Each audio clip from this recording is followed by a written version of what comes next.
Guess what? I fixed it! I fixed it! Hi friends, welcome in. Lasers. Beep boop, beep boop. So, yesterday on Laser Adventure, we set a fire. Yep. Oopsie poops. Oops. Today we're gonna use acrylic and set an even better fire.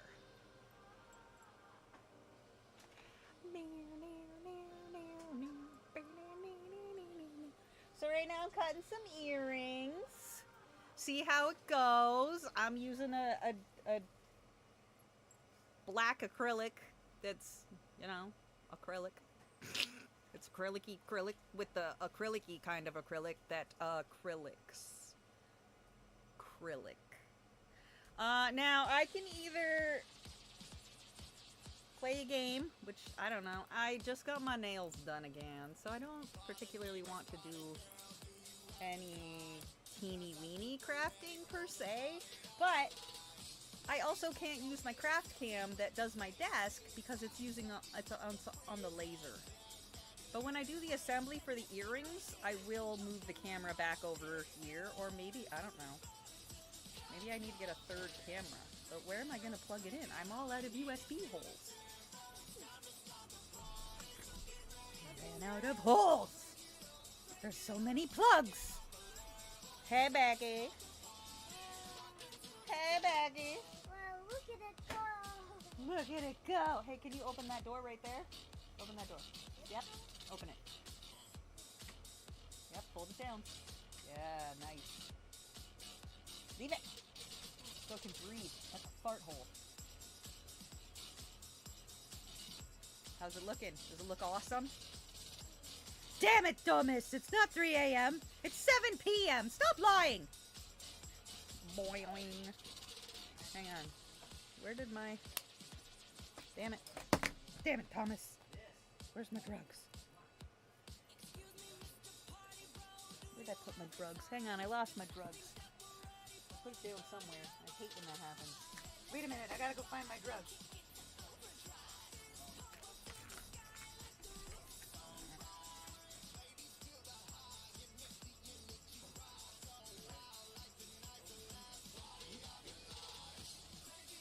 I think I have to put my fan over here.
Set my vape down somewhere and now I can't fucking find it again. Alright, let's see. Any fires yet?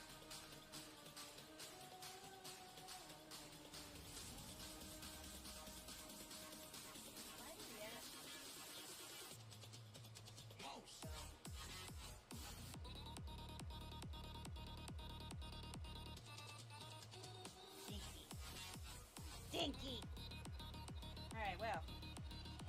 Good thing I don't know where I put my vape then, I guess. 'Cause I don't know where I put it. I could have sworn I was smoking it on my way up the stairs.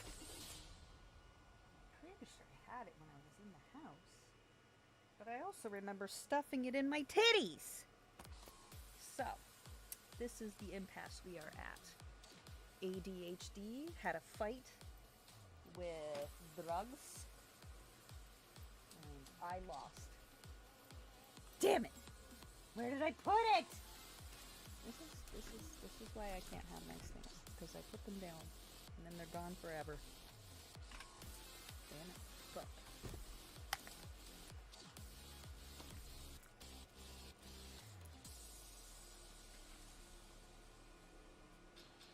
I'm sure I had it with me when I came upstairs.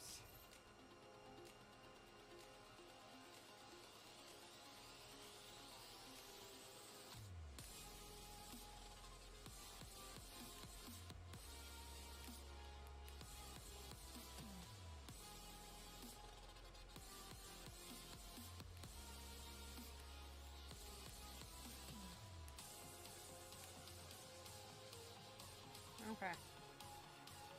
I probably shouldn't be vaping while all that plastic smell is going anyway.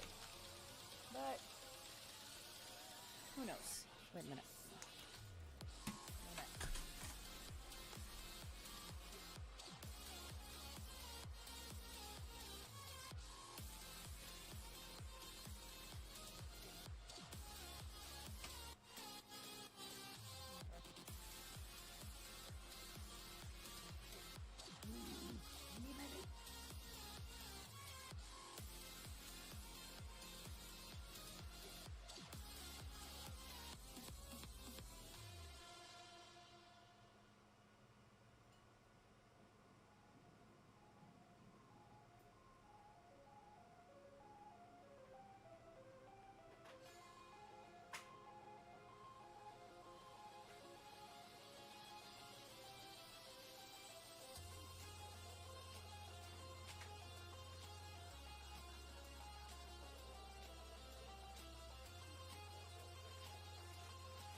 Great.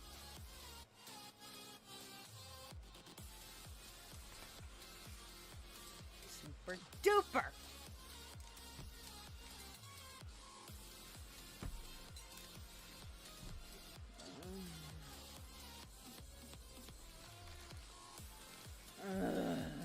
So, no fire so far.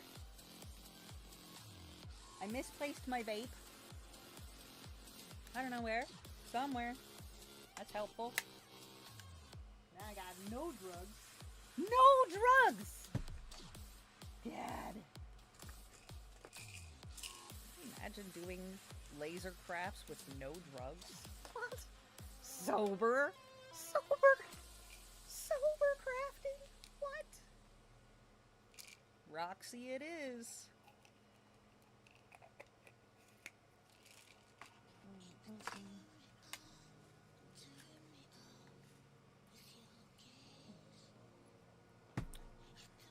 And this. Whoop. Yep. No, where are you? There should be one open already.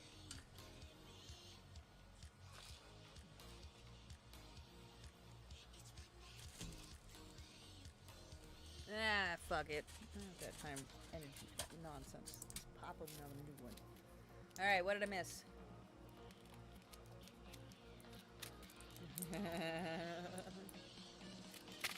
Mac and Tomish. Night! Goodness, that's so lasery. Lasers!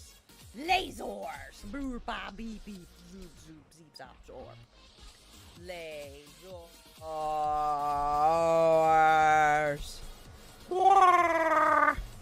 Here. How's that? Is that loud enough? How's my mic? Is it good? Alright, cool. Maybe not too loud, because you assholes scare the crap out of me all the time. Alright. Good. Now, what game do I want to play?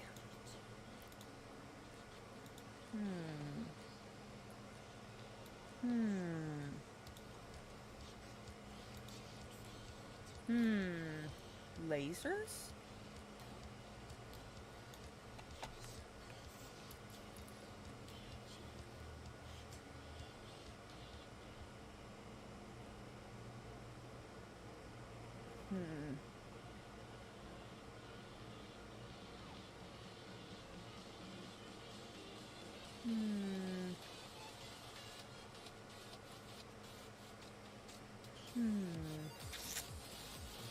What do I want to play? I really don't. I want to watch...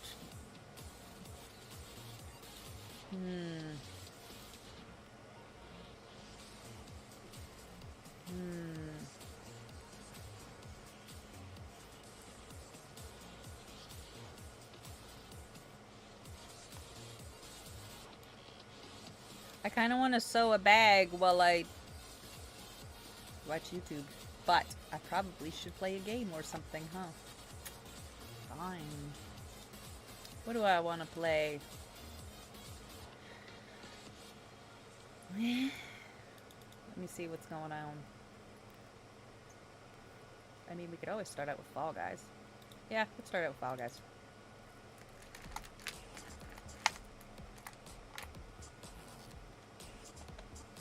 Fall Guys always a safe bet.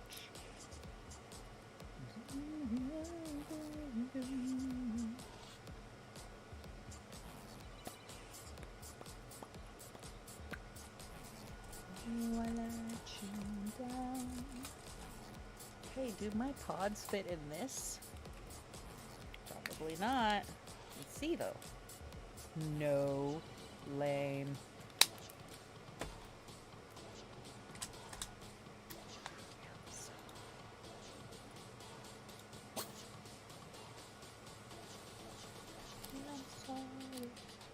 That I let you down.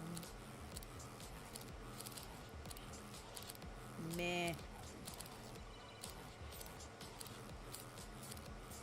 Nothing but Duke.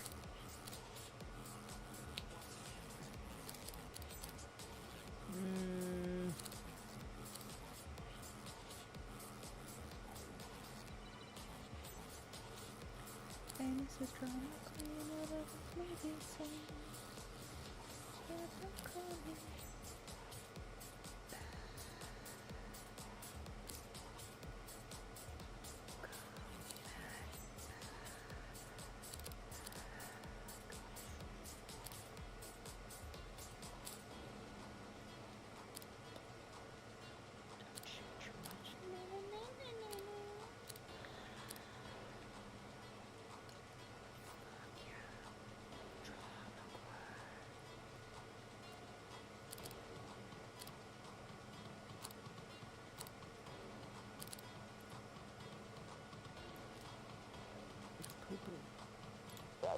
Baba Dappa Shock.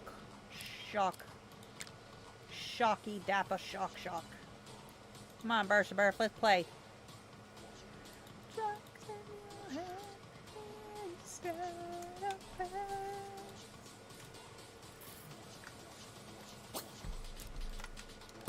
I'm gonna be a critter pillar.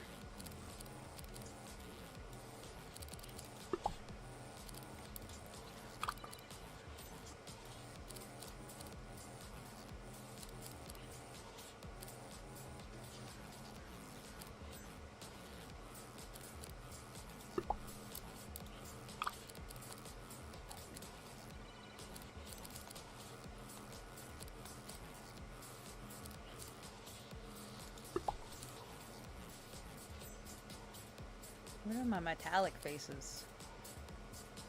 Nah.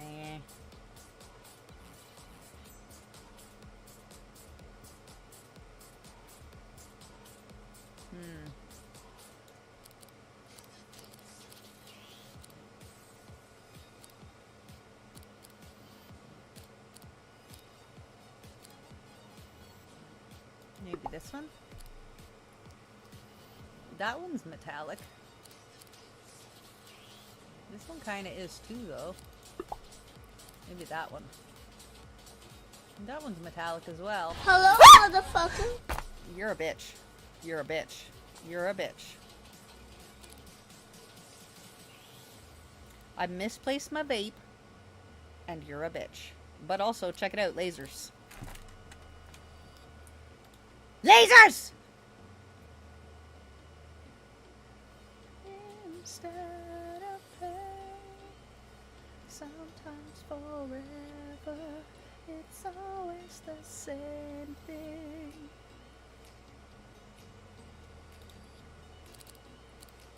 And this is drama queen when I was movie scenes. Yeah, don't call me back. Hello, motherfucker. I swear to fucking God, I'm gonna punch every last one of yous in the face.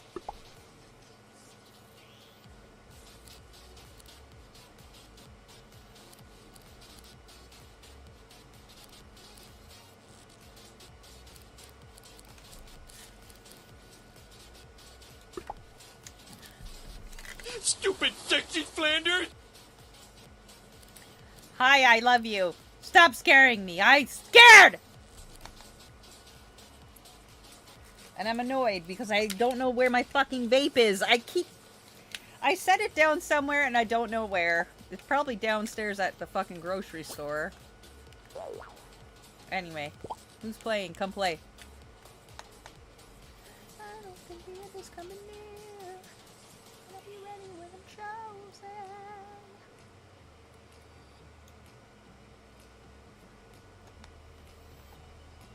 And the air tag on what?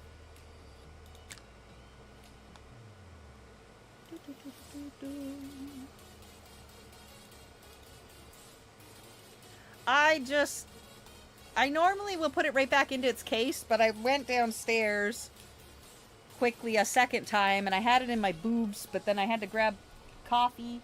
I needed tea, and then we had to stop because I needed proteins. Well, we stopped first because I needed proteins, and then we went over to the coffee. Whatever, hobby. Alright. Let me know when you get in here, bitch face.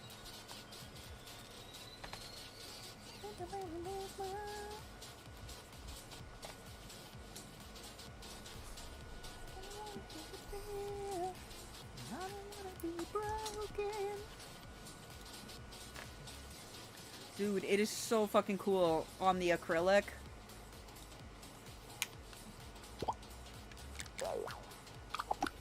We're still gonna be playing the same thing.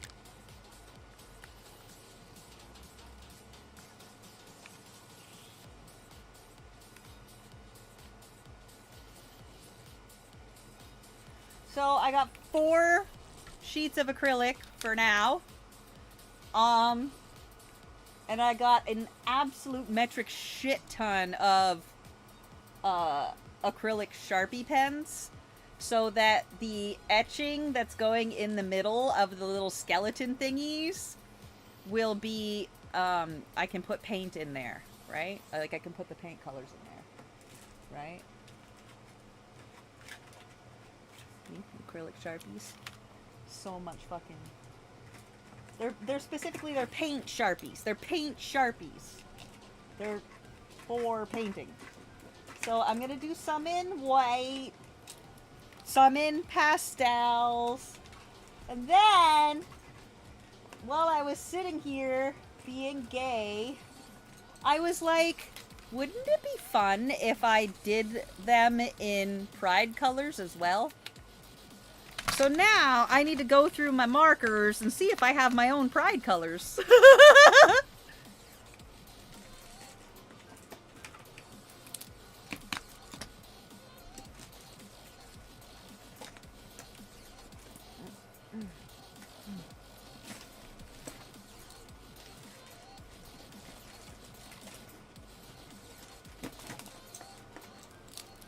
So the first sets going are little skeleton witchies.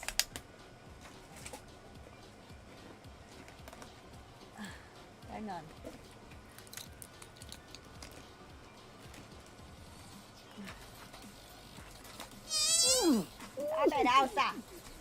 I'm trying not to fuck with the wire of the camera pointed at the glow forge. Okay. Here's some of them that I could get out of the bin. Shake them up a bit. Okay. So, I got a lot of whites and blacks because I also ordered colored acrylics. The what they're being cut into.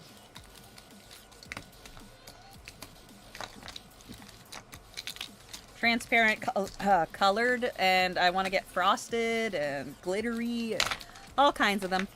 So, I've got silver, I've got gold, I've got black, I've got white, I've got red, I got blue, I got gray, I got all the colors, and then a bunch of pastel colors and a bunch of other colors that are rainbow colors and stuff. So,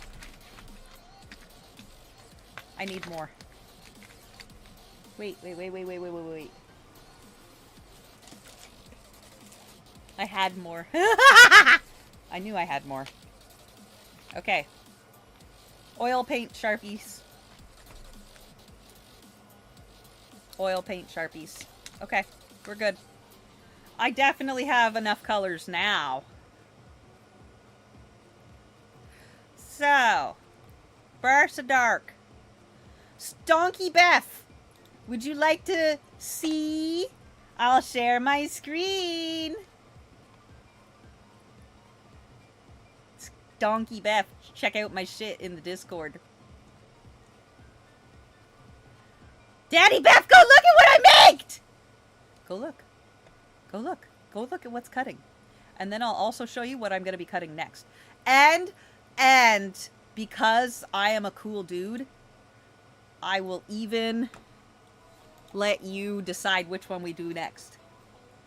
We're going to do a row, probably about 5, possibly 6. We'll see how many I can fit on there.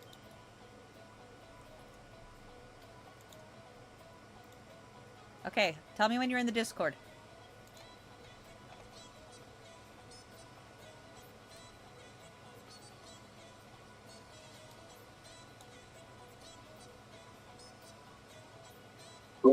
I'm in here. You see it? Oh, I see it. What are they? These. Oh, earrings. Yeah, look how cute they are. How big are they, though? Those look like gigantic. They're 2 inches. Not even 2 inches. 2 inches. But we can make I can make them smaller. I can make them bigger. There's also this one. These are all specifically for the acrylics. The kitty. Oh wait, that's not what anyway. Quick look at my designs. Hi Silver, fuck you. Nah, the forge is good. I'm cutting more things. Okay. The dead fairy skellies, I want to cut those. Kitties, dinos, various dojis, ducks, because hilarious, bears, ools. These I'm making a set for us. Mine are squirrels, yours are trash pandas, but I have not found possums yet.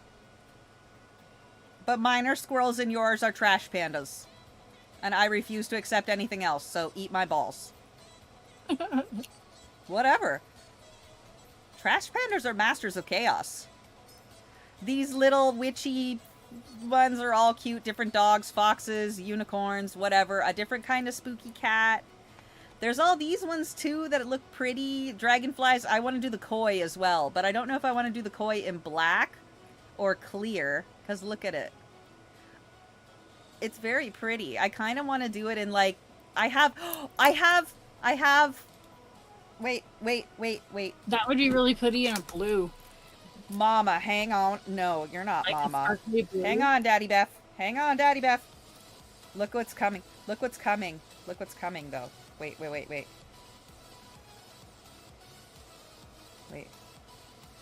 Y'all don't get to be part of this. I'm sorry. You're not. You'll see it when I start using them. These ones are already on their way. They get here tomorrow.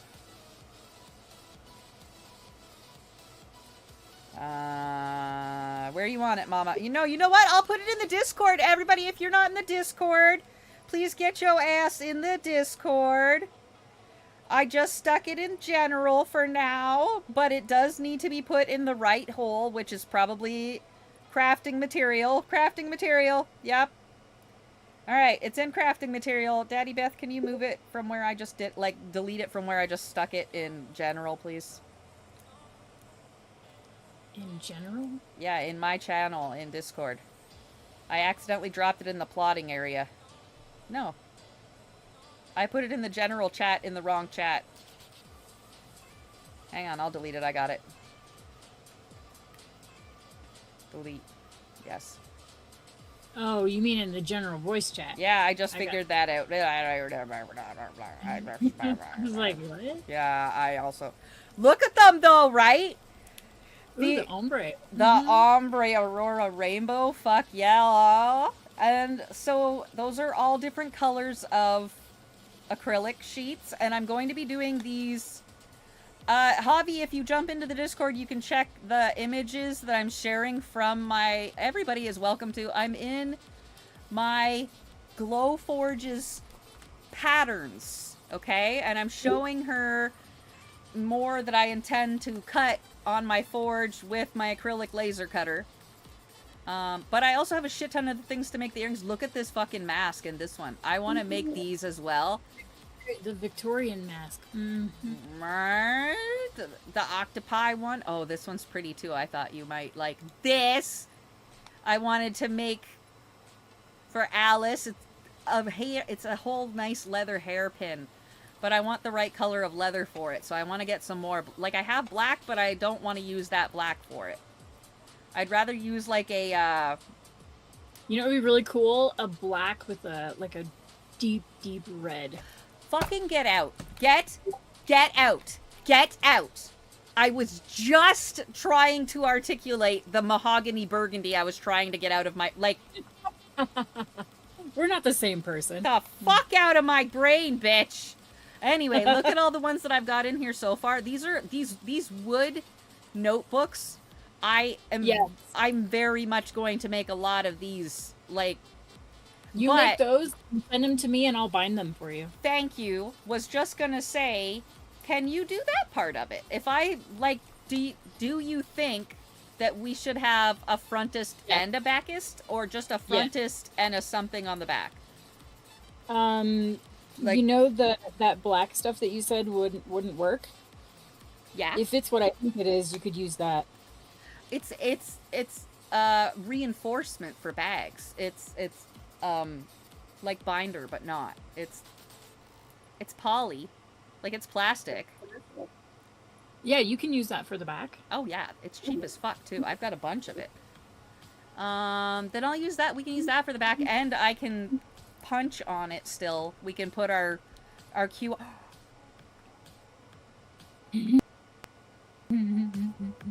You're welcome.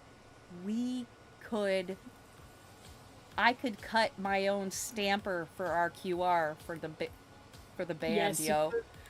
I can print my own stamps for the band, yo. Barf's a barf.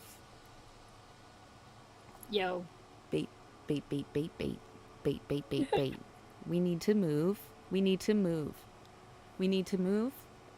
And this would have an entire garage to use for space. Not moving Pennsylvania. No! I didn't say Pennsyltucky. And also, nah. Dog. Hard nah. That's not where I'm saying. You know where I'm saying. And you know the other part about being my prostitute for free. This will now be your job. Teaching your baby math Probably. And being awesome and just crafting all day. On your butt. Crafting. On your butt. Hooker style. Hey, welcome in, friend. Hi, Enigma Forge. Enigma Forge, you're a new friend. Let me shout you, babe. Thanks for coming. If we could ever get TikTok to stop fucking banning me, I feel like this would be something that they would be happy to be staring at. But did you see these leather ones? These other ones? These ones, they want medium leather instead of wood, but I wouldn't mind putting them in wood. Like, I want to kind of put them on wood like this one. Tarot cards? Yeah. Yes, ma'am. There's actually a buttload of different patterns on this, but they say leather. Like, I don't mind doing it in leather, but I feel like it would look nicer in wood. And I can put the pattern on the same size notebook leather or wood. But what I was telling her before is you can create your own design. So I can go create a blank, or from a painting or art that I already have. Look, wait. Create a new design. Clean sheet. Camera, let's see. Oh no, that's Magic Canvas because I already pay for that. Nope, that's not what I want. I want this one. And it was...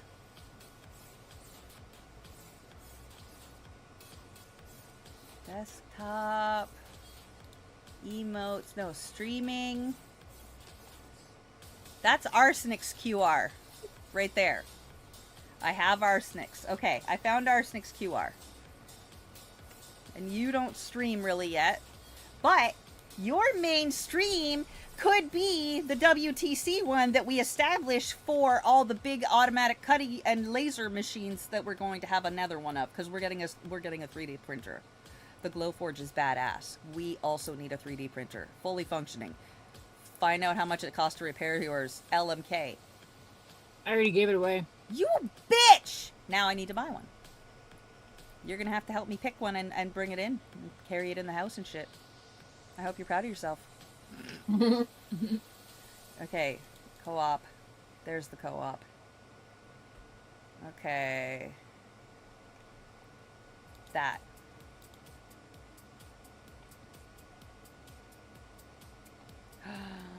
Oh, it's so neat. You could do that in leather and cut out the eyes and have it be like a Halloween mask. Yes. Yes, I could. I could Yes, you also cut it out. Then you could really be jaded. Little tiny eeny weenies. To You could make stick them on my post-it. project. I need to make it out of stitch markers. that. Thank you. And I need to do an Uno reverse on it so I can make it into a stamp. Alice didn't have my phone today. Wait, no, yeah, she did. Yes, she did. I'm a liar. She did have my phone today. I'm sorry, I'm a liar. Can you see them in there? I'm not sure why they're not doing it on the... What the hell?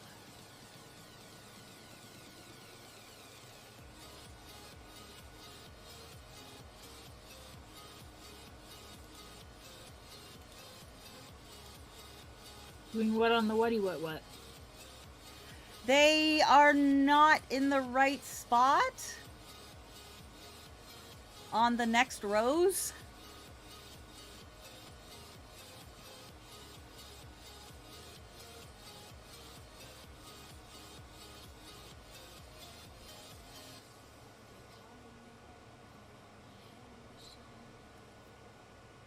Huh. Yeah, this is the machine that caught fire, and it's got acrylic in it now. Oh yeah, I was disconnected. Yeah, I don't care. Fucking disconnect me then. I don't want to play Fall Guys right now anyway. I'm sorry. I love you. I was going to load up a game, and I lost all interest in playing anything. I loaded up for you. You did! Well, let's play something you want to play then, because I'm kind of trying to keep an eye on what my Glowforge is doing, because it's clearly not in the right spot. Well, then do that. I can crochet.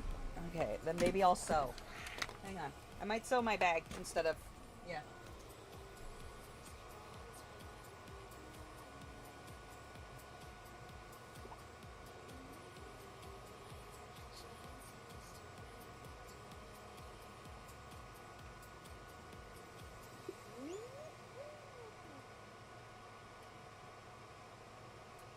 JK, I'm gonna play Fall Guys. Yeah, this set at the bottom right here.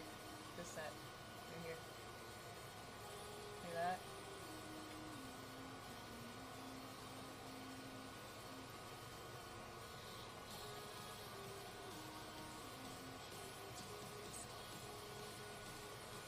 That doesn't look like it's aligned correctly. Yeah, the bottom one is fucked up. The sixth...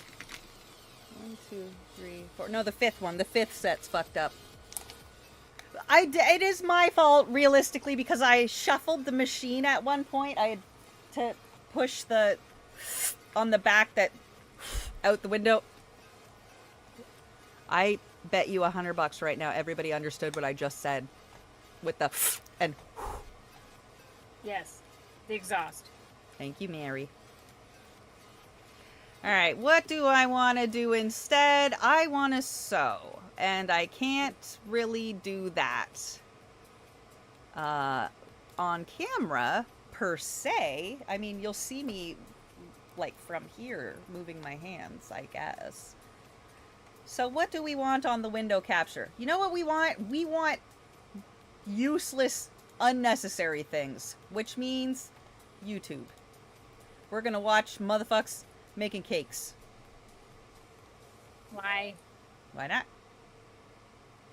Like cakes. Factory.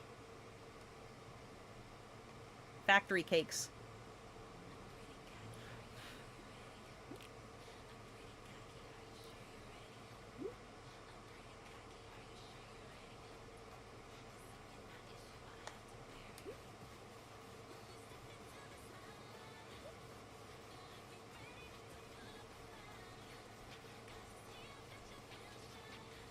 Cake making. Is the thought of filing your... Shut up!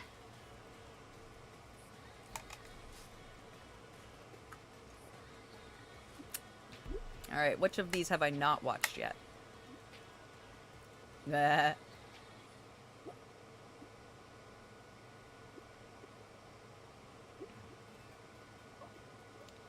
Oh, I needed my vape.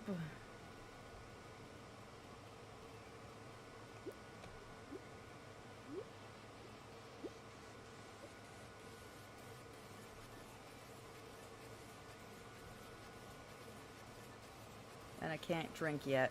I'm so fucking annoyed. Alright, you know what? I need to find something to watch. We're gonna watch... Wait, you still can't drink? I'm only 3 weeks into 8 weeks of recovery. Damn. Yeah. Damn, indeed.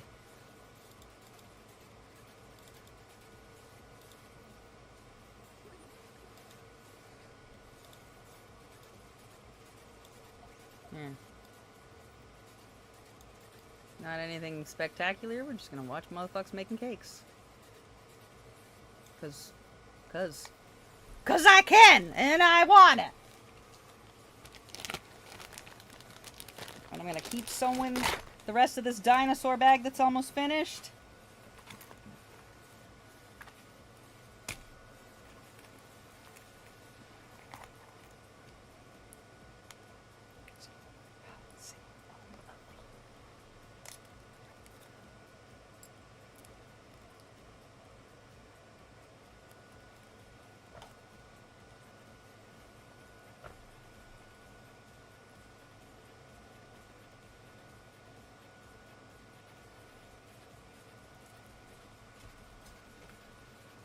This factory cake making.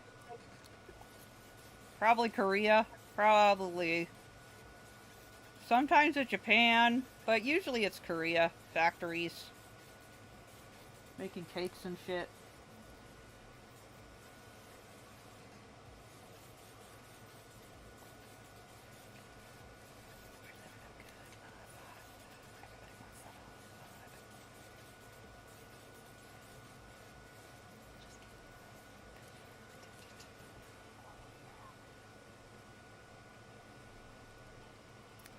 Alright, well, 4 of the 5 sets are gonna turn out nice. And then the last one will just be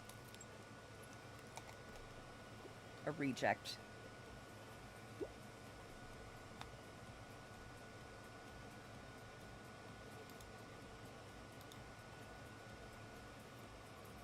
Wasteful. Wasteful. Alright.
I get that. I get that. Yep, yep, yep. That's usually what happens to me, too. But I'm more frustrated about putting my vape down and not being able to find it. Oh, you know where I think it might be? No. It can't be. I thought I was going to say in my Hello Kitty sweater, but it was in my boobs earlier.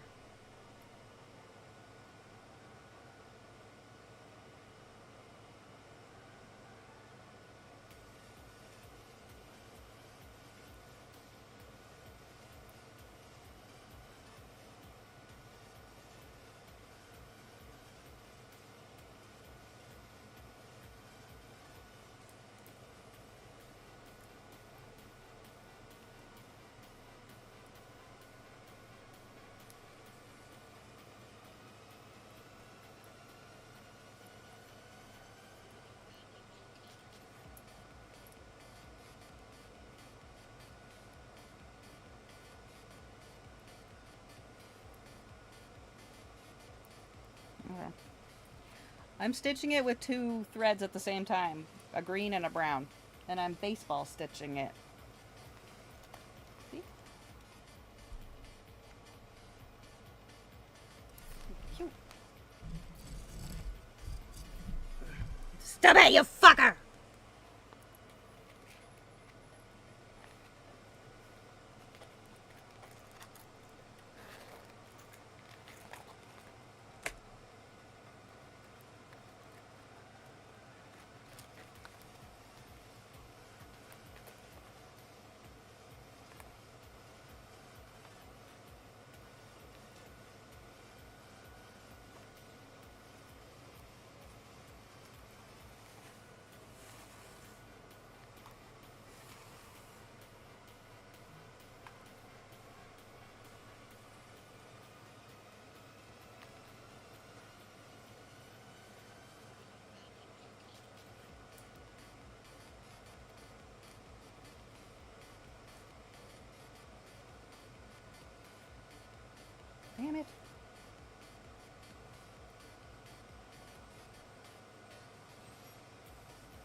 Stupid sexy Flanders! Yo, what up, snack pack?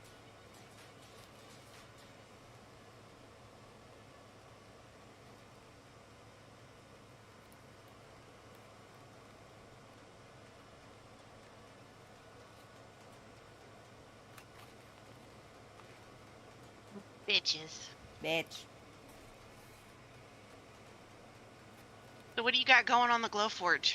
Errands. Errands. Acrylic. Ooh. You need to figure out if you can do that acrylic thing that Elsa bitch showed you. I can. I take the image and I drop it in the thing. I just showed her how. She literally can do it in 2 seconds. I just showed her how to do it. I took my image, I dropped it on the thing, I resized it to what size I wanted. She could do it as soon as these are done printing. On the bracket acrylic if she wants. Or she can wait until tomorrow and do it on one of the rainbowy colored. Do what? Penis.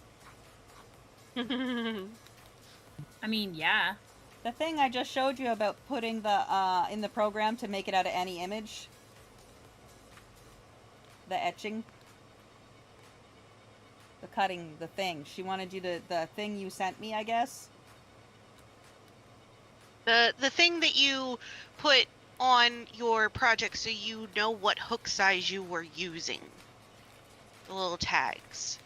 Oh, Also- yeah. I would have to create one because I don't have a file for it. You just take the image I just showed you, and you drop it in there, and it does it for you. She's saying it does it for you, and It you does don't it have to for create you. it. Look. I'll show you again. Well, I Okay, wasn't look. watching. No, her. Discord. She's looking at it in the Discord. Go in there. Wait, you sent it to me in bitch chat, right? I'll go get it right now. Look. This bit. This bitch.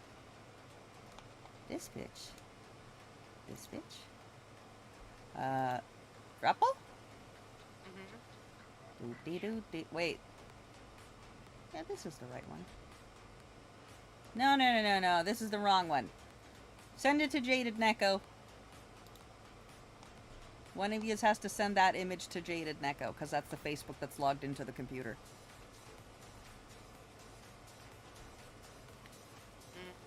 Okay, hold on. I shall grab image. Beep boop. Well, whatever. I'll show you with your gummy bear. Okay? Look. Where's your gummy bear? People.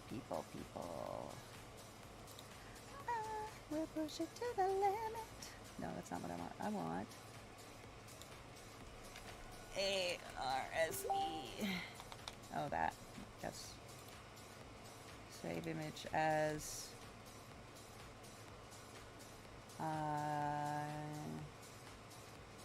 the streaming co-op. Save. By the way, I have your QR ready. Arsenic. You just want me to drop it in our chat? Sure, that'd save me a lot of time. Thank you. Okay. Yeah, not a problem. Lovely. I'm glad you thought of this. Let me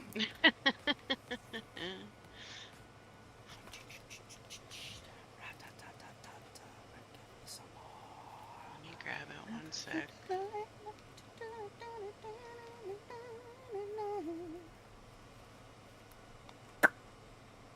I misplaced my vape somewhere, so now I can't get high. Ooh, this one is just CBD, so...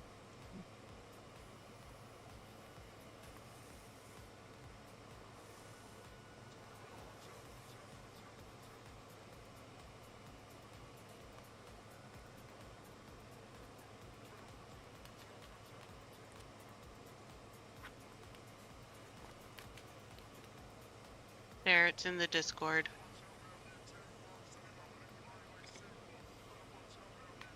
Uh-huh. Not what I'd like is like the bear and then the QR code, like the bear holding the QR code. So we might have to have someone design that. Do you have one of the bear, just the bear, without the brain? Hold on.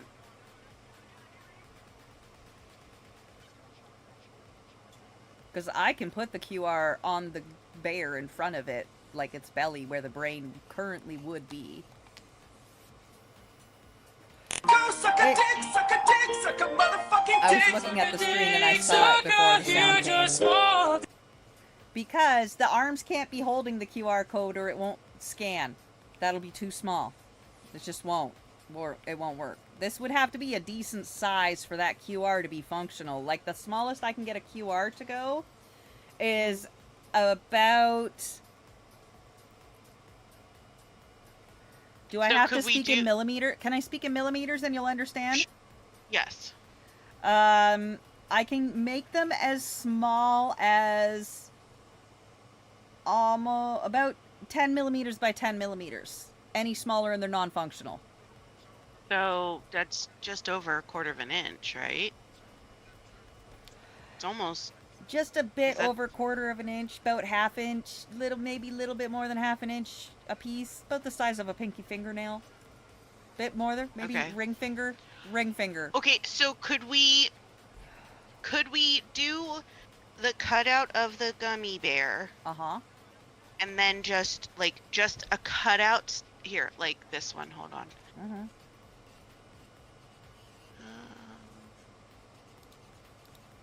Gummy.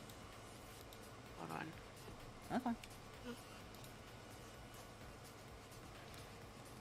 What's going on, Mac? How you doing, baby?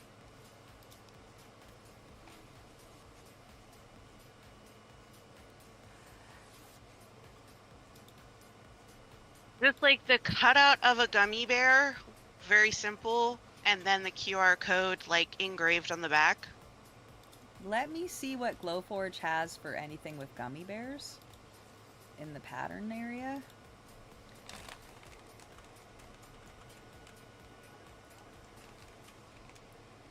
Gummy bear. Oh, wait, maybe 2 words. Just this one, which is actually super cute. That is super cute.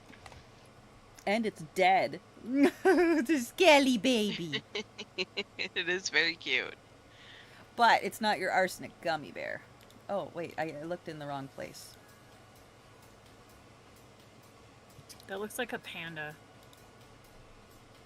I mean, it is technically a Okay, I was bear. in the wrong part. Ignore.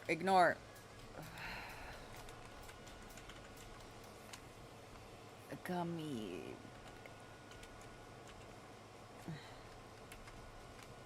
Gelatin bear earrings. Lol. There's this shape. Like straight up traditional gummy bear shape. Right, Put the right. QR code right in the middle. That's fine. That I can do very easily right now.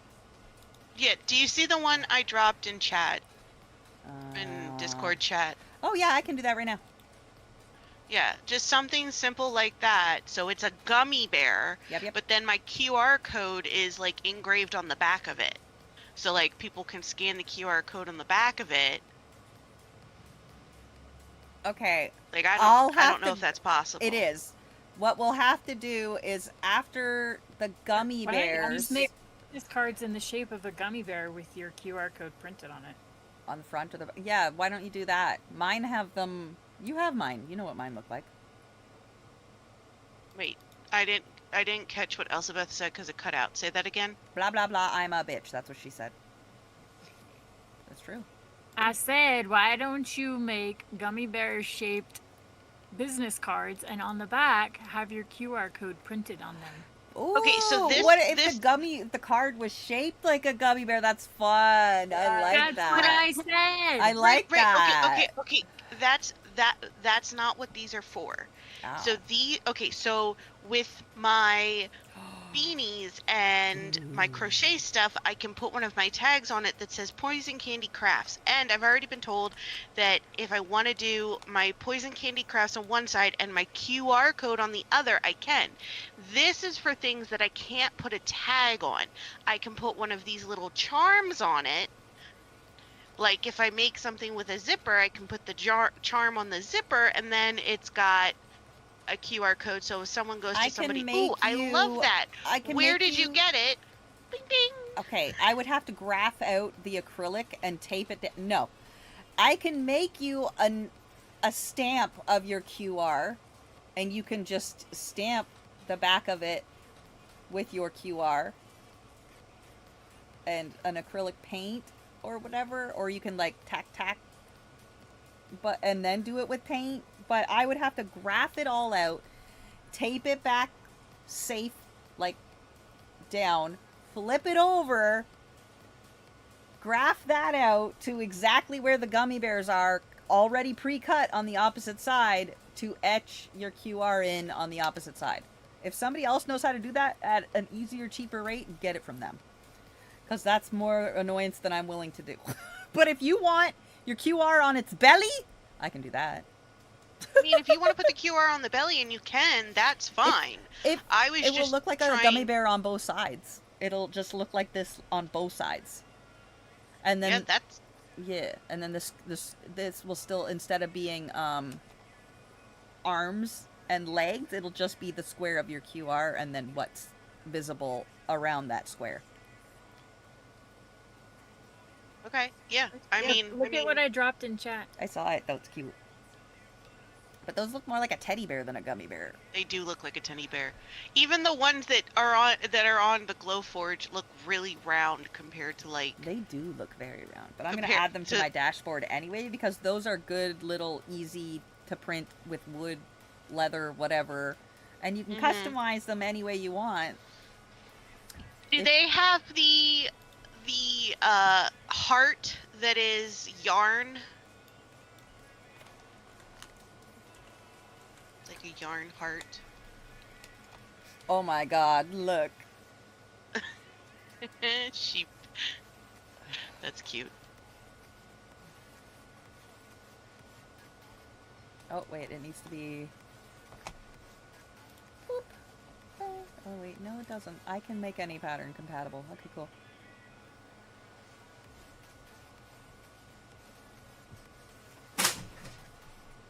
The hell was that?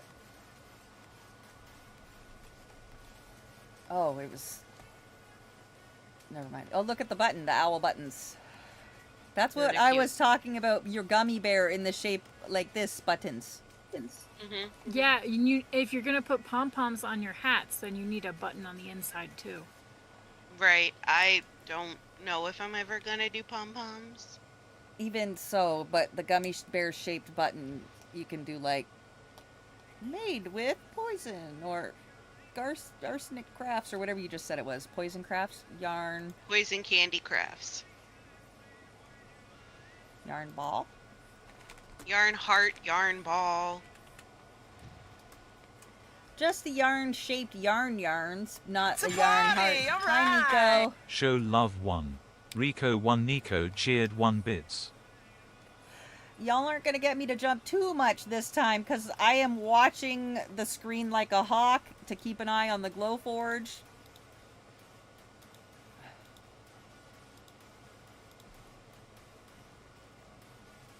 Yeah. Like this one. Because that's the logo I have on my leather tags. Look, okay, ready? Watch. Glitch. Copy text. No, not copy text. Save image. It's in streaming. Poison candy, blah, blah, blah. Okay. This is the Glowforge, alright? Let me go back to where I was before. Boop, boop, boop, boop. I already sent the link in to the thing. You just have to go to the Glowforge. It's app.glowforge.com and put in the stuff that I already showed you in the thing, the login. Create new design. Upload a file. Where's that one you just gived me? It's in streaming, up. Where did I stick it in here? What was it called? Do you say like streaming co-op or something? Did I just put it in straight? Oh, yeah, I put it in straight up streaming. That's why I couldn't find it. Okay, Poison Candy Crafts. Open. Bam. There you go, ma'am. Adjust the size. This is by inches. Inch, inch, inch, inch, inch, inch. You want it 1 by 1? There you go. 1 by 1. Nice. Literally damn near anything. It does images, pictures. The more detailed you get, the little bit more sketchy it gets on the material. But as long as you're paying attention, it's fine. But that'll etch it. Can you or add cut a it all the way. hole, or do I have to drill a hole then? Nope. I can put a hole on it. See? You can add more stuff. Add text, add artwork, more. You could like, artwork. I want to add a shape. I want to make a hole. Insert a circle. I'm going to punch that hole right through it. That's this big. And I want to put it, let's zoom in. Zoom, zoom, zoom. Okay, I want to move you up over here. Oh, shit. Ah, where'd it go? Zoom out, zoom out.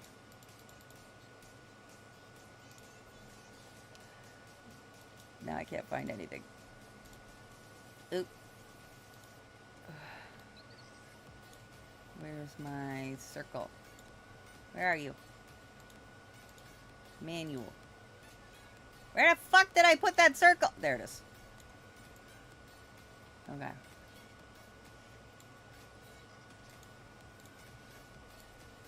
Oh, for fuck's sakes, get back up in the corner. She's telling baby to go in the corner. You hear her? Well, it zooms into the wrong spots and then it won't fucking go where I want it. Oh my god.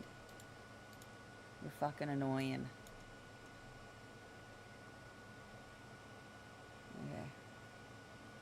Where do you want the hole?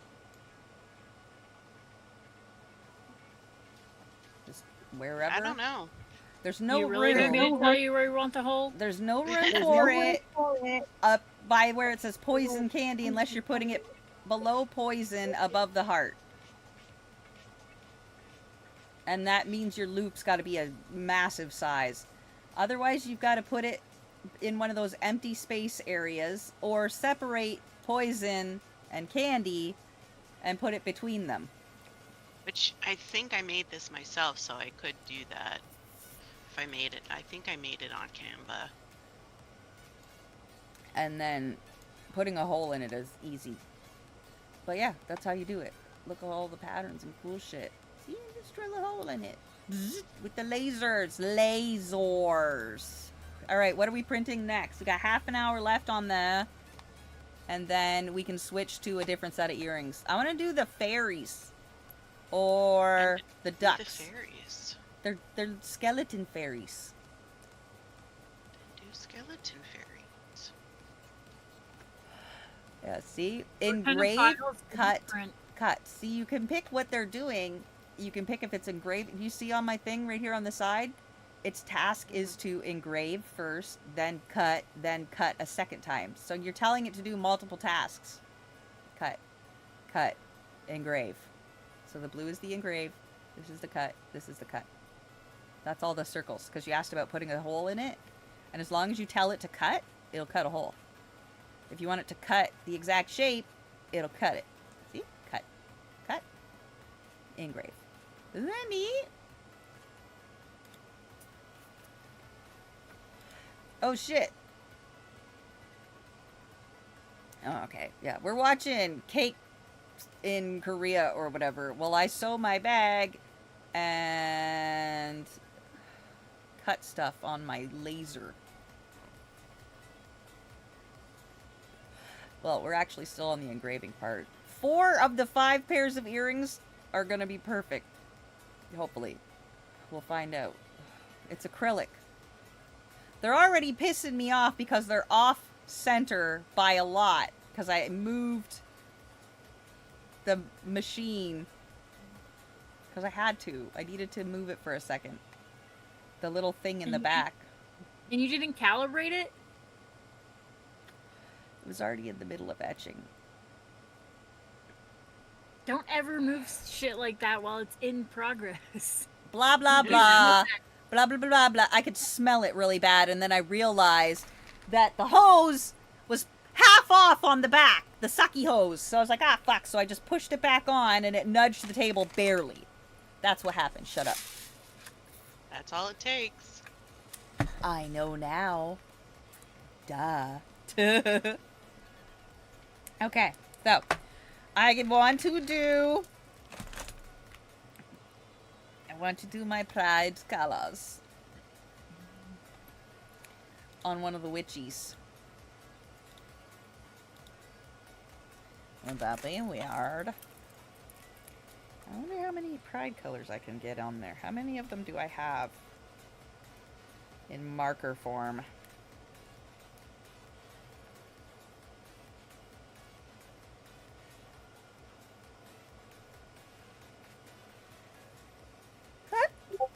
There. Can you put the hole where the X is?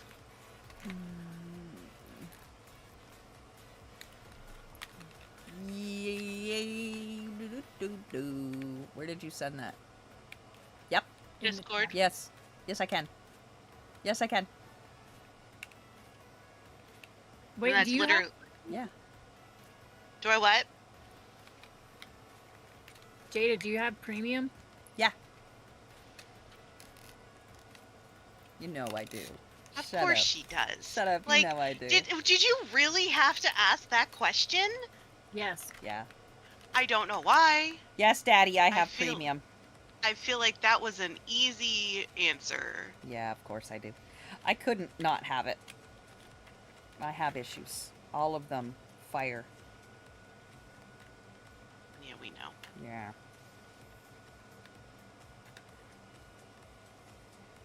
Okay, well, it looks like I've got a vast majority of the correct colors for the pride flags. So I could do all those little witchy ones in pride colors. In the same token, if people wanted to custom order, they could get, like, their skeleton doggy earring whatever shapes, or kitties or whatever, with their pride flags if they felt so inclined, or whatever the case may be. Like corgis! There's corgi skellies. They're cute. Okay, I have the colors I want. Bloop. Bloop. Now, is the colors like all on the same acrylic or different acrylics, and you're gonna have to piece them together? No, it's all on the same acrylic. They're gonna be done in the actual, like, the pride flag layers or whatever. Oh, it's markers you're putting over the. Okay. The empty space. The etching. Yeah, Yeah. The etching. I thought she was talking about actual acrylic in those colors and then layering it. No. That's way crazy. Maybe. After we have space and bait. I want to know, where the fuck did you put this goddamn thing in that tiny ass of fucking condo? Do you remember? You were here. I were was. here.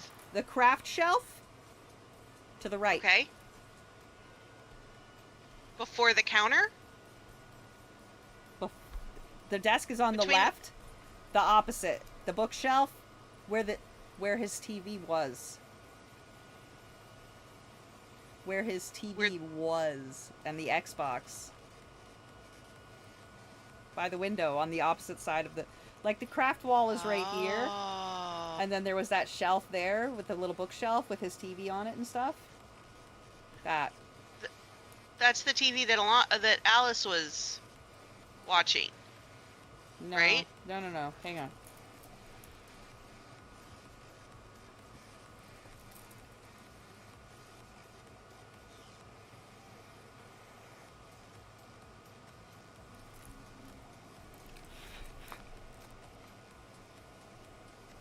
She's a petty bitch. I know she's a petty bitch, but I really want to see this for myself.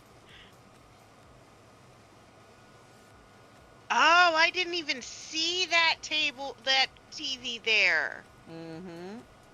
Oh, I didn't know he played Xbox in that corner. He did. Not anymore, though. I got stuff I need to do. Important stuff. Laser stuff. I wonder if it's gonna half cut out that fucking witch at the bottom and then the rest of its hat up over there where it fucked it up. Possibly. That would be funny. That's why you don't move that shit. You Whatever. gotta make sure everything's connected. Okay. Oh shit, YouTube stopped playing again.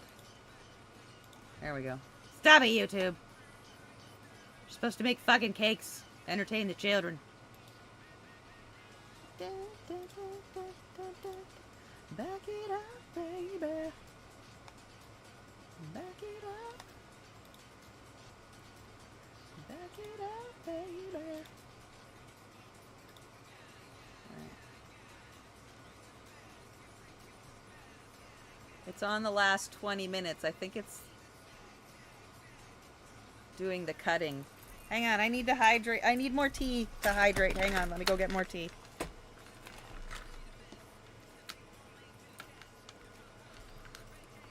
Hang on, I need more tea. I really wish I could be getting drunk. Can't fucking find my vape. Piss me off. Damn it. I'm sure I dropped it. I'm sure I got put down somewhere or I dropped it.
I wonder if I left it downstairs at Yummy.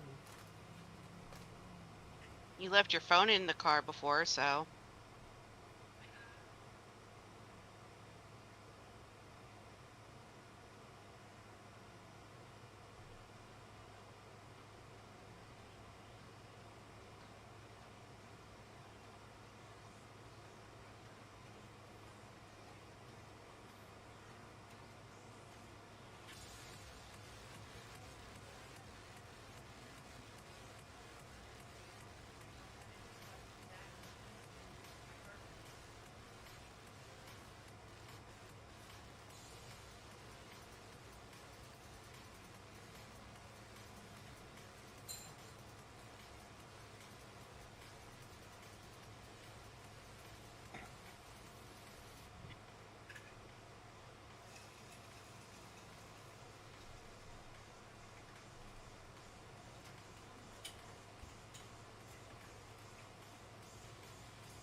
Damn it!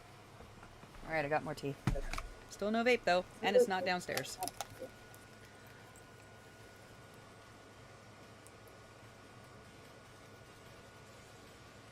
Fucking adhesive on my fingers from when I got my nails done earlier.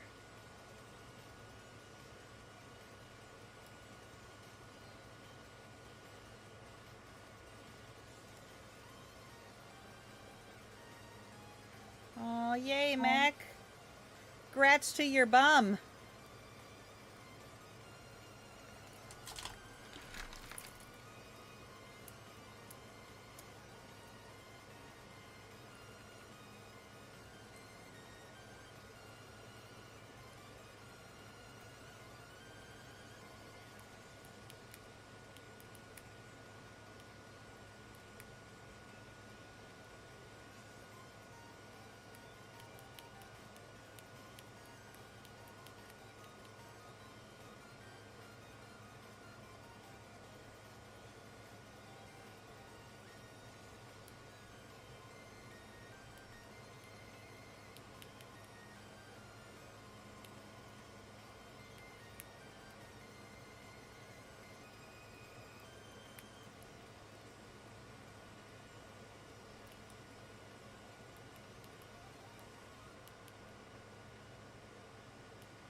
Aw.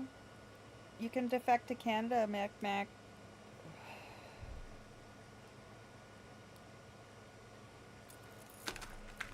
Just wait a hot minute for me to get up there. Oh, shit. Where did that one just go now?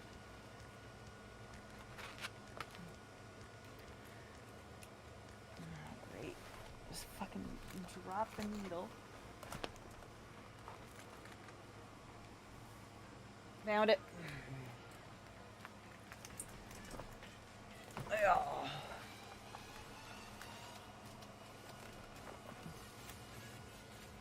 Even if I could, I wouldn't let go. Maybe I'm addicted to the pain.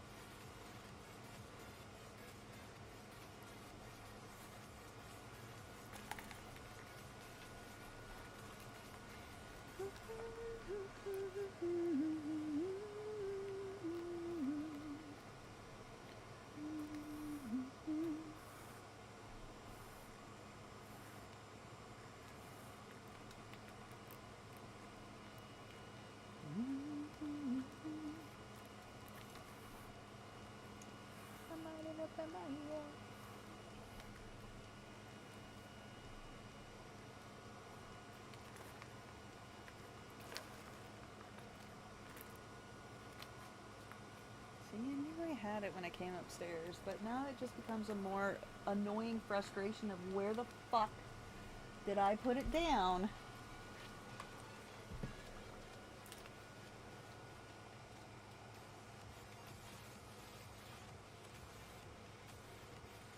Oh, the cutting looks so nice. It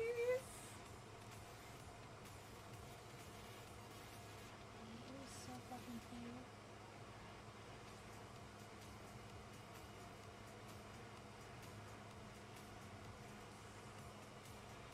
Oh yeah. Alright, it's on the final cutting stages. Okay.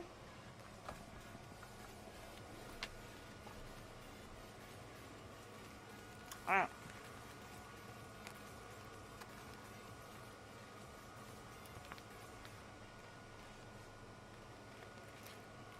Oop, oop, oop, oop.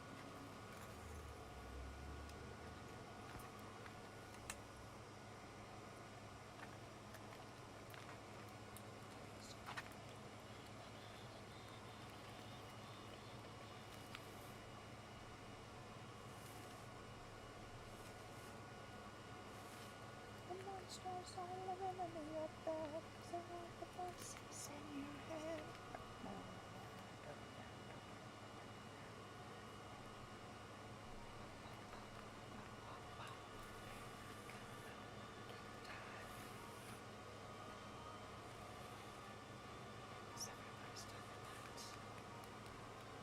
All right, I'm going to bed. Bye, I love will you, talk bye. to you bitches later. Right. Smoke, smoke, Night. smoke, smoke, smoke, smoke, smoke. You see what I posted in the chat? In our chat that we're in right now? No, I did Yeah. not. What my double check? Those are funny. I have glasses that look like those. That's funny.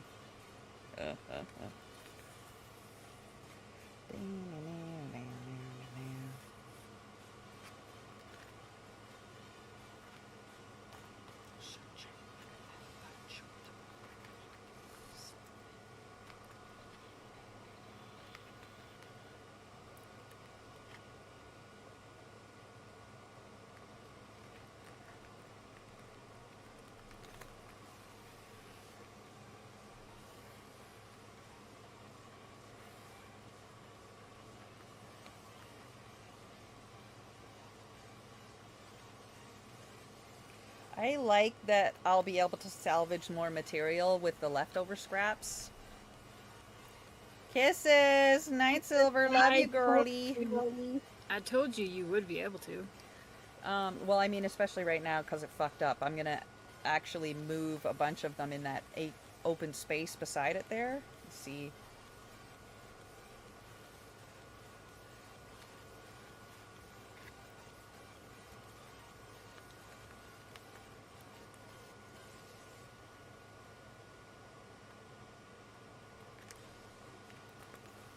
Okay. You'll be seeing all kinds of the end results because I have to color them and then put them. Oh. One. That's Did cute. you see what I just posted? Yeah, I saw it. That's cute. That's cute. Mhm. That's a lot of pieces and fucking annoying. But if you're gonna do the layering on the white piece, then I'll cut them for you. I don't give a shit.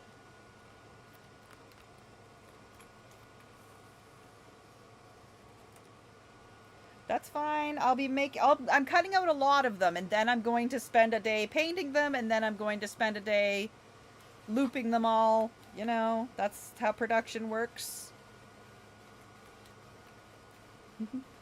And then I send them off to Arsenic for sales. Any of that acrylic shit that you need painted, you can send to me too. Oh yeah, probably with a whole bunch of this. Sends with massive piles of Sharpies.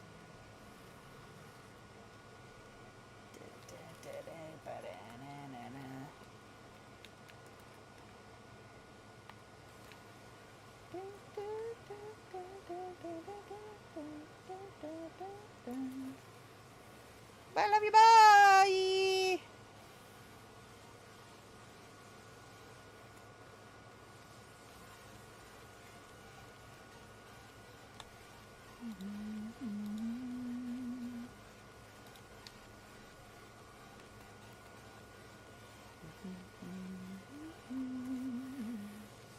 If you're wondering what I'm doing, I'm crisscross stitching with brown and green.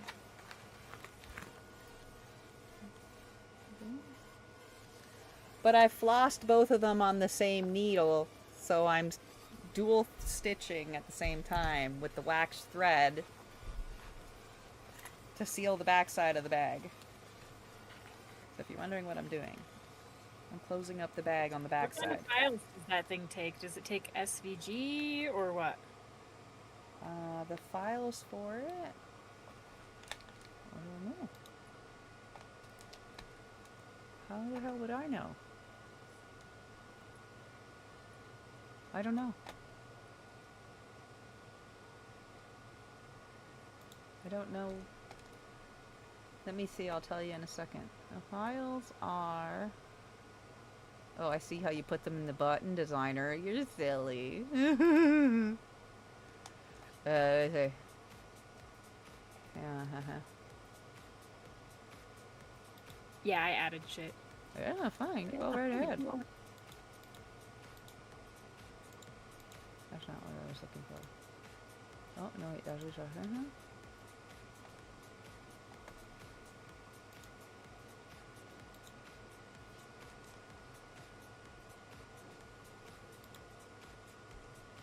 Oh, this all does this online, so if you're not online, you can't cut anything? It needs Wi-Fi. Yeah. It needs Wi-Fi That's to tell it to... I agree that it's not... There's no wire connection area anywhere on it. Right, but there's no software you can put on your computer and do it through Wi-Fi. You have to be connected to their website. No.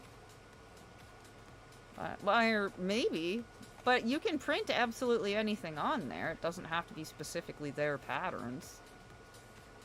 It can be whatever from wherever. Alright, what was I doing? Did you see the bookcase earrings? I love these. Those are cute! Okay, so it says...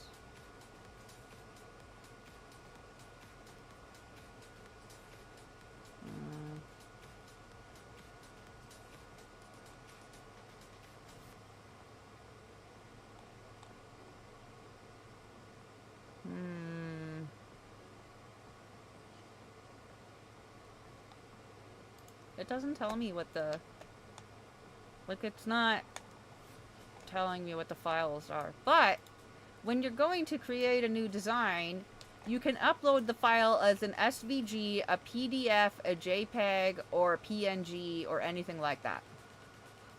And we have the premium subscription, so you can also use DXF, SVG, and PDF files over 100 kilobytes. Because we have premium, so. You can also trace your design, draw a design of your material, and trace using Glowforge's camera. Barbecue! Mech Mech, I love you, buddy.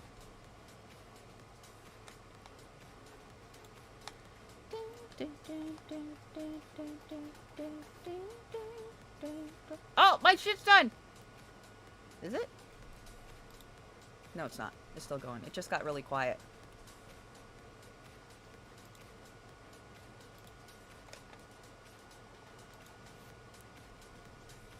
That's fine. Have a prickly day. I do not love you any less, even when you are prickly, Bubba.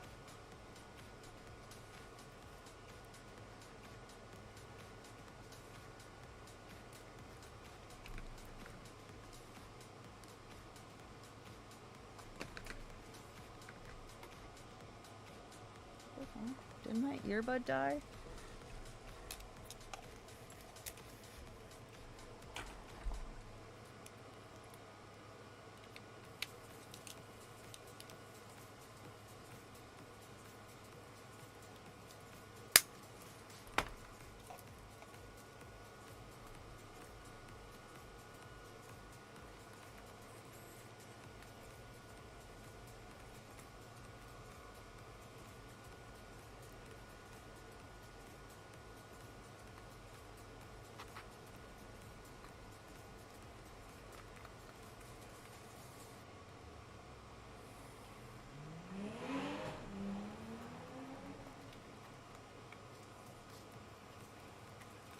Wait, you said you can do DXF? Yep. Yes, ma'am. Oh, thank you not to tell the children, though.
I also would like the Izakai bus to, yeet me, but I don't have any interest in a pile of waifus at all.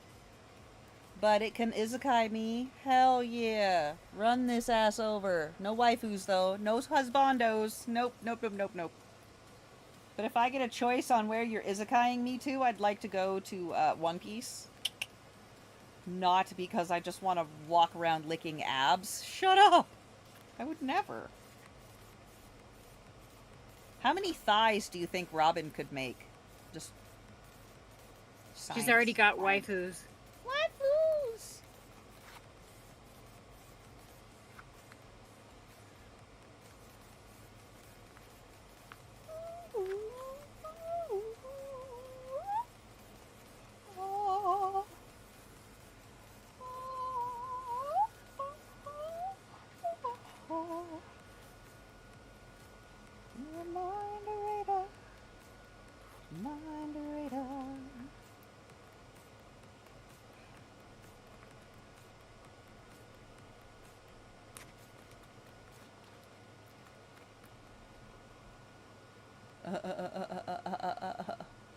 Wow!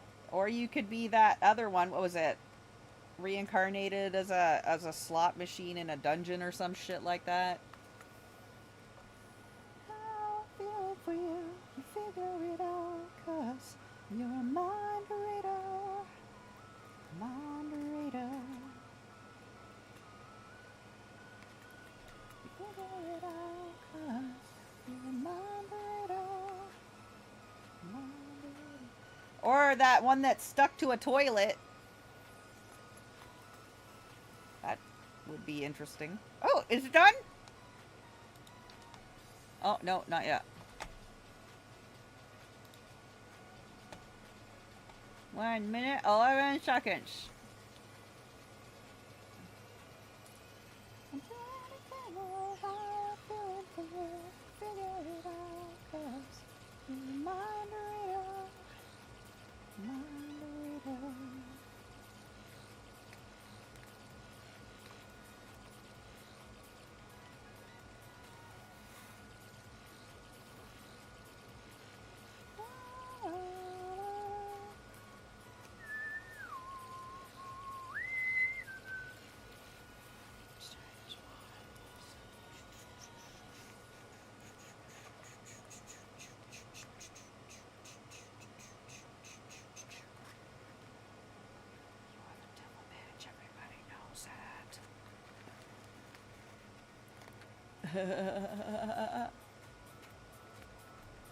La.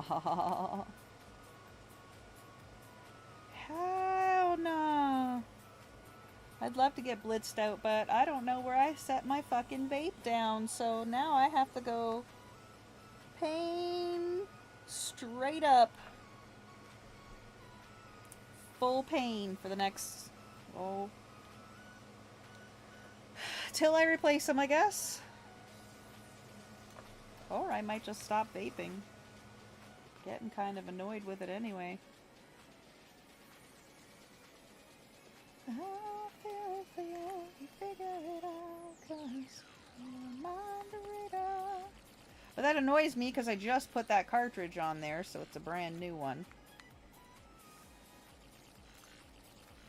Mind reader, mind reader.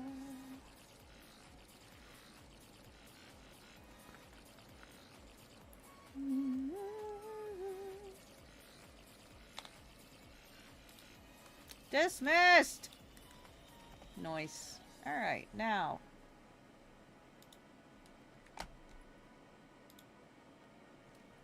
Next. Searching for my love in all the wrong places.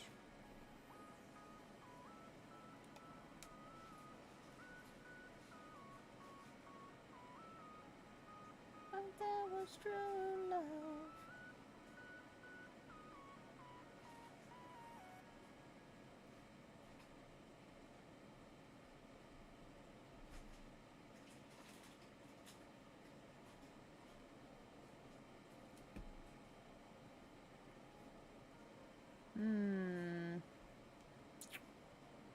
Let's make...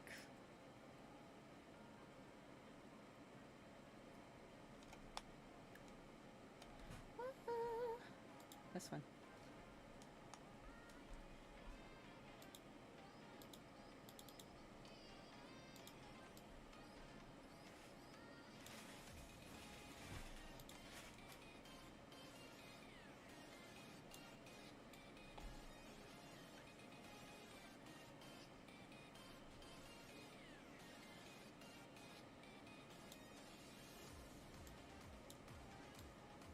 Oh, oh, oh.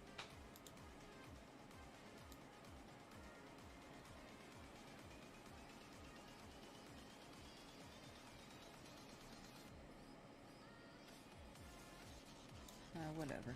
Good enough.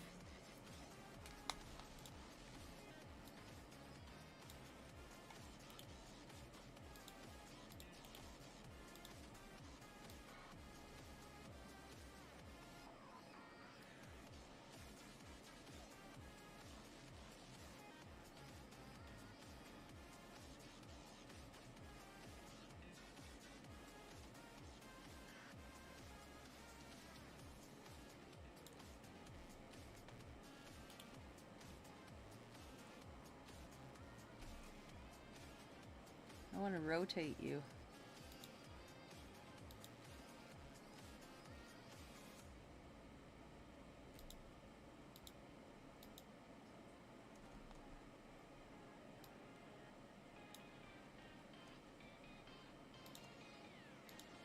Perfect.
I'm editing the next set of things to get cut.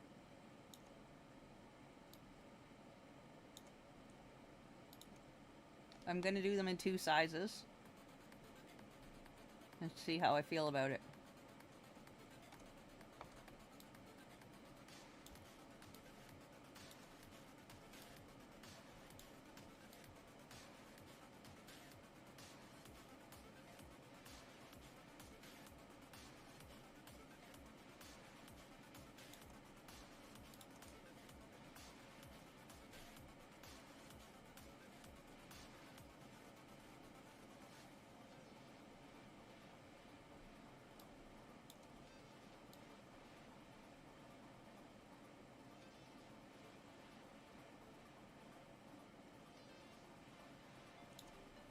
Alright.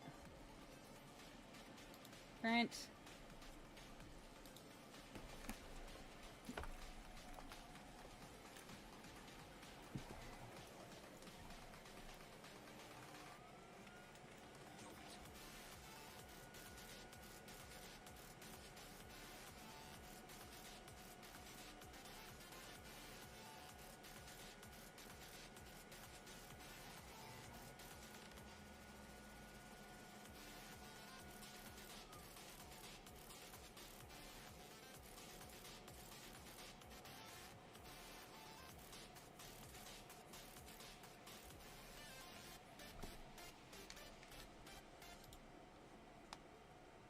Alright.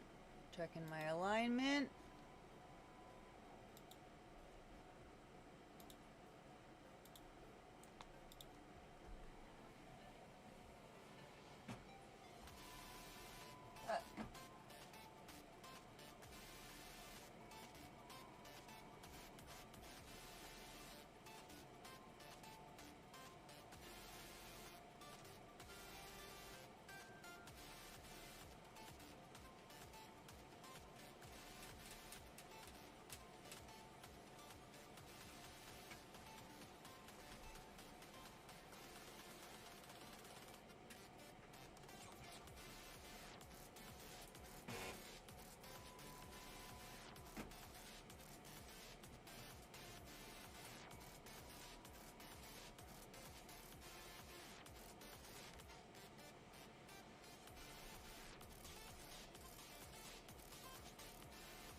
Oh my god, what is the holdup? Why is it canceled? Print it! Probably because I opened the lid. Come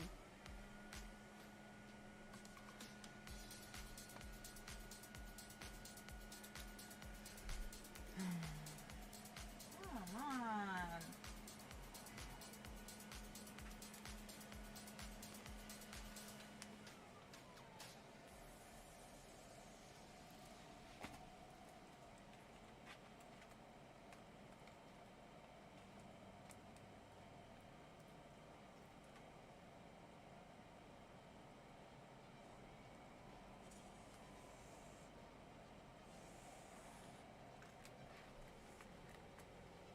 Just waiting to push the button.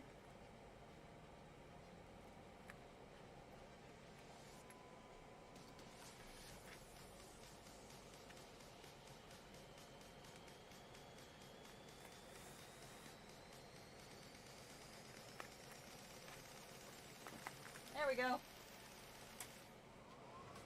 Ready! Alright. There she goes. Next round of cutting stuff. 4 more pairs of earrings. These are going to be in 2 different sizes, this next set.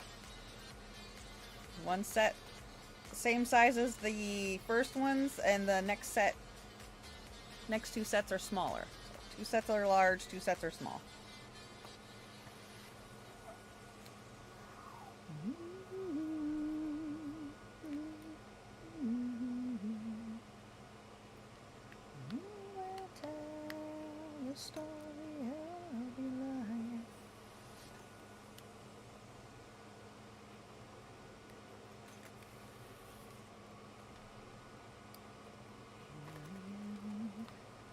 So slow to rest what is left of my body. When I'm just a shell.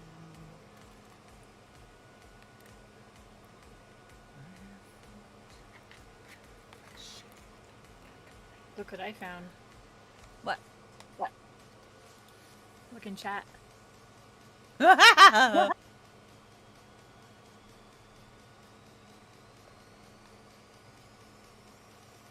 Fucking stitching pony, of course.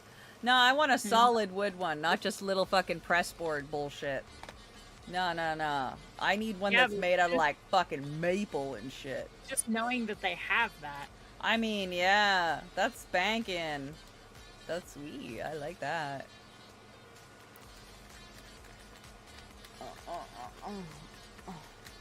No, it's too much smell and it's too harsh on my lungs, Mech. I can't.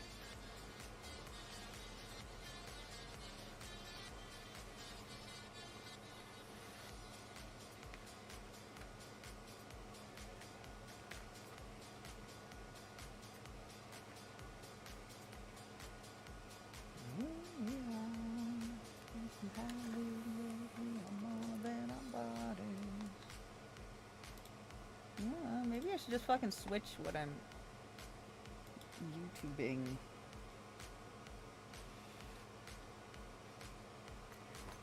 To Mighty Assholes, because those are fun.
Let me check it.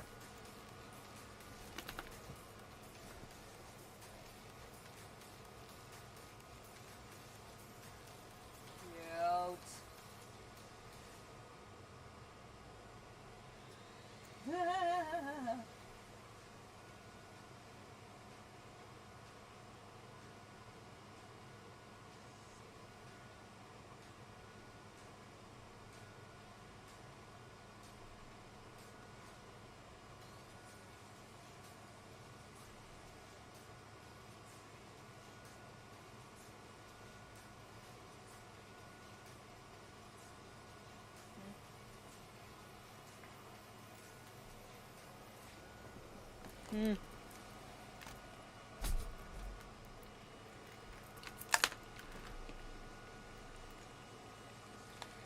I mean, if you feel they're too big, we could use them as pendants.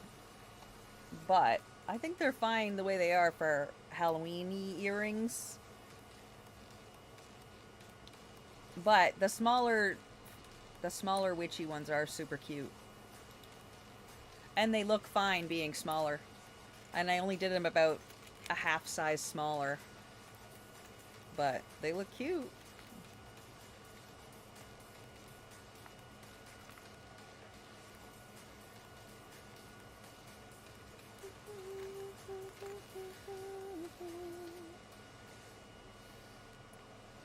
Don't leave me hanging.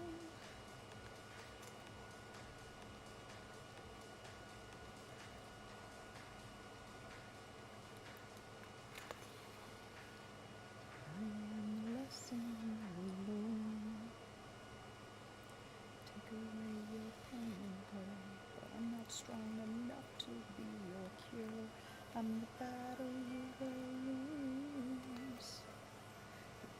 you're saving me. You're the one that's saving you, so.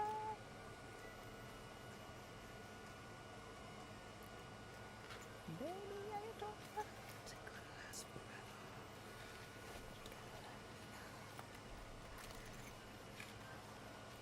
Don't leave me alone and complicated.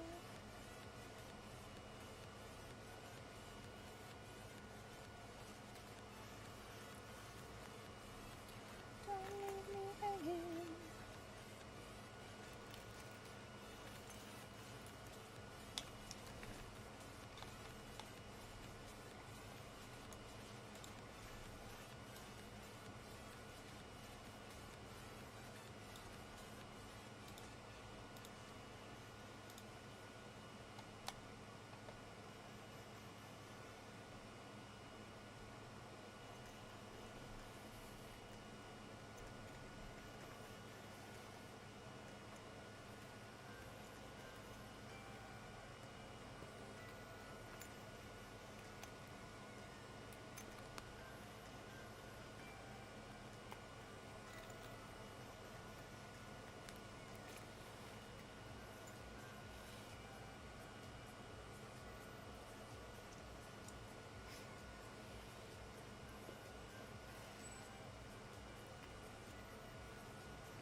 If I don't feel like trying, I'll pull out the pen.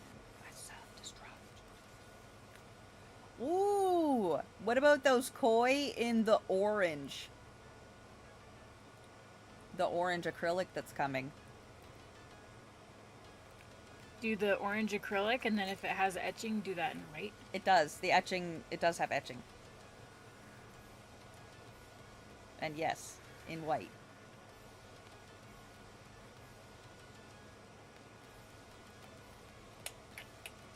You saw all the other colors. If you want to go through shit and look for, like, what's going to match up good with it, I'll tell you the measurements, and we can plot out the entire thing. And then once you hit print, it's just a matter of me coming back and pushing the button and checking on it and whatever.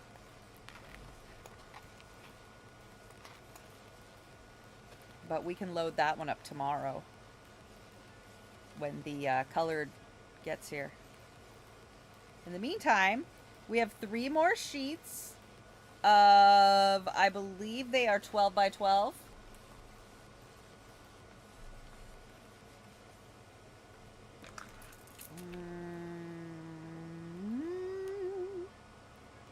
Let me see. Hang on, baby.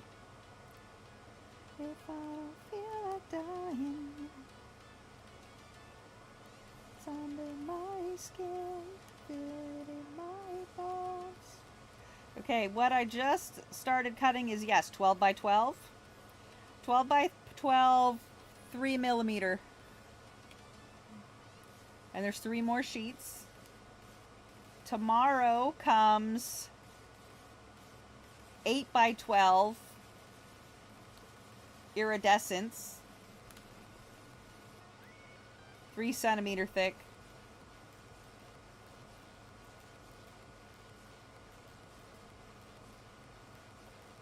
Three millimeter thick. Yeah, they're thinking centimeters. They got it as 1.2 inches. They're bananas. They mean millimeters, 3 millimeters, or 1.3 centimeter or 1.2 centimeters probably.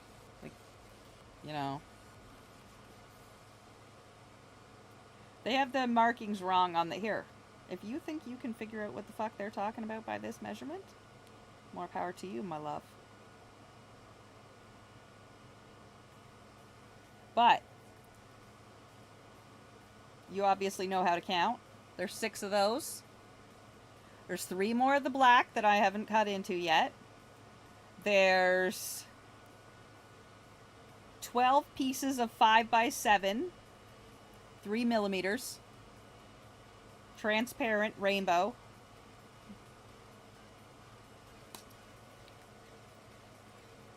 And then there's another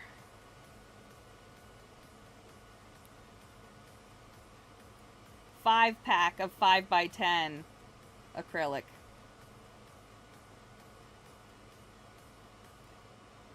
This black was good acrylic though. And it was $20 for a fucking 4-pack. So, there's white, gold, and clear. Can you go through the patterns, Daddy Beth, and see if you can find anything that would pickle your fancy in a metallic gold? Like, it's gotta tickle it hard. Or we can just stick with black and clear for 4 packs is $18. I'm gonna buy I'm gonna buy one anyway. Bye now. Okay, some clear or straight up clear are coming.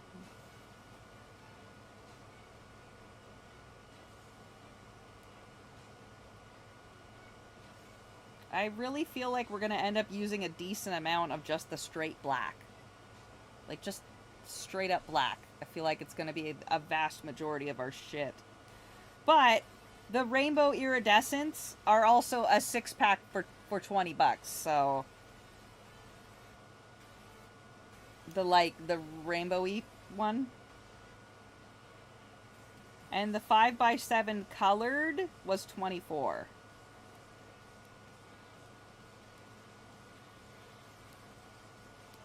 If I do 8 by 12, they have those in colored sheets in about $10 for 2 sheets. I posted a link in my Discord in Quick Jaded is High, just for you. I don't want it to be public though. Okay. Is it your penis? Maybe. 2 hands? Oh yeah. If it'll let you open it. Quick Jaded Tie.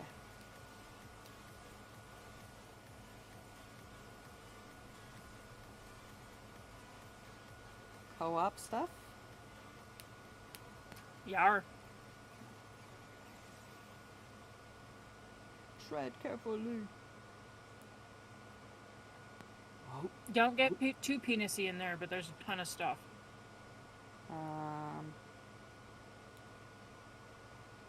What the fuck? What do you mean that's not my password? I know what my password is.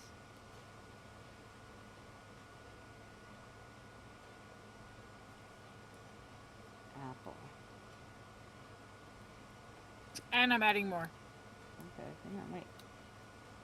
Is it? Quick.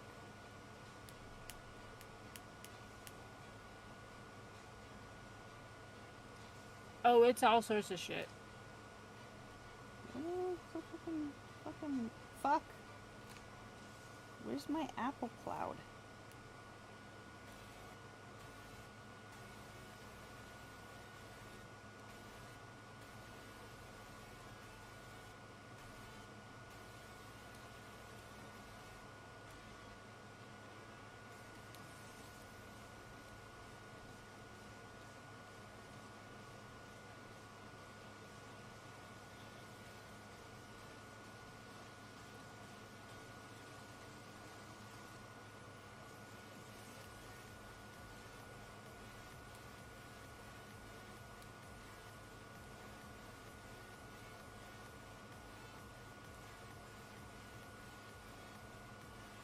Oh my god, I can't fucking remember my apple! Does it really want your password? Yes. I'm sorry. Wait. I'm stupid. Why am I opening it on my phone? Stupid. Oh, God. Don't tell people I'm not stupid, okay? It's a secret. Quick, Jaded Tie. Opens it in the fucking computer. Duh.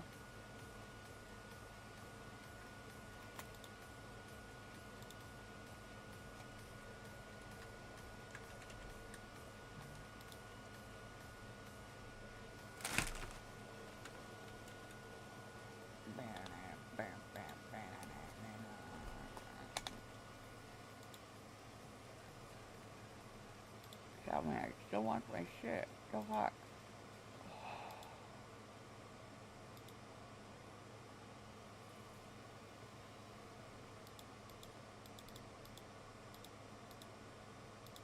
Yeah.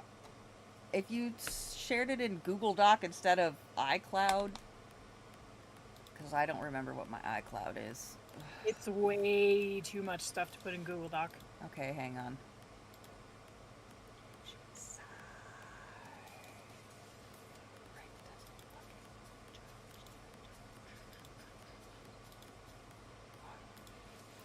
Fucking Apple password.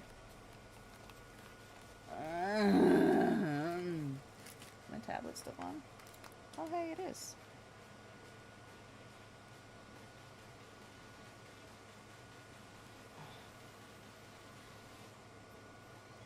Okay, did you see what else I posted in there?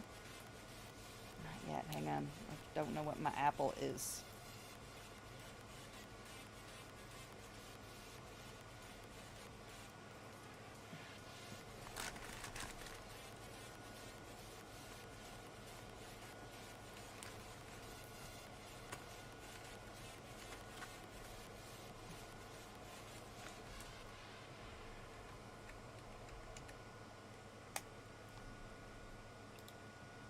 Now don't go too crazy. I only have Oh, hey, it is. 686 credits.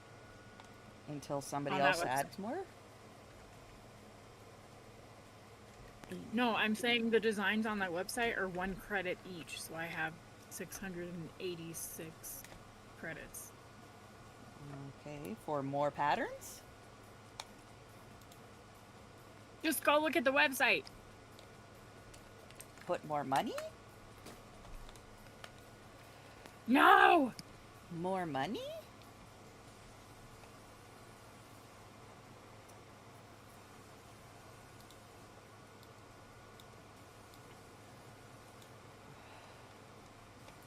Oh, that's so many words. Do I have to read all these words? I wish the name was bigger than the fucking date.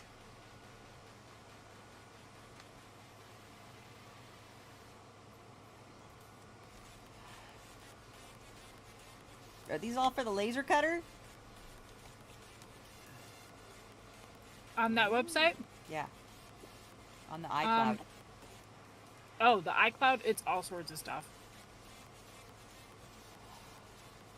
On that website, they have laser cutting, they have SVGs, they website. have... What website? In the chat! Oh shit, you sent me a website. Oh, In hey. That's what I'm saying. On that website, I have 686 credits. Nice. I've been trying to tell you this for like months. I'm the best listener. I only pay attention all the time.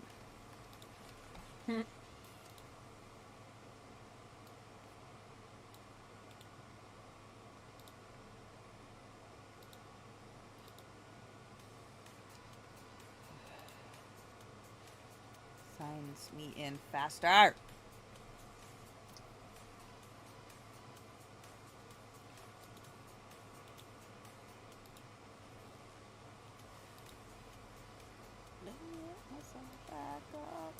Oh, and did I tell you as part of that website you have access to the AI generator, Illustrate AI? I You can tell it what you want it to create, and it'll create it for you. What? I'd like a rich daddy that knows how to spank. I mean, what? That is not the correct beast. You are wrong, and you smell funny.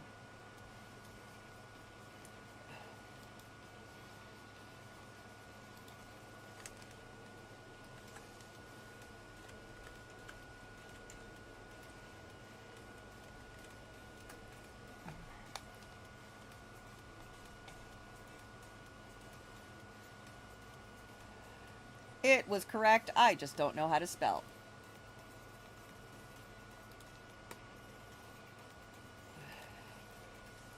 Alright, laser cutting.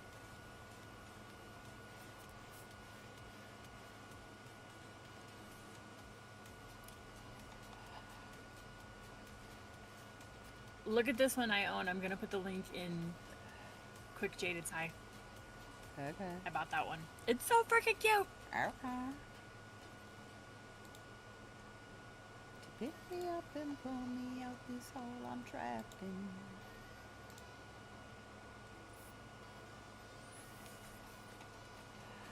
Oh yeah, all those little Halloween guys, those are cute. Yep, those are cuties. There's another one. Earrings Mega Bundle. Ooh. Go through the shit that I've already ordered, I've already paid for, and Okay. download that stuff. Ooh. Oh yeah, see, I'd do some of these in the metallic-y gold. Neat. So you already own this, you said? So I'm gonna go check your Go check my downloads. downloads, your designers, your purchases.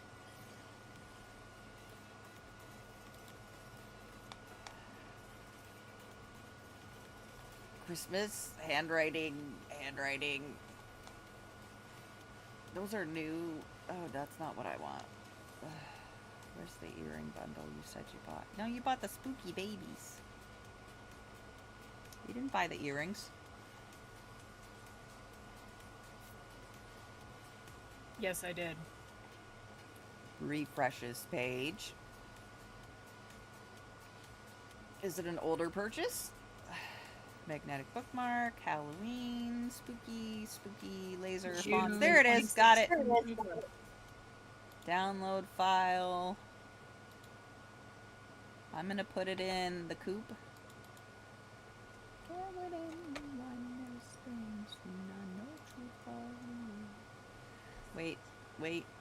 Wait. Streaming. Co-op. New file, patterns. New folder. Called laser. LASERCUTTER.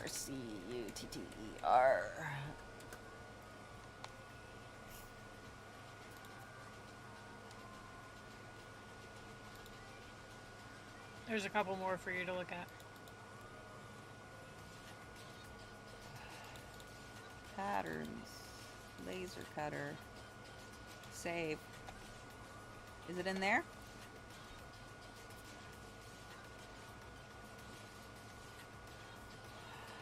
Spooky. Download file. Spooky.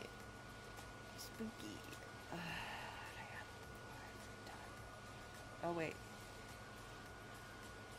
Whatever. Spooky.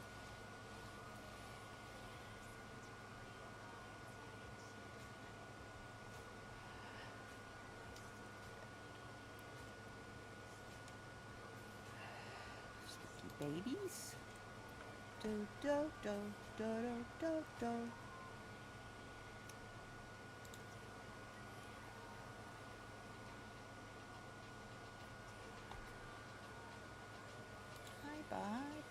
pretty and I like it. Oh, I think I saw this in there. The mega whatever. Yeah, I saw that. Yep.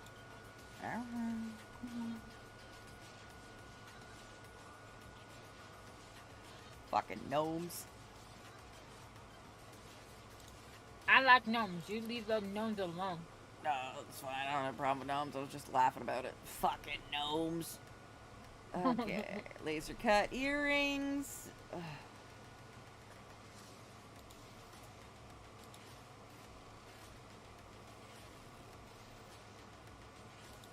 Alright, now I gotta unzip them. Yeah, sorry about it. Is this celestial business supposed to be cutty outy stuff too? I don't know. No. I don't know what you're looking at. Some shit. There's all sorts of shit. Oh shit, let's see. Make sure there's no fire happening behind me because I'm not paying attention at all to the fucking laser. Ooh, nice. Look at how cute that shit's turning out. Fuck yes. Okay. There's like stuff that you can cut out, like coin purses and stuff. Oh and yeah. You can stitch them. Fuck that shit. Okay, I'm saving this to my book Smarks. Okay, now I gotta go in there and fucking unzip shit. Laser cutter! Alright, what do you want to unzip first? I don't know. Have fun. I guess the 1200, huh? You gonna be my girl all night long. Do do do do do do do do do do do do do. Book lover bundle, bride bundle, camping bundle, cat bundle.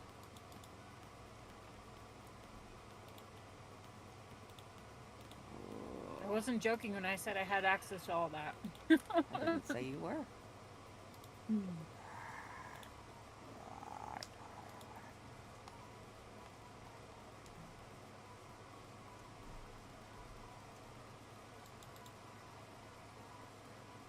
Losing my mind, one cat at a time. That's fine. Welcome. Hope you like cats. Cats welcome, people tolerated. No, it's not even anything good. I don't know. It's just slogans and phrases. I thought it was imagabebs. This is just slogans. know. This is all just slogans. Okay. Okay, that one's fine. I'm gonna put that back away. How about laser cut earrings? That one I'll open. Let's see. Cat earrings. Okay. Wait. Demons buried so deep inside of my mind. Oh. Oh. That's okay.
Oh my god, my headphone got hit at some time. Whoop. Whoop. Yeah, I was like, her mouth is moving, but she's not saying anything. I was saying so many things! I didn't hear any of Take it. it out of 5. Let us take it out of 5. That's not gonna work out. Okay, let's see. Let's move you over.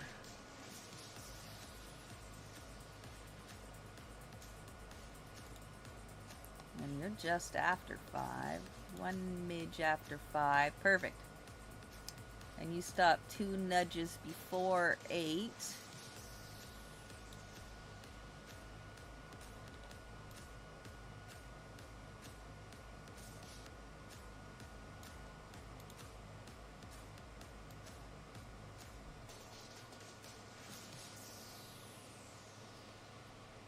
Who you calling a nudge? I want to add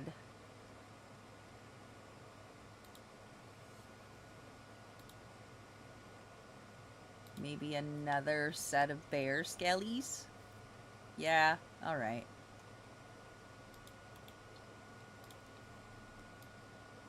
Should be just the perfect amount of space left.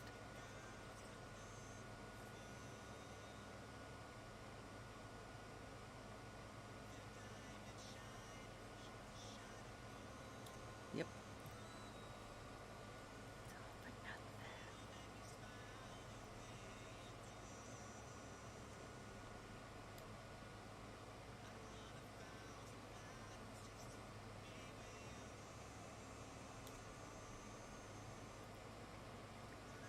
Alright.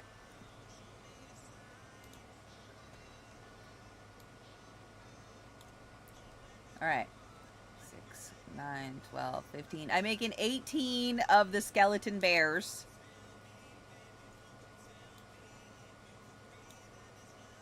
I got 10 of the skeleton. Wait, 12. Wait. How many do I got? 1, 2. 12. 12 skeleton fairies. 4 large witch and 4 small witch. And 8 of the same size of, they're all the same size, of the wizards.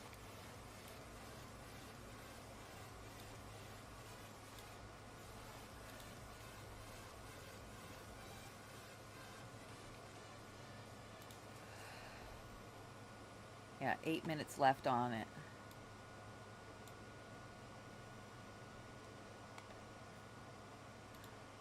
Alright, cool.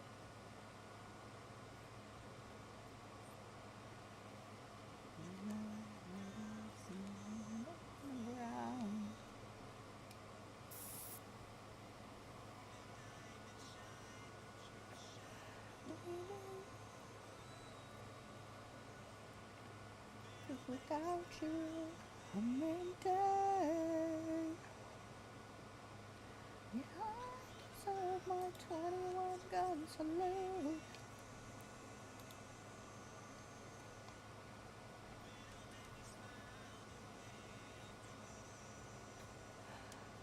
Ooh, there's a chunk of space down here I could put shit in. Okay.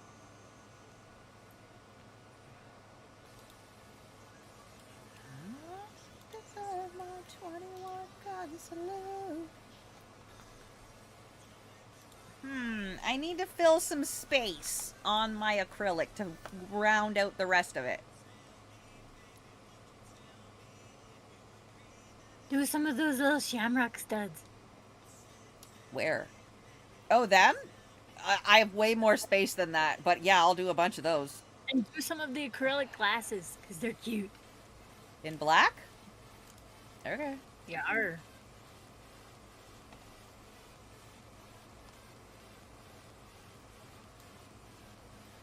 Oh, and they fit perfect. Alright.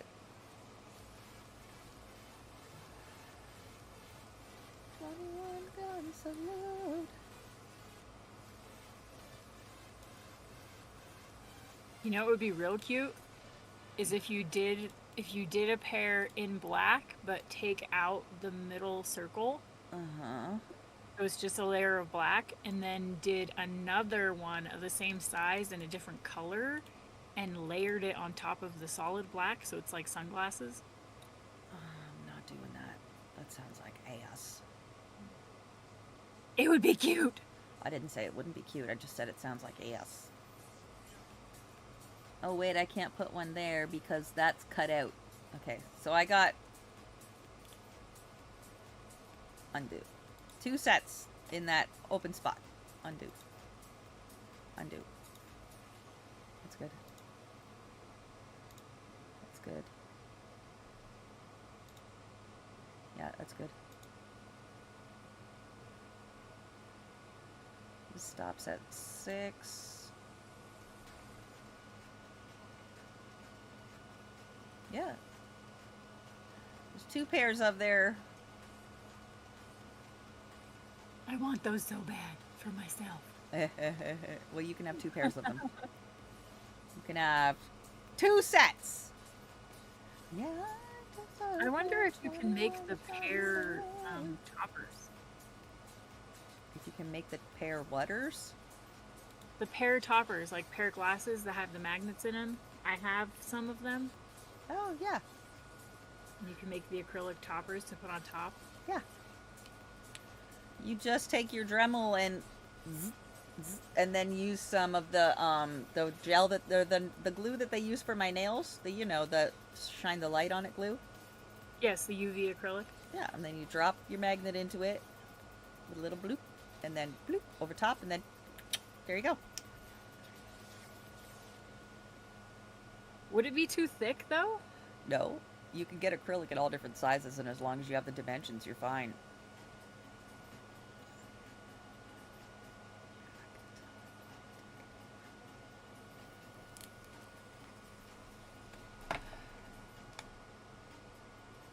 So what do I hang when you're walking away? Ooh.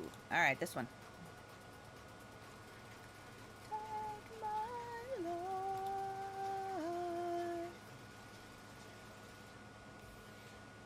Whoop, the Wendy Williams court hearing stuff happened. I should probably check that.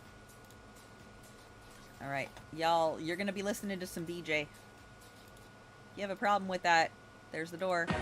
Exclamation BJ. Go get it! Your music, your way. Radio Disney. Listen now for your chance to win a Disney Cruise Line vacation with Aaron Carter. Oh. This is what I finished watching earlier. This fucking BJ. I love her. DJ investigate, she gonna find the truth, she gonna crack the case here. I love BJ. She's such a sweetheart. Alright, it was the Wendy Williams stuff. Cortisol levels through the roof. Inflamed. There we go. It went on for, it was only a 20-minute. So Wendy Williams update had. Oh, wait. Let me go to the live. No, that was it. Okay. I'll go to the live for the P. Diddy shit, though. Williams update has hired a new lawyer, Joe Tacopino. This guy is a heavy hitter. He has represented a lot of big names. They're escaping me right. The names are escaping me right now. He's one of these big wig heavy hitters.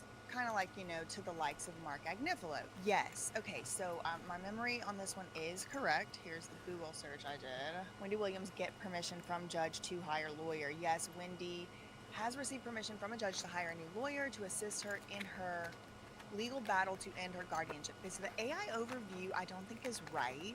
Sometimes you have to take it with a grain of salt. It's partially right. She has received permission to hire new lawyers, but it wasn't for the purpose of representing her in the guardianship case.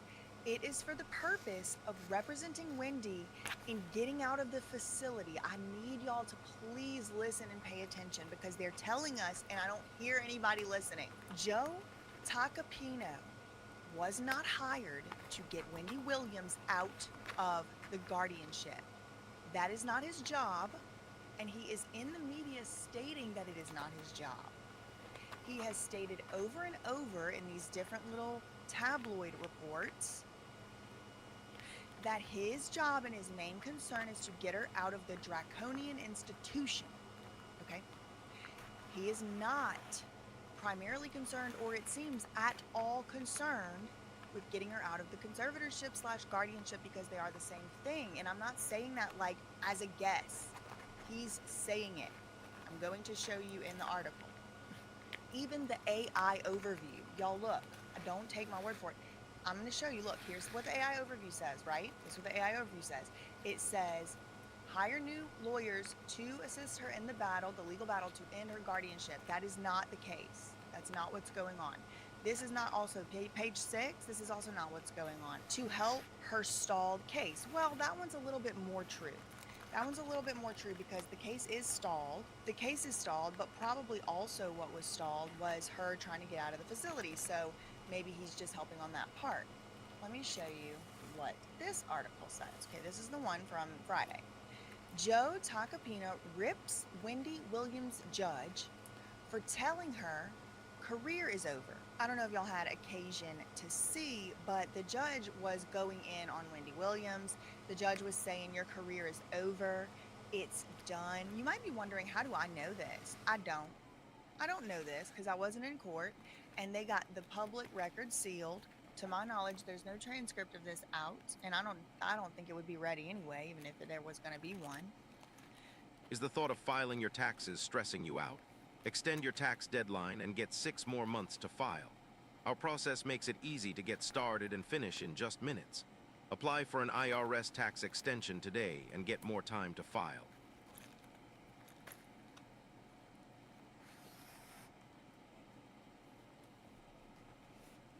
Tax Act knows taxes can be confusing, so we've got experts, live human experts, to talk to if you get stuck. I've Or already if you filed just, my fucking want to shoot taxes. the breeze about Shut deductions up. and dependents and stuff.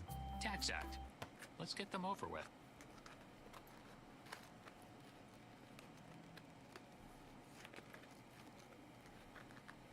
So all we have to go by, unfortunately, is these insider sources in the tabloids, okay? That's all we have to go on. Joe Tacopina rips the judge for telling Wendy her career is over. Joe Tacopina, sickened by Wendy Williams' judge claiming her career is over, rips gag order 2. Okay, good. I'm glad. Good. Thank you, Joe. Thank you, Joe. I don't know, if I trust Joe as far as I can throw him. But so far, yes, rip the gag order. He's blasting the judge in Wendy's conservatorship case for telling the TV star her career is over, calling the statements outrageous. The lawyer said they were outrageous, adding Wendy's going to have a massive comeback when the conservator battle is over. Okay, not when the conservatorship battle, the conservator battle. Could it be a battle over who's going to be the conservator? Could it be a battle over whether conservator is going to let Wendy come back to work again? And why is everyone so concerned about Wendy coming back to work again all of a sudden?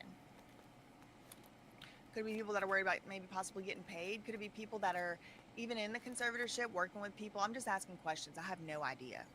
But could it be people working inside the conservatorship realizing their money is going to run out, and then there's people on the outside of the conservatorship that can maybe help them run a podcast? Or I don't know. I'm wondering if that's a possibility.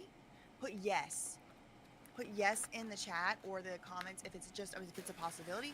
Put no if it's not a possibility. I'm just wondering because I don't know. But anyway, here's Joe Tacopina saying Wendy's going to have a massive comeback. So they're priming us. And look, listen, I think Wendy, if she wants to do that, she should do it. I think that she might even actually want to do it. So I'm not somehow opposed to it. The only thing I'm opposed to is Wendy still, at the end of all of this, not having her rights intact. That's really the only thing I'm opposed to. If Wendy wants to get out of this conservatorship or guardianship, because they're the same thing, and do a podcast and do a show, that would make total sense to me. I'm not trying to say like someone is forcing her, but I am just wondering if, maybe there's some conflicts of interest at play with any of these people talking to the media. Put yes in the chat if you think maybe possible. Yes, number 2, or no, number 2. Okay. So TMZ actually spoke exclusively with Joe Tacopina on Friday, so a few days ago. Today's Monday at the time of the recording of this. The lawyer said the statements made by the judge shouldn't have been made in court, and also they should not have been made in front of Wendy, especially since the judge who said it isn't in the entertainment industry. Oh, I guess he's saying, like, because the judge has really no authority or maybe grounds upon which to know whether or not Wendy's career is over or not. Like, what do you mean? How are you going to tell someone her career is over? Yeah, maybe that. We spoke with Tacopina, who is serving as Wendy's personal attorney, on Friday on TMZ Live. He says these statements by the judge shouldn't have been made in court or in front of Wendy, especially since the judge who said it isn't in the entertainment industry. I don't really get why that's at the end like that. I don't get it.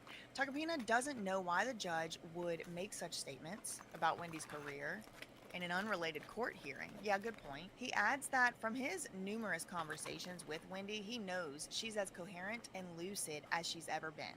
Joe, the lawyer, Tacopina, says statements about Wendy's career show the judge's bias.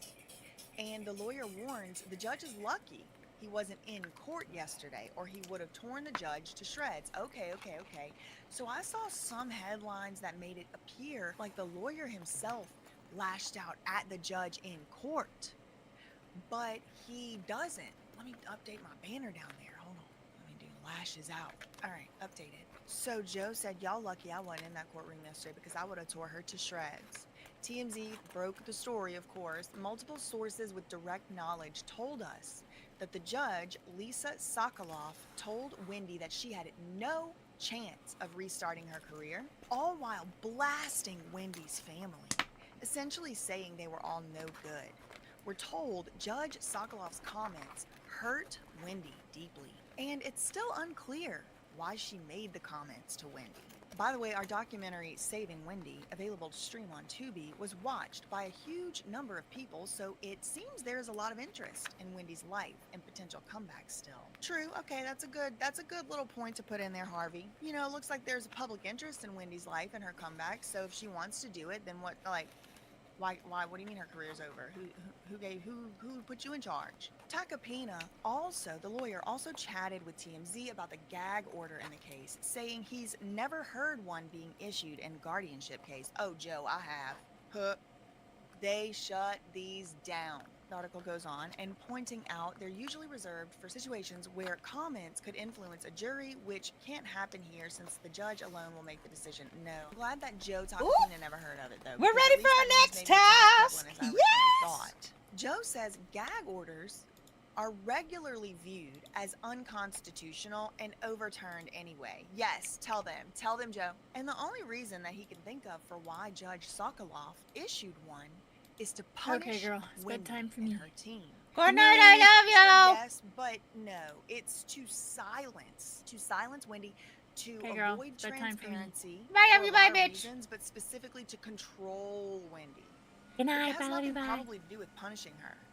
It's just about control. Maybe she was about to leave out from under their control and they had to get it back some way. That's probably what's going on. It probably isn't to necessarily punish her. However, now that she is speaking out, I absolutely think that now that, yes, that's added right onto the agenda, punishment. So the article goes on to say, while Joe says he's not taking over the guardianship case yet.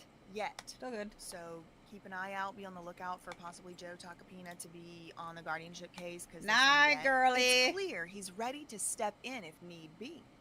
And he's ready to take on the judge in the case. Okay, well, that's interesting. I want to read an article about, I just picked one at random. This is Vibe magazine /vibe.com. So I want to talk about what happened in the court case. This is from the same day, article from the same day. Judge reportedly tells Wendy Williams, April 11th, her career is over. The television host is in a legal battle over her guardianship amid health concerns. A judge reportedly told Wendy Williams that her career is over at a recent hearing regarding her guardianship. According to TMZ, sources claim that Judge Lisa Sokoloff claimed, quote, "It's done." Did they exclusively report it? Yeah, okay. We'll read it from TMZ. Judge to Wendy Williams, your career is over, because they have the exclusive. So we'll go straight to the source. Things are getting weird and intense in the Wendy Williams guardianship war. Multiple sources with direct knowledge. Multiple sources with direct knowledge. Do y'all cite where we're getting the info from, okay?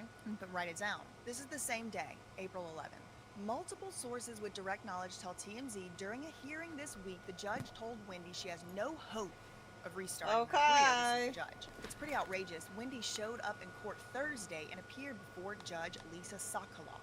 Our sources tell TMZ the judge railed on Wendy's niece, Alex Finney, accusing her of leaking information to the media and threatening her with sanctions for future conduct. The judge wasn't finished. We are also told that the judge attacked Wendy's family, essentially saying they were no good. And then the judge started talking about Wendy's career. Let's pause for a moment, just a moment. I asked this question in my last few Wendy Williams videos, who's the sources? I'm gonna ask it again. Because a few times we've seen one of the sources named, there's been a few sources named, but one of the sources named was Wendy's friend slash health care advocate slash someone in a position to have Wendy as a quote client, Gina Lisa Monterosso. She's been cited before. At Granger, we're for the ones who pay attention to every little detail. The ones who fuss, tinker, and sweat the small stuff. Because you know the tiniest thing can make the biggest difference when it comes to keeping business moving. We get it. We're the same way. As being a source. Alex Finney has as well. And so has Joe Tacopina. In the article we just read, right? He was the source. They were citing him. And sometimes it's like a secret source. Anonymous source close to the situation, so you don't know. So I don't know who is the sources, but I do find it to be interesting that the only glimpse of this sort of blame game that may be going on in court that we are getting as the public from this exclusive article, because of course, who knows what actually went on in the court. We don't have the minute order, we don't have the minutes, we don't have the transcript, we just have to freaking take TMZ for it, word for it. But the sources told TMZ. Who was the judge mad at? Wendy's family. Alex Finney. Threatened Alex Finney, the niece, with sanctions. I want to know, was Gina Lisa Monterosso questioned by the judge? Because I just told y'all, and I know you can go and look publicly yourself, Gina Lisa Monterosso also gives exclusive statements about these court hearings. Did she get admonished by the judge? Was she in court also? Why is it the family is no good? Alex Finney is being threatened with sanctions, being accused of leaking information, and you might be wondering, well, maybe they did. Maybe the judge did say the same thing to everybody in there. Well, then my next question will be, then why is it in the exclusive TMZ reporting? I mean, this is the source. Other news sources, Vibe.com, is citing this as the source. So why is the source, in the second scenario, why would they be twisting the truth? Why wouldn't they be saying, and Gina Lisa Monterosso? In that case, I'm wondering, are they covering up for Gina Lisa Monterosso because they don't want to make her look bad, make her look like she got threatened with sanctions for doing something wrong? I don't know. I mean, it's like 1,000 different things could be. All I can do is speculate. All I can do is speculate, because we have no insight into what's actually going on inside the court other than these articles that we can just hope and pray are true, and the full story, which of course they are not. They can't be. They can't, because otherwise you just need a transcript and a video. Like, that's why there should be videos. This case, the hashtag open the docket. Anyway, the judge said that Wendy has no hope of restarting her career, accused the niece of leaking information, went off on the family, and then started talking about Wendy's career. She had a great career, but now it's over. She will never have a career again. Quote, it's done. Our sources say the remarks hurt Wendy deeply. And it was unclear why the judge said it. Beyond it being hurtful, it's unclear what expertise the judge has in the entertainment industry to be making such a grim statement. Yeah, because they worked Britney Spears like a freaking dog. The woman didn't even have days off. She couldn't even get a pair of Skechers. And that girl was in a conservatorship the whole entire time. Anyway, for the record, lots of people are keenly interested in Wendy's career. Our Tubi documentary, Saving Wendy, was viewed in huge numbers. I want to know how many. Why you ain't telling? and various outlets have been reporting on her bid to end the guardianship. Yes, they have, and I've been trying to read it. Wendy now has a not-so-secret weapon in her arsenal, attorney Joe Tacopina, who will take the guardianship up with a jury if the judge doesn't end it. Okay, so that's the only place I'm seeing that, because watch this. But I'm glad to see that now. I am glad to see that now, because that's the first time I'm seeing that he wants to end the guardianship and he's going to take it to a jury. Because when I've seen him talking and being quoted firsthand, he's not saying that. He is saying, I am trying to get her out of the draconian institution. Page 6, Wendy Williams hiring new lawyers to free her from luxury prison and guardianship. She's not a vegetable. Embattled former TV talk show host Wendy Williams is set to go the way of Britney Spears and hire a new legal team to extract her from what she says is an unnecessary and unfair guardianship. The Post has learned Williams has received permission, rare for someone under the purview of a guardianship, to hire new lawyers to help her stalled case for almost 3 years. Williams has been locked into a guardianship she says she doesn't need and has said she doesn't like her guardian, Sabrina Morrissey. Look, this page 6 article is quoting, citing, interviewing exclusively with Gina Lisa Monterosso. They say she's incapacitated. That usually means someone who is a vegetable or unaware of their surroundings and unable to communicate. That's not Wendy. Just even look at how she operates the scooter. I would not be advocating publicly on the behalf of Wendy. Her client, remember she called her client later on. Wendy is Gina Lisa's client now. Remember we read that from People magazine, exclusive? For now, if she doesn't get a new legal team, she faces no future other than sitting in her room alone every day. She's just stuck in what she calls a luxury prison. Okay. Finally. HotNewHipHop.com. Y'all, I feel like these articles were everywhere, and now it's like I had to dig to find this, but yes, okay. So this is from April 3rd. This is, quote, it's an article called Wendy Williams enlists A$AP Rocky's lawyer, Joe Tacopina, to represent her in guardianship case. So it says Joe Tacopina still needs a judge approval to serve as Wendy Williams' guardianship attorney, which he eventually did get. Remember we saw that? And his ultimate goal is to get her out. Okay, that's interesting, but wait till you actually see the quote. Wendy Williams is fighting her conservatorship with force, especially now that more public statements from her seek to combat the other narratives about her dementia diagnosis and mental state. Now she enlisted another legal expert to help her out with her guardianship case. Not to help her out of her guardianship case, y'all. To help her out with it. Help her out with her guardianship case. To do what? To get her out of the mental institution. The expert in question is none other than Joe Tacopina, who spoke to TMZ on Thursday, today, that's the day this came out, April 3rd, to break down his involvement. Quote, the end goal. It makes me feel crazy, it really does.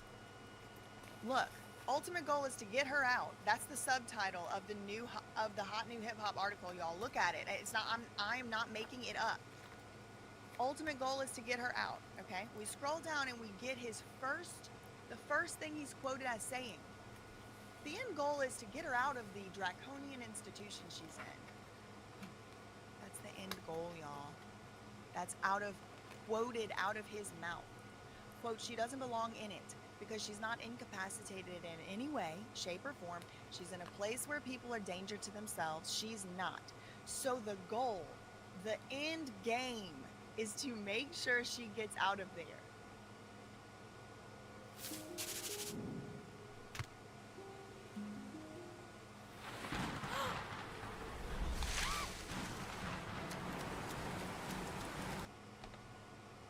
How it's done honestly doesn't matter to me. Now, I spoke to Wendy at length yesterday. She wants me to represent her. I am representing her. Her family has asked me to represent her. I am her personal attorney. Now, it doesn't mean I'm in the guardianship case yet. And I'm not, because the judge has to approve any lawyer coming into the guardianship case. Ooh, I hope I'm wrong, but I predict that Wendy Williams is being taken for a ride. That is what I think is going on. I think that this team is tricking her. I think that they are pulling the wool over her eyes. Yes, I do.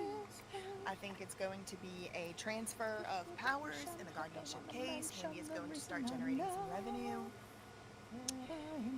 She's going to start generating some revenue with her new show or whatever production, whatever they put her into doing. Oh, and I hope I'm wrong. I could be wrong, and I hope I'm wrong, because how could it be a fact? It's not statement of fact if it's in the future. It hasn't happened yet. Hope I'm wrong. Hope I'm wrong. I am wondering why the judge didn't get upset with Gina Lisa Monterosso for also doing interviews with press. She didn't think Gina Lisa Monterosso might have been sharing some of the filings, or maybe it was.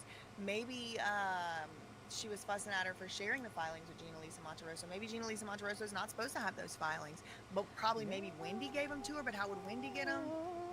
I don't know, because you know they can keep a conservatee / ward, because it's the same thing, from seeing their court papers. That's what was going on with Brittany. Her court documents would get mailed to her lawyer, Sam Ingham. Court-appointed, court-enforced lawyer. She tried to hire her own, and the court would not let her. So we're seeing that come back around here in the Wendy Williams. Now, she's done hired a guy, but not for inside the guardianship. So far, it is tracking with Britney Spears's. Britney was not able to hire a lawyer until a international movement sprung up for her freedom. And it looks like, again, we're tracking closely to that in this case. That is all I really had for this one. In the meantime, Okay. Love you. Okay, bye. Love you, bitch. Hey, y'all.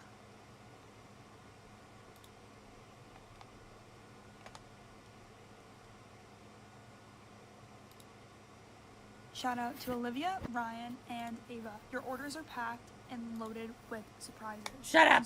My parents said they'd boycott my wedding unless I invited the sister who slept with my fiancé. So I gave them a choice they never saw coming.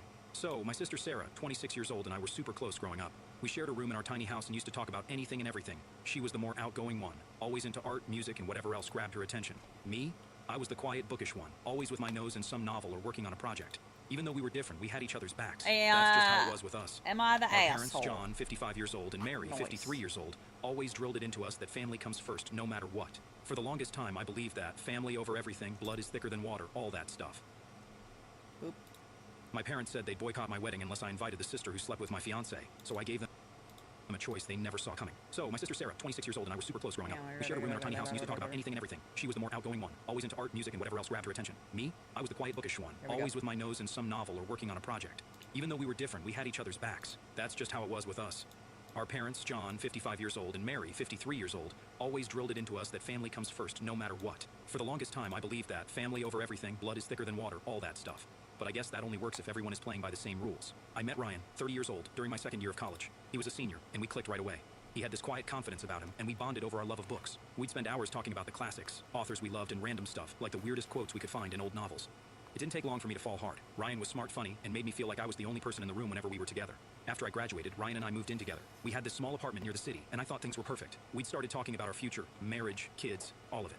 Meanwhile, Sarah was doing her own thing. She didn't go to college, much to my parents' disappointment, but she was hustling, working jobs to support herself while chasing her art career. She was always bouncing between jobs, struggling to make ends meet, but I admired her determination. I thought, she'll figure it out eventually. I never thought there was any tension between Sarah and Ryan.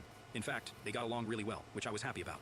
They had a lot in common, music, art, and all that creative stuff I never really got into. I thought it was cool that my sister and boyfriend could hang out and talk about things they both liked.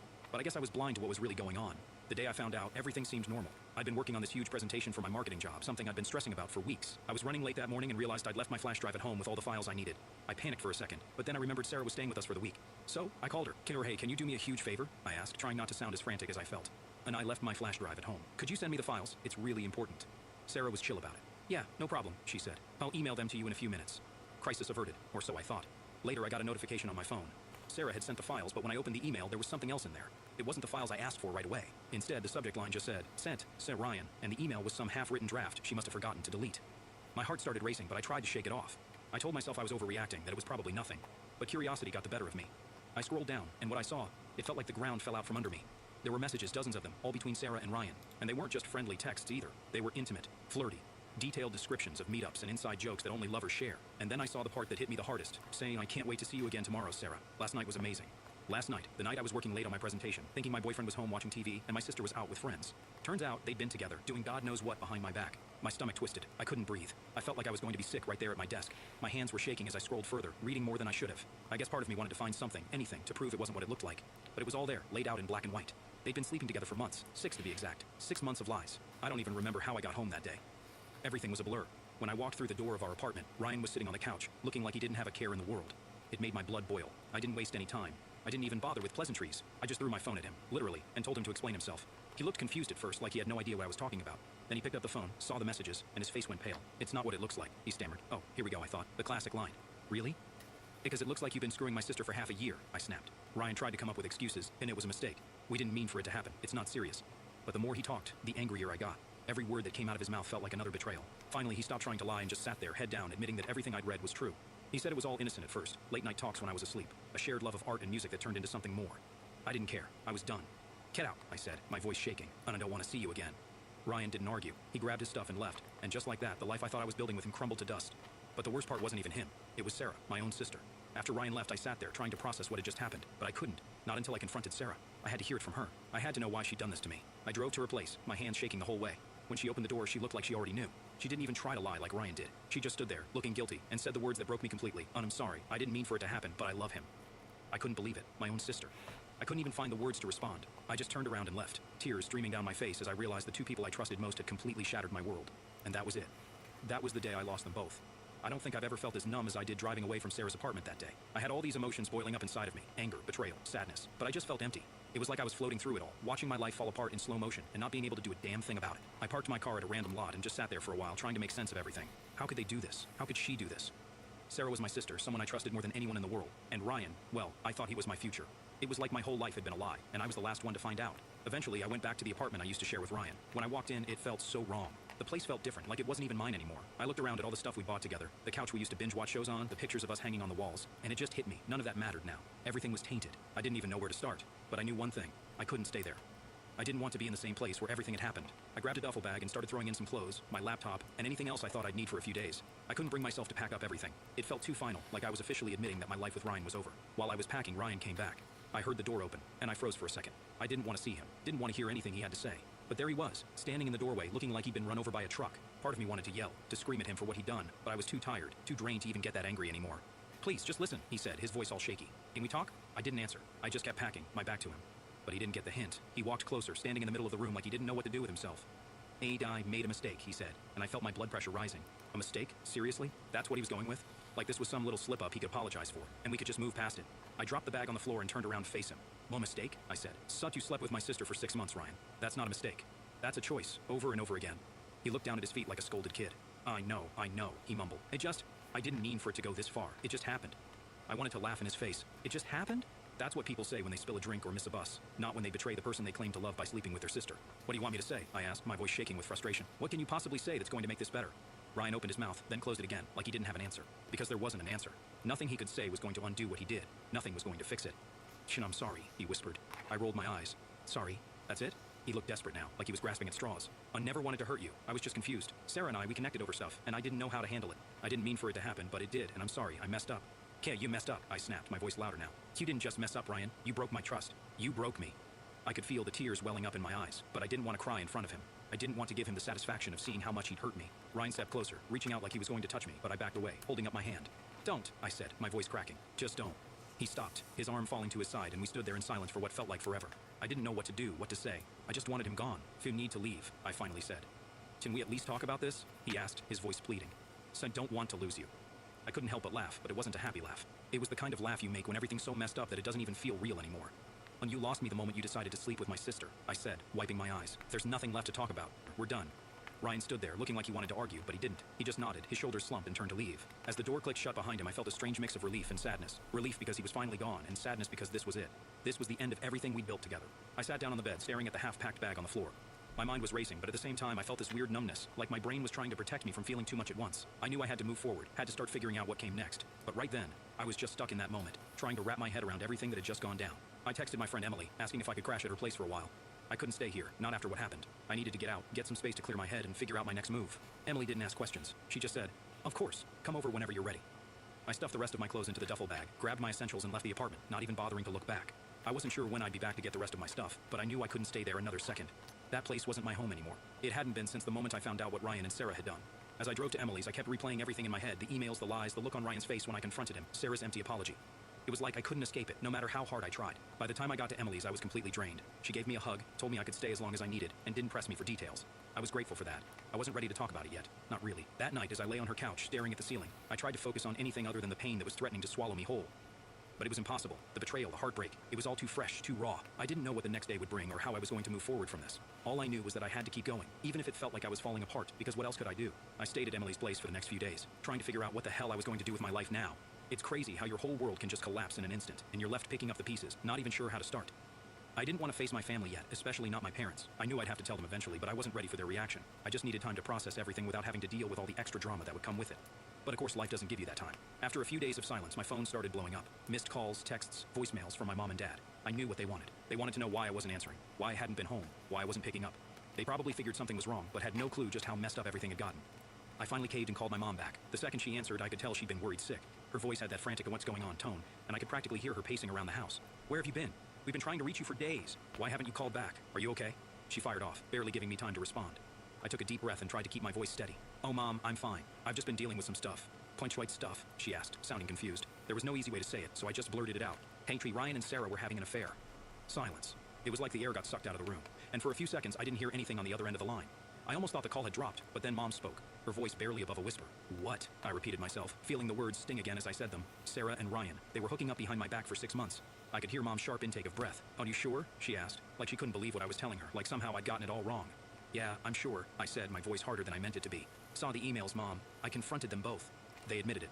More silence. I could tell she was struggling to process what I just told her. I mean, who wouldn't be? It wasn't like this was some small thing. This was the ultimate betrayal, and I knew it was going to hit her hard. And I don't know what to say, she finally managed. How could this happen? Sarah, your own sister. Well, yeah, I know, I said, trying to keep the bitterness out of my voice. Oh, believe me, I'm just as shocked as you are. At that point, I could hear my dad in the background, asking what was going on. Mom must have put me on speaker because the next thing I knew, Dad's voice came booming through the phone. What's all this about? He demanded. I sighed, knowing I'd have to explain the whole thing again, so I did.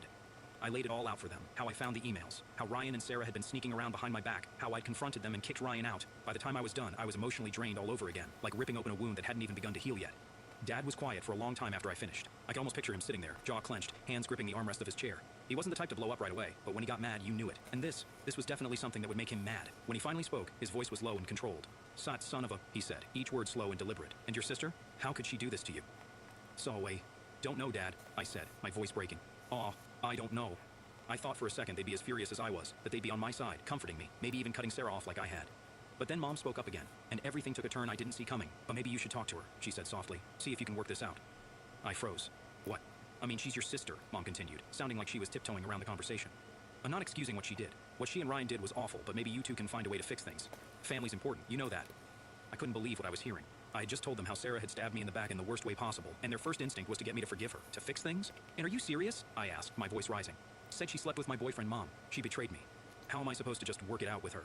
Timon, I'm not saying you have to forgive her right away, Mom said, clearly uncomfortable. And she's your sister. You two have been close your whole lives. I hate to see this tear you apart, tear us apart. It wasn't like we had a simple fight. This wasn't something that could just be patched up with a few apologies and a family dinner. Sister's fiance for months. There was no coming back from that, at least not anytime soon. Ton, I don't think you understand how badly she hurt me, I said, my voice shaking. Oh, she's not my sister anymore, not after this. Dad finally chimed in again. Oh, look, I get that you're angry, and you have every right to be, he said, his voice still calm but firm. But what your mom's trying to say is, don't make any decisions you can't take back. Sarah's family. You might hate her right now, but at the end of the day, she's still your sister. Maybe one day you'll be able to find some sort of peace with this. I felt like I was going crazy. Here I was, hurting more than I ever had in my life, and they were worried about keeping the family together. Where was the outrage? Where was the support? I needed them to be on my side, to see how broken I was, but all I was getting was, and she's still your sister, and family is everything. I'd had enough. I can't do this right now, I said, my voice tight. I need some space. I'll talk to you guys later. I hung up before they could say anything else. I was shaking, I'd talk trying to you hold back the never. tears. I couldn't believe it. My parents, my own parents, were more concerned about me forgiving Sarah than they were about what she'd done to me. It felt like they were choosing her, like they were telling me my feelings didn't matter. Yep. And that hurt almost as much as the betrayal itself. After that call, I knew things were going to be different. It wasn't just Sarah and Ryan who'd betrayed me. In a way, my parents had too. Yep. They weren't on my side. They were just trying to keep the peace, and I wasn't interested in peace right now. I was interested in surviving and figuring out how to get through this without falling apart completely. I didn't know what the next steps were, but one thing was clear. I was on my own. After that with my parents, I felt more alone than ever. I mean, I knew things were already messed up, but hearing them try to push me toward forgiveness like it was that simple just made everything worse. I thought I could at least count on them to understand how broken I was, but they just didn't get it. It's like they were so focused on keeping the family together that they couldn't see how much I needed them to support me, not Sarah. I stayed with Emily for a while longer, trying to get my head on straight. I had no idea how to even begin putting my life back together. The person I thought I was going to marry had betrayed me. My sister, the person I trusted the most, had betrayed me. And my parents, they were basically telling me to suck it up and get over it. I wasn't ready to deal with any of it, but I knew I couldn't hide forever. One night, while I was zoning out on the couch at Emily's, she brought up something I hadn't thought about yet. No, you're going to have to get the rest of your stuff from the apartment at some point, she said carefully, like she didn't want to push me too hard but knew it had to be said. She was right. I couldn't just avoid the apartment forever, no matter how much I wanted to. All my things were still there, and I had to figure out how to move on. But the thought of going back to that place, the place where everything fell apart, made me sick to my stomach. So, a few days later, Emily and I drove over to the apartment. I hadn't been back since the day I kicked Ryan out, and walking through the door was like stepping into a time capsule of everything I'd lost. We managed to pack most of my things by the end of the day, but I still had this feeling of unfinished business. Like even though I'd gotten all my stuff out, I hadn't fully let go yet. The apartment, Ryan, Sarah, it all still had this hold on me, and I hated it. When we finally got back to Emily's, I felt a little lighter, but I still wasn't sure what my next move was. I couldn't go back to that apartment, but I didn't want to keep imposing on Emily forever. I needed to start making some real changes to move on from this chapter of my life, even if it felt impossible at the moment. It was around that time I met Alex. We were introduced through some mutual friends at a casual get-together. And at first I wasn't really in the mood for socializing. I mean, after everything that had happened, the last thing on my mind was meeting someone new, but Alex was different. He didn't push, didn't pry into what had happened. He was just easy to talk to. He made me laugh in a way I hadn't in a long time. I remember one night we were all sitting around, and Alex started telling this ridiculous story about his dog getting into his neighbor's yard and causing absolute chaos. It was stupid and silly, but it was the first time I genuinely laughed since everything fell apart. I didn't realize how much I needed that. We started hanging out more, just as friends at first, and I appreciated that he wasn't in any rush to make things more serious. It was nice having someone to talk to, someone who wasn't involved in all the drama of my past. He knew what had happened with Ryan and Sarah. He'd heard it from our mutual friends, but he never pushed me to talk about it unless I wanted to. He was patient, giving me the space I needed to figure things out. Eventually, things did start getting more serious with Alex, but it was different this time. I wasn't rushing into anything. After what had happened with Ryan, I had major trust issues, and Alex knew that. He didn't push me to move faster than I was comfortable with, which made all the difference. Slowly, I started to feel like maybe there was a future for me after all, even if it wasn't the one I'd originally planned. But just as I was starting to feel like I was getting my life back on track, my parents threw another wrench into things. They knew I was seeing Alex, and they were happy for me, but they just couldn't let go of the whole Sarah situation. Every time I talked to them, they found some way to bring her up, like it was their mission to make me forgive her. Oh, you know, Sarah's been struggling, Mom would say during one of our phone calls. She's been through a lot since everything happened. She misses you. I wanted to scream. I knew Sarah was struggling. I wasn't blind to it, but that didn't change what she did. And yet, every time I talked to my parents, it was like they were trying to guilt me into letting her back into my life. They just couldn't seem to understand that I wasn't ready for that. Maybe I'd never be ready for that. It got to the point where I was dreading talking to them. Every conversation turned into some sort of passive-aggressive guilt trip about Sarah and how Paul's family is forever, and it's everyone makes mistakes. But I was tired of hearing it. I was tired of them trying to fix something that couldn't be fixed, at least not right now. I had to put some distance between us. I stopped answering their calls as much, and when I did talk to them, I kept it short. I wasn't trying to be rude, but I just couldn't handle the constant pressure anymore. I needed space to figure out what I wanted, not what they wanted for me. I was moving forward, but it was on my own terms, and for the first time in a long time, I was okay with that. As time went by, my relationship with Alex became more serious, and eventually he proposed. I was over the moon, and we soon started planning our wedding. I thought wedding planning would be all about picking flowers, deciding on cake flavors, and finding the perfect dress. You know, the stuff you see in movies. But for me, it was like walking through a minefield. The closer we got to the big day, the more my parents turned it into a constant battle. And of course, the main problem was Sarah. From the start, I knew it was going to be tricky with her. After everything that had happened with Ryan, the last thing I wanted was Sarah anywhere near my wedding. I mean, she betrayed me in the worst way possible. The idea of having her there, standing around like nothing happened, made my skin crawl. But of course, my parents had a completely different view. They had started making little comments here and there like, "Have you thought about inviting Sarah? Or it would be nice to have the whole family together." At first I ignored it. I figured they'd eventually get the hint and drop it. But they didn't. In fact, it seemed like the closer we got to the wedding, the more they pushed. One afternoon, my mom and dad came over to help finalize some wedding details. Or at least, that's what I thought. We sat down with the guest list, and my mom had this weird look on her face the whole time. I could tell something was coming, but I wasn't ready for what she said next. "So, we've been thinking," she started, her voice too casual for the way she was fidgeting with the paper in her hands, "when we really think it would be a mistake not to invite Sarah to the wedding." I froze. I'd been waiting for this conversation, but I still wasn't ready for it. "Mom," I said, trying to stay calm, "and we've talked about this. Sarah isn't invited. I'm not comfortable with her being there." My dad chimed in then, his voice firm, like he was trying to reason with me. "She's your sister. Don't you think you two can at least try to work things out? It's your wedding. It should be a time for family to come together." I took a deep breath, already feeling the tension rise in my chest. "Dad, this is my wedding. I don't want to spend the whole day feeling uncomfortable because she's there. It's supposed to be a happy day for me and Alex, not a reunion where I'm forced to forgive her just because it's family." But they didn't stop there. My mom leaned forward, her tone turning soft, almost pleading. "And sweetie, Sarah's been struggling. She regrets what happened, and this could be a chance to start fresh. We just don't want this rift to last forever." I could feel my patience slipping. "Oh, this isn't about starting fresh," I said. "Sanchi slept with my boyfriend. It's not something I can just get over because it's convenient for the wedding. I'm not ready to forgive her, and I don't know if I ever will be." That's when things escalated. My dad sighed, crossing his arms. "We're not saying you have to forgive her right away, but not inviting her to the wedding? Do you really want to make things worse? We're your parents, and we're telling you, this is a mistake." I could feel my anger building. They weren't listening. It was like they cared more about keeping up appearances and having Sarah there than they did about how I felt. "I don't care if it makes things worse," I snapped. "Then this is about me and Alex, not Sarah. She lost the right to be part of my life when she did what she did." Then my mom hit me with a line that really set me off. "If Sarah isn't invited, we might have to reconsider attending the wedding ourselves."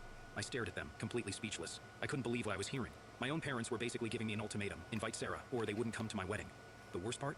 They said it so calmly, like it was some reasonable request, like they were helping me by threatening to not come. "Oh, you can't be serious," I said, my voice barely holding it together. "Oh, and you're really telling me that you won't come to your own daughter's wedding because I won't invite the sister who betrayed me?" My dad didn't even blink. "We're not saying we don't want to be there, but family is important. Sarah should be there, and we don't want to see our family divided like this." I couldn't believe it. This was my day, and here they were, making it all about Sarah. Not once did they ask how I felt about it. Not once did they consider that maybe, just maybe, I didn't want the person who hurt me most at my wedding. But it got worse. They didn't just stop at Sarah. Oh no, they decided to come for Emily too. And about Emily, my mom started, hesitating like she knew she was about to cross a line. "We know she's been a good friend to you, but we also feel like she's complicated things between you and the family." I just stared at her. "What are you talking about?" My dad jumped in, clearly trying to back her up. "We think maybe you should reconsider having Emily in the wedding party. She's been part of the reason you've distanced yourself from us, hasn't she? We're just worried she's been a negative influence." I couldn't believe what I was hearing. They were actually blaming Emily, my best friend, the one who had stood by me when my life fell apart, for complicating things. They thought she was the problem? "So let me get this straight," I said, my voice shaking. "So you want me to invite Sarah, the person who betrayed me, but uninvite Emily, the person who supported me through all of this? That's your solution?" My mom had the nerve to look sad, like she was the one being hurt here. "We just think it would help things go smoother. You and Sarah could try to rebuild, and Emily, well, she's not family. That was it. I was done." And you know what? No. Emily is family. She's been more of a sister to me than Sarah ever has. If you're telling me I have to choose between inviting Sarah or having you at my wedding, then I guess you're not coming. They looked shocked, like they couldn't believe I was actually standing up to them. But I wasn't backing down. I wasn't going to let them guilt trip me into making my wedding day about Sarah. "Sis is my wedding," I continued, my voice firm. "And I'm not going to invite someone who hurt me just to make you happy. If you can't respect that, then maybe you shouldn't be there."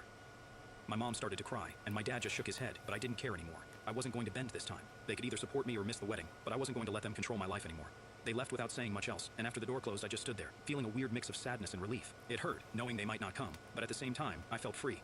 Free to have the wedding I wanted, with the people who actually cared about me and supported me. And honestly, that's all I needed. After everything that happened with my parents, I wasn't sure what to expect. I sent out the invitations, hoping deep down that maybe they'd change their minds. I kept telling myself not to get my hopes up, but, you know, they're my parents. Even after all the drama, I thought maybe, just maybe, they'd come to their senses and show up for me on my wedding day. But as the days passed and the please reply deadline came and went, I didn't hear a thing. No call, no message, nothing. I tried not to let it get to me, but it's hard not to feel something when your own parents are basically saying, "Well, yeah, we'd rather skip your wedding than support you." As the wedding day got closer, I pushed all that aside. I had too much to focus on. Last-minute details, the dress, the rehearsal, making sure everything was lined up for the big day. And honestly, the closer I got to the wedding, the more I realized I couldn't spend my time worrying about them. This was my day, and I was determined not to let their absence ruin it. The morning of the wedding was perfect. The weather was exactly what I hoped for, sunny with a light breeze, just warm enough to feel comfortable without melting in the heat. Emily and the rest of my bridesmaids were there with me, getting ready in the bridal suite, and the energy was light, fun, and stress-free. We laughed, talked about everything except my parents, and just focused on what the day was supposed to be about, celebrating my marriage to Alex. I won't lie, though. When it was time to start the ceremony, there was this little part of me that kept glancing toward the entrance, hoping, just for a second, that I'd see my parents walking in late but still there. But they didn't. That empty feeling came back, like a pit in my stomach, but I forced myself to push through it. I wasn't going to let their absence steal my happiness. The ceremony itself was amazing. Walking down the aisle without my dad was tough, but seeing Alex standing there, waiting for me with that goofy, loving smile on his face, made everything else fade away. The vows, the laughter, the joy, it all felt so right, so us. I realized then that while I was a little sad about my parents, they weren't the ones who made this day special. Alex did. Our friends did. The people who actually cared about us and our happiness made it special. By the time the reception started, I wasn't even thinking about them anymore. The whole evening was filled with dancing, laughing, and just celebrating with the people who mattered. Emily gave the most heartfelt speech, making everyone tear up a little. And Alex's best man told some hilarious stories that had everyone rolling. The food was great, the music was perfect, and the dance floor was packed all night. Honestly, it couldn't have gone better. When Alex and I finally left, heading off for our honeymoon, I felt lighter than I had in months. There was no more stress, no more drama. Just the two of us, starting this new chapter together. We went on this amazing trip, spending 2 weeks at a beach resort, just relaxing and enjoying the fact that we were married. It was the escape we both needed, a chance to leave everything behind and just focus on each other. But even during the honeymoon, I kept waiting for my phone to buzz, thinking maybe my parents would reach out. Maybe they'd regret not coming. Maybe they'd want to make amends. But nothing. Not a single text. Not a call. Not even a generic congrats. Message. Radio silence. And honestly, by the time we got back, I was over it. Done. I'd spent so much energy worrying about them, hoping they'd come around, but it was clear they weren't going to. I'd given them every chance to be part of my life, to show up for me when it really mattered, and they chose not to. That's on them, not me.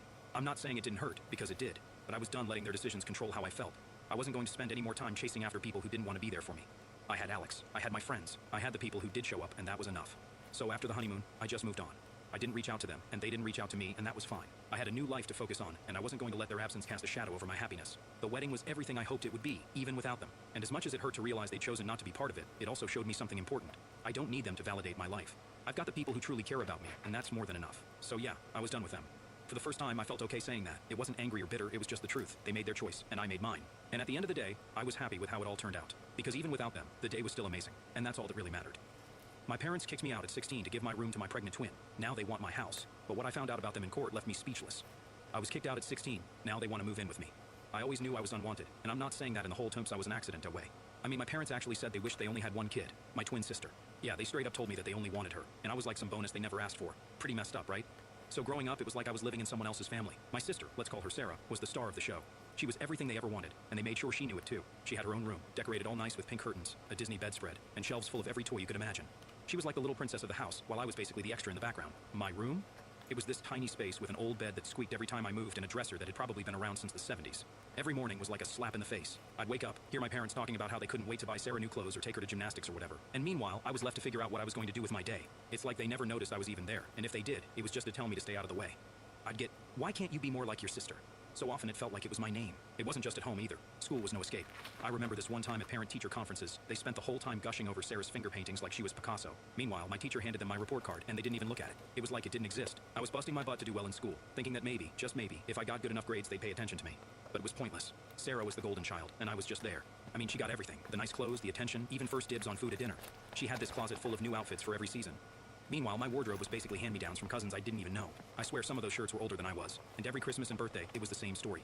Sarah would get showered with gifts, while I got like one or two things. Just enough so they could say they got me something. I'd sit there watching her open her presents while I faked a smile, pretending like it didn't bother me. But it did.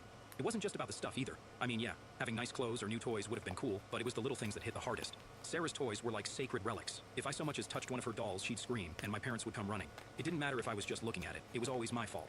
I'd get scolded for not respecting her space or being careless. It was like they saw me as some sort of threat to her happiness. And mealtimes? Man, those were rough. Sarah would always get first pick of everything. The biggest slice of pizza, the best cut of chicken, whatever. I'd get the leftovers. And if I complained, my mom would shoot me this look and say, "Be grateful you're getting anything at all." Like I was some outsider they were doing a favor for by even feeding me. The only person who made me feel seen was my grandfather. He was different. He didn't treat me like I was invisible. I'd go over to his place on weekends, and he'd take me fishing or just sit on the porch and tell me stories about his own childhood.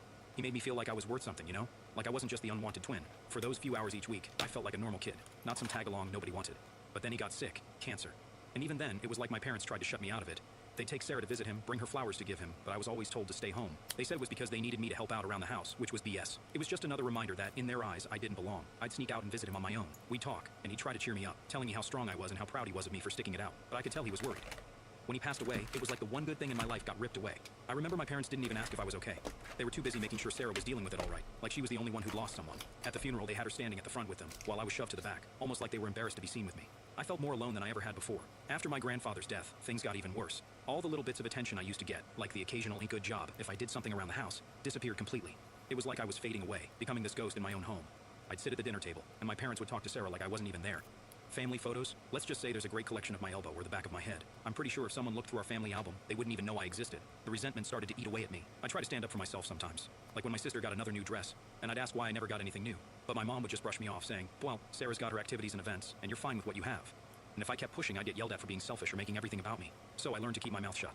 I became really good at blending in, staying out of sight so I wouldn't have to hear those words again. But even when I tried to disappear, it didn't stop the comments. My dad especially had this way of looking at me like I was a problem that needed fixing. He'd say things like, "So you need to shape up, son. Why can't you be more like your sister?" It was like he genuinely believed I was the one screwing up by just existing. And of course, Sarah was all too happy to play into that. Anytime she wanted something, she'd turn on the waterworks, and my parents would rush to her side. I learned pretty quick that it didn't matter what I did. I was never going to be their favorite. That's the thing about growing up feeling unwanted. It starts to mess with your head. You start believing maybe you really are the problem. I spent years trying to figure out what was wrong with me, why I couldn't just be the son they wanted. I'd lie awake at night, staring at the ceiling, wishing I could disappear and make things easier for them. Because that's what they made me feel like I was just making their lives harder by being around. Looking back now, I can see how toxic all of that was. But when you're a kid, you don't know any better. You just want to be loved and accepted, and when you don't get that, you blame yourself. I was convinced that if I could just be better, be quieter, or try harder, maybe one day they'd finally see me, but they never did. I turned 16 thinking, all right, I'm halfway to getting out of this place. I was counting down the days until I could legally get out of there and make something of myself, but I wasn't prepared for what came next. I always knew my family favored my sister, but what happened next still felt like a slap in the face. It's one thing to be treated like you don't belong, but it's a whole other level when they just shove you out the door. So, Sarah got pregnant at 16. Yep, 16 years old and already playing house. And who was the dad? Some 19-year-old guy who barely graduated high school, working dead-end jobs. The kind of guy that makes you wonder if he even knows what responsibility means. When my parents found out, I thought there was going to be a serious talk about consequences and how her life was going to change. But nah, they acted like she brought home a medal or something. They were actually excited, like weirdly excited. It was all about how our little girl is growing up and when we're going to be grandparents. I was standing there thinking, are we in the same reality here? They threw together this shotgun wedding for Sarah and her boyfriend. I swear it was so fast you'd think they were trying to break a record. One day I'm sitting in my room, which I spent most of my time in because it was safer that way. And the next, they're telling me to get dressed because we're going to a wedding. No one even asked me if I was cool with this whole thing. Not that my opinion ever mattered, but it just felt like the biggest joke.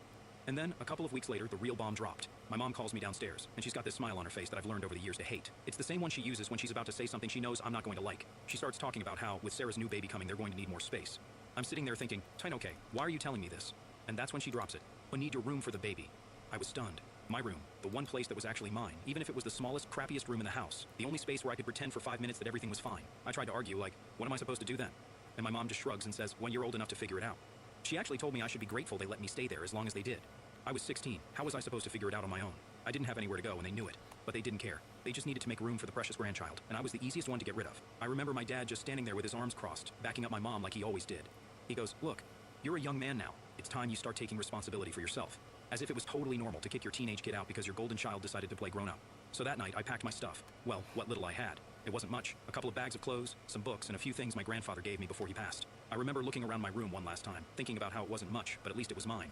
Now it was going to be a nursery for my sister's kid, and I was out on the street. I tried asking them where I was supposed to go, but they just shrugged it off. "Oh, we're sure you'll figure something out," my dad said, and my mom added, "Oh, we're doing this for your sister. She needs us right now."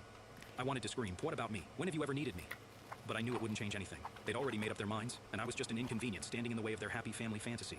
So I did the only thing I could think of. I grabbed an old tent from the garage and set it up in the backyard. It wasn't much, but it was all I had. The nights were cold, and the ground was hard, but at least I was close enough to the house to hear them. Not that it made me feel any better. I could hear them having dinner, laughing, planning for the baby. It was like I was some stray dog they put outside, close enough to keep an eye on, but far enough not to be a bother. Winter hit, and that's when things got really bad. I tried to bundle up with everything I had, but it still felt like the cold seeped into my bones. I used a flashlight to do my homework because, believe it or not, I was still trying to keep up with school. I'd sit there with 3 layers on, shivering while trying to read my textbooks. But my grades started slipping.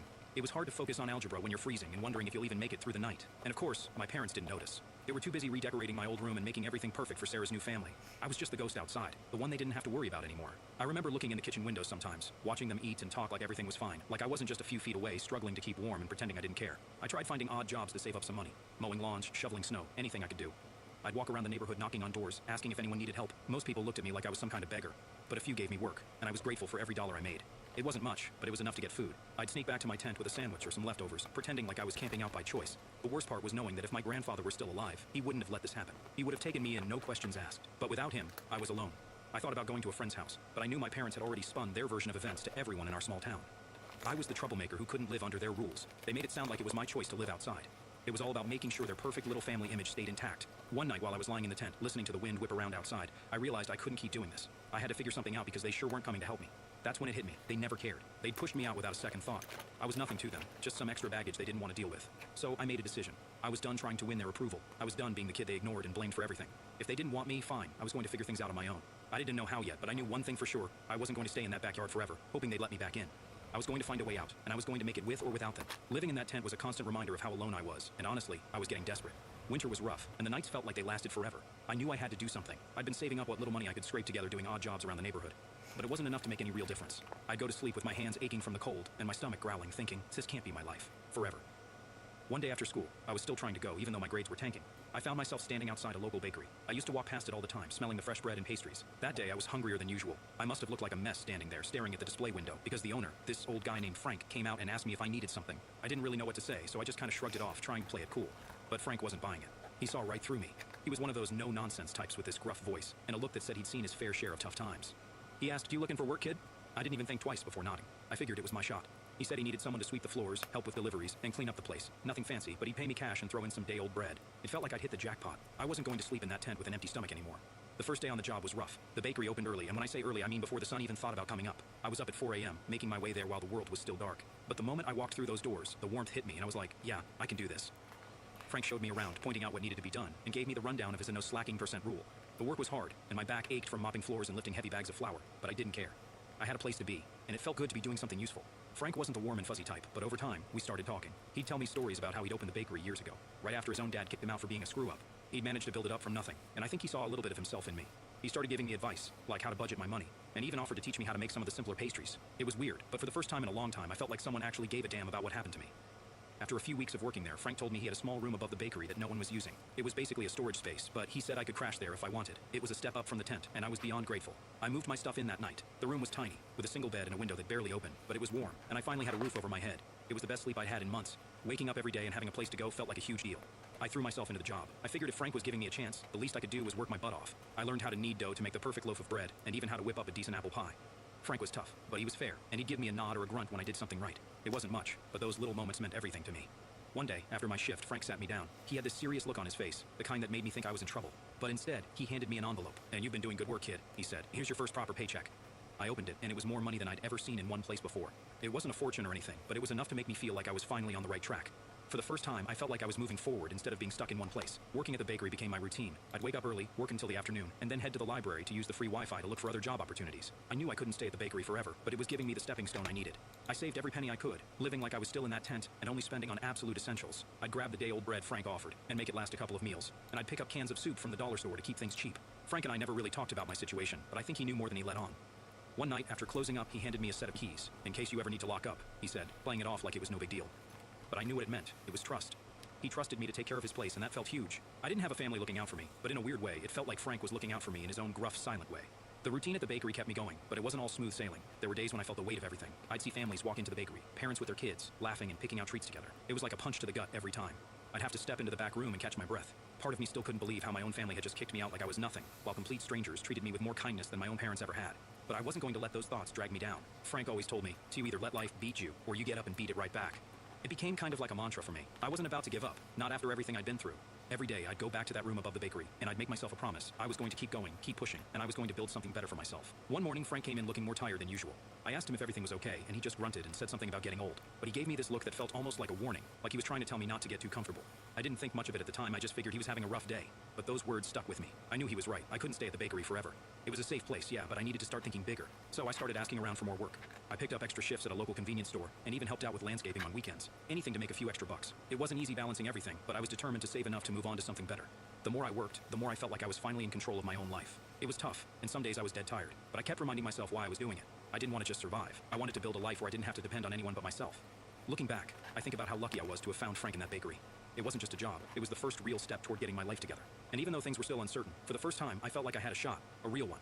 I wasn't just the unwanted kid in a tent anymore. I was someone who was making things happen, even if it was one small step at a time. And that was enough to keep me going. After a few years of working my butt off and saving every penny, I finally did it. I bought my own house.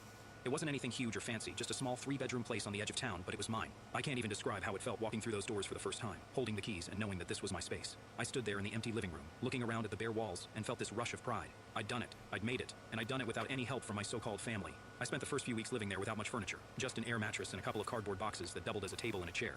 It was rough, but I didn't care. Every morning I'd wake up and remind myself that this was my place. No one could kick me out. No one could tell me I didn't belong. I started slowly furnishing the place. Little things here and there as I could afford them. A couch from a thrift store, a cheap dining table, stuff like that. It was coming together, and with every piece of furniture I brought in, I felt like I was building a real home. Then one day, when I was just starting to feel settled, my doorbell rang. At first I didn't think much of it. I figured it was a delivery, or maybe one of the neighbors stopping by. But when I that's opened how the door, my family it felt like treated I'd been me, punched in the so... gut. There they were. My parents, Sarah, her husband, and their 3 kids. All of them standing on my porch, smiling like nothing had happened. Like they hadn't kicked me out years ago and left me to fend for myself. My mom was the first to speak. "Surprise," she said, like she was announcing some grand reunion. "Onty, we heard you bought a house. We're so proud of you." I just stood there, gripping the doorknob, trying to keep my face neutral. Part of me wanted to slam the door right in their faces, but another part of me was just in shock. I hadn't seen them in years, and now here they were, acting like everything was fine. Sarah pushed her way forward, her baby on her hip, and looked around my entryway like she was appraising it. Really go to the worlds you love at Universal Fan Fest nights, like Star Trek, Back to the Future, Dungeons & Dragons, One Piece, Jujutsu Kaisen, and more. All in one place, every event night at Universal Fan Fest nights. Select nights starting April 25th at Universal Studios Hollywood. Nice place, bro. You've really done well for yourself. And that's when it hit me. This wasn't just a friendly visit. They were here for something. My family had only ever shown up when they needed something. My dad cleared his throat, looking like he was about to give one of his fatherly speeches. "Tayson, we were thinking, with Sarah's family growing and all, and you having this big house to yourself, maybe it's time to let bygones be bygones. Family should stick together, right?" I almost laughed in his face. Family? These people had thrown me out like trash when I was a teenager, and now they were talking about family? I bit back the anger rising in my throat and forced myself to ask, "What are you really asking for?" My mom stepped forward, all smiles. "Well, we thought, wouldn't it be nice if we all moved in here? One big happy family, like old times." She said it so casually, like she hadn't just asked me to give up the one thing I'd worked so hard for. I could feel the anger building up, the memories of sleeping in a tent, of being ignored and treated like a problem, and now they wanted to move into the home I'd built on my own. "No," I said, trying to keep my voice steady. "That's not happening." The smiles dropped. My mom's face twisted in confusion, like she couldn't believe I was saying no. "But we're family," she insisted, like that was supposed to mean something. Then we should be helping each other out. I felt my hands start to shake, and I took a deep breath, trying to stay calm. "Where was that attitude when I was 16 and sleeping in a tent in the backyard?" I asked. "Where was family then?" For a moment, they were silent. My dad's face turned red, and he puffed up his chest like he always did when he was trying to intimidate me. "And now listen here." "Oh no, you listen," I cut him off. "And I built this place on my own, without any help from you. I worked every day to get where I am, and I'm not letting you walk in here like nothing happened. This is my home, and you're not welcome here." Sarah's face twisted into this fake hurt expression. "Come on, don't be selfish. We need the space, and you owe us." That was the final straw. "Oh, you? You?" I snapped. "Said I don't owe you anything. You all kicked me out when I was a kid, left me with nothing, and now you think you can just show up and take over? Get out." My dad's face turned even redder, and for a second I thought he was going to start yelling, but he just stared at me, like he was seeing me for the first time. Maybe he finally realized I wasn't that scared kid anymore, the one who used to back down whenever he raised his voice. I wasn't backing down now. My mom tried one last time, her voice softer, like she was trying to guilt me. We know we've made mistakes, but we're trying to make things right. We just want to be a family again. But I wasn't falling for it. Well, do you want to be a family now that I have something you want? I said. But that's not how it works. I've moved on, and you need to do the same. They stood there for a few more seconds, staring at me like they couldn't believe what they were hearing. But eventually, they turned and left, getting into their car without another word. I watched them drive off, feeling this strange mix of anger, relief, and sadness. I'd spent so many years waiting for them to care, for them to show up and finally be the family I needed. But now that they were here, I realized I didn't want them in my life anymore. I didn't need them. I shut the door, leaning against it as I let out a long breath. My hands were still shaking, but there was this sense of freedom washing over me. I'd finally stood up for myself, and it felt good. For years, I'd let their treatment define me, make me feel small and unimportant. But now I had my own life, my own home, and I was done letting them take that from me. I knew deep down that this probably wouldn't be the end of it. Toxic people don't just disappear when you tell them no. But for now, I felt like I'd taken the first step. I was learning how to stand on my own 2 feet, how to protect what was mine, and most importantly, how to say no without feeling guilty. I sat down in my now empty living room, and for the first time in a long time, I felt like I could breathe.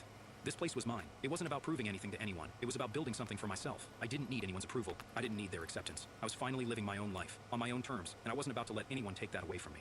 It had been a couple of weeks since my parents and sister showed up at my door. I thought I'd finally put an end to all that, made it clear they weren't welcome in my life anymore. I was wrong. Toxic people have this way of clawing their way back in, even when you've slammed every door shut. And just when I thought I could finally move on, they found another way to mess with me. It started with a letter. I came home from work one day and found this official-looking envelope in my mailbox. For a second, I panicked. I'd been doing everything right, paying my bills on time, keeping my nose clean, but my gut told me something was off. I ripped it open, and there it was, a legal notice. It said my sister was trying to contest my ownership of the house, claiming it should be shared as family property. My first reaction was disbelief. I stood there in my driveway, staring at the paper like it was written in some foreign language. They really couldn't let me have this one thing, could they?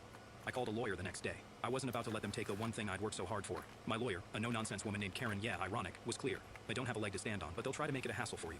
She was right. For the next few weeks, they did everything they could to drag me through the mud. They claimed I'd taken money from them and used it to buy the house. They tried to make it sound like I was some ungrateful kid who took advantage of their generosity. It was all lies. I knew it, and they knew it. But that didn't stop them from trying to make me out as the bad guy.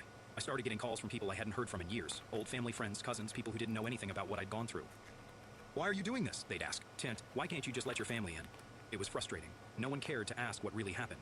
They just heard my parents' side of the story and assumed I was the villain. I felt like I was back to being that kid they pushed aside, the one who was always wrong no matter what.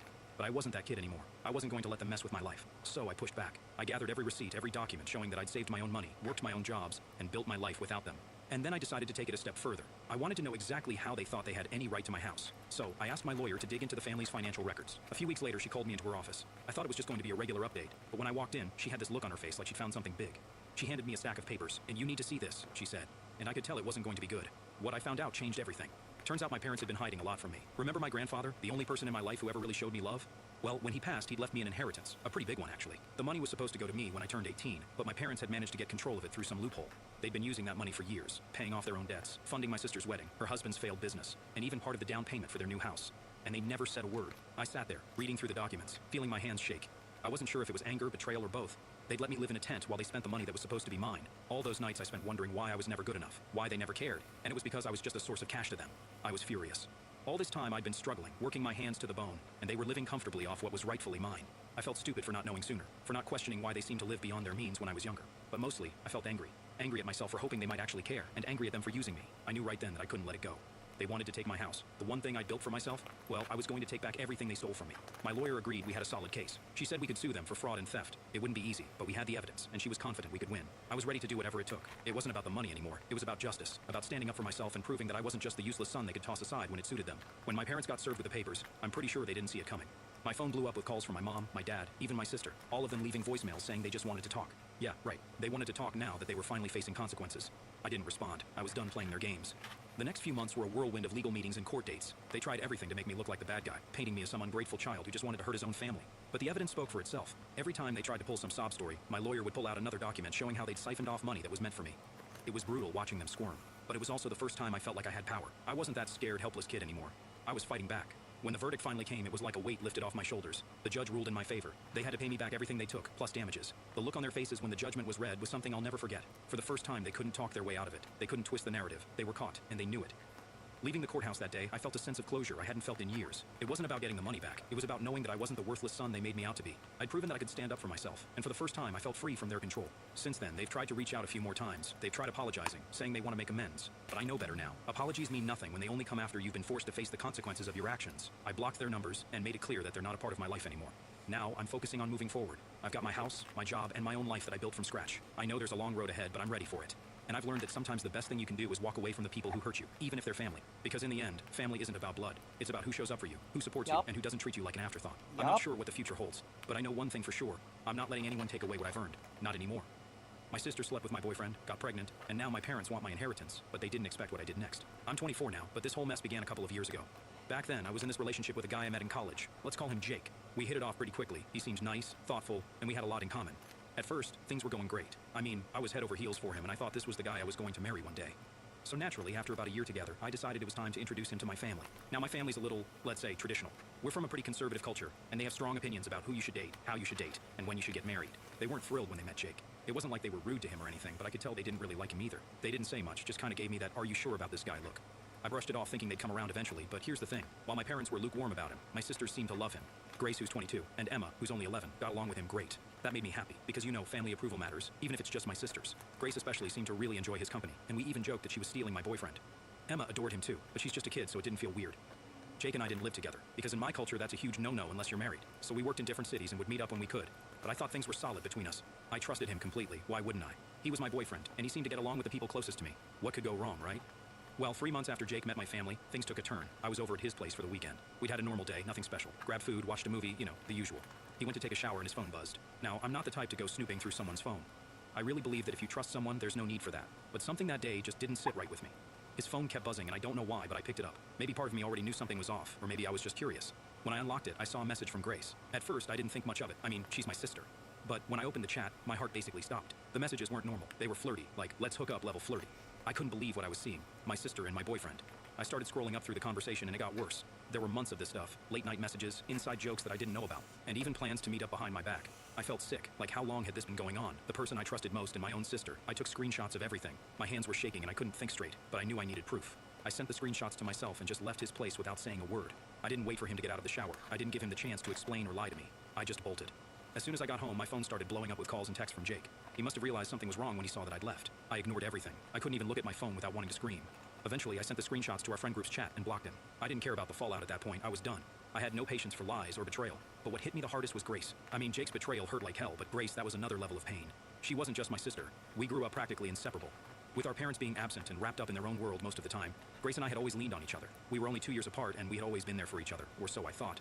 The next morning, I couldn't take it anymore. I packed a bag and flew straight back home to confront her. I didn't care what kind of scene I was about to make. This was bigger than just a fight. It felt like my whole world was crashing down. When I walked into my parents' house, Grace was there like nothing had happened, just sitting at the kitchen table scrolling on her phone. I slammed the screenshots down on the table in front of her. Our mom and dad were both there too. Grace didn't even try to deny it. She just looked at the messages and shrugged, like it was no big deal. She actually said, "Yeah, I did it, so what?" I wanted to scream. How could she act like this didn't matter? Like she hadn't just destroyed our relationship for good. My mom lost it. She slapped Grace across the face, something I'd never seen her do. My dad was furious too, yelling at Grace, telling her to get out of the house. He gave her a week to move out, and I thought that was it. I thought maybe this was the end of all the drama, but 2 days later, Grace dropped another bomb on us. She was pregnant with Jake's baby. I couldn't believe what I was hearing. This had gone from bad to worse in a matter of days. My parents, who had been so angry with her, suddenly softened up. They couldn't stay mad at her once they knew she was pregnant. And just like that, the whole dynamic shifted. It was like Grace was off the hook just because she was having a baby. My parents started talking about how they couldn't abandon her now, how they had to support her no matter what she did. That's when I snapped. I told them all exactly what I thought, how they were enabling her, how this was all messed up. They tried to tell me to calm down, that I was overreacting, but I couldn't take it anymore. I grabbed my stuff, told them to never contact me again, and I left. The only one I didn't block was Emma. She's just a kid, and I didn't want to cut her off too. 2 weeks later, my mom somehow got a new number and sent me a wedding invitation. Jake and Grace were getting married, and my mom had the nerve to act like I should be there for family unity or whatever. I told her to get lost and blocked her again. That's how it all began. I thought the worst was behind me, but little did I know the real mess was only getting started. After all that went down with Grace, my ex, and my parents, I thought cutting them off would give me some peace. Turns out life had other plans. I wasn't speaking to anyone except Emma, and I was trying to just move forward with my life, you know. But of course, things never go that smoothly when you've got family like mine. About 2 months after I blocked everyone, I started hearing things through the grapevine. A cousin of mine who I stayed in touch with mentioned that Grace was having a baby shower, and my parents were throwing it. Apparently, they had invited a ton of people. Like it was some huge celebration. At first, I wasn't surprised. I figured they'd make a big deal about it since they were acting like Grace was some kind of victim. But then my cousin hit me with something that really got under my skin. She told me they had started telling people that I was the one who abandoned the family, and Grace was the good daughter who was trying to keep the family together. Seriously? After everything she did, she was somehow the hero of this story now. I was so mad I wanted to call my mom and just let her have it, but I knew better than to get dragged back into all that. I stayed quiet, tried to keep my head down, but that didn't mean I wasn't fuming on the inside. The nerve they had to spin this whole thing around like I was the problem. A few days later, I got a text from Emma. She was just giving me an update on how things were going at home, but she also dropped something I wasn't ready for. My mom had apparently been going around telling people that I needed to get married soon. Not for any real reason, just because she didn't want people gossiping about how Grace, the younger sister, was getting married and having a kid before me. Like, what? I hadn't even spoken to them in months, and now they were worried about my reputation? It was ridiculous, but that's how my mom's mind worked. Everything was about appearances. She didn't care about what Grace did to me. No, the bigger issue was how it looked to other people. I wasn't living my life on her timeline, and that was apparently some huge scandal. Yeah, that made me furious, but more than that, it made me sad. It was like nothing I ever did was going to be enough for them. Even when I cut them off, they still found a way to control the narrative, to make me look like the bad guy. So fast forward a bit. Grace's wedding happened. Obviously, I didn't go, but I heard all about it from my cousin. Apparently, it was this big, fancy thing. My parents went all out, even though Grace was barely a few months pregnant. They made sure to cover up the whole scandal by telling everyone they were just being responsible, getting married quickly so the baby wouldn't be born out of wedlock. My cousin told me my parents were telling everyone I didn't show up because of work commitments. Yeah, right. But you know what really hit me hard? It wasn't just that they were lying to cover up their own embarrassment. It was that they were still pretending everything was perfect. Like they couldn't even admit that their family was falling apart. They couldn't just be real about what was happening. Instead, they had to put on this fake show for everyone else. I was done with them at this point, but hearing about all this still stung. It was like they were erasing me from the family narrative completely. Anyway, time passed and I tried to move on.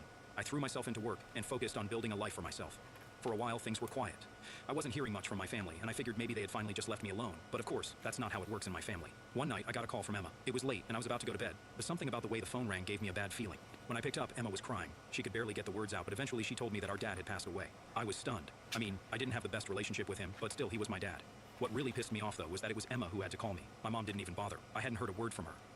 Emma told me that our dad had been sick for a while, but they hadn't told me. My mom decided to keep it from me because she didn't want to stress me out. Can you believe that? My own father was sick and they didn't think I had the right to know. The next morning, I booked a flight back home. I didn't care about all the drama anymore. I just wanted to be there for Emma. When I showed up at my parents' house, it was like walking into a battlefield. My mom and Grace were there, and the first thing they did when they saw me was start yelling. They accused me of only coming back for the money, like that was the only reason I'd want to be there. Grace was especially nasty, calling me selfish, saying I abandoned them when they needed me most. I didn't even get the chance to grieve. Everyone was so focused on the inheritance, on who was getting what, that they barely even talked about Dad. It was disgusting. And as if things weren't bad enough, when they read the will, all hell broke loose. Turns out Dad had left me the largest share of his assets. I was shocked. I wasn't expecting anything from him, especially after how things had gone down. But there it was in writing. I got 40%, Emma got 30%, Mom got 20%, and Grace, she got 10%. You'd think I'd feel relieved, right? Like finally some justice. But honestly, it just made things worse. Grace and her husband lost it. They started demanding that I give up my share, saying I didn't deserve it, that Grace needed the money more because of her kid. They even threatened to take me to court over it. I knew they didn't have a legal leg to stand on, but the fact that they were willing to go that far just showed how greedy they were. It was all about money to them. They didn't care about family or what was right. They just wanted to get their hands on whatever they could. I told them I wasn't giving up anything, and that's when things got nasty.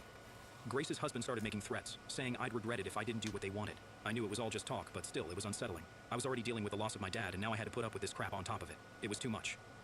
After the will reading, I went back to my hotel to clear my head. I thought about everything that had happened, all the lies, the betrayal, the greed, and I realized something. I wasn't going to let them push me around anymore. I'd spent too long letting my family control my life, and it was time to stand up for myself. Update 1. So after the whole inheritance blow up, I thought things couldn't possibly get worse. I mean, they already accused me of coming back just for the money, and Grace and her husband were trying to bully me into giving up my share, but I wasn't going to budge. I knew I had the legal right to what my dad left me, and honestly, after everything they put me through, there was no way I was giving in. Anyway, a couple of days after the will reading, I got a message from my lawyer. We had a meeting scheduled to go over some more details about the estate, and honestly, I just wanted to get it over with. I was tired of all the drama, and just wanted to settle everything so I could go back to my life. But when I got to the lawyer's office, he hit me with something I wasn't expecting. Turns out my dad had written me a letter before he passed away. The lawyer handed it to me and said that my dad had asked him to give it to me when the time was right. I sat there for a minute just staring at the envelope, not sure if I even wanted to open it.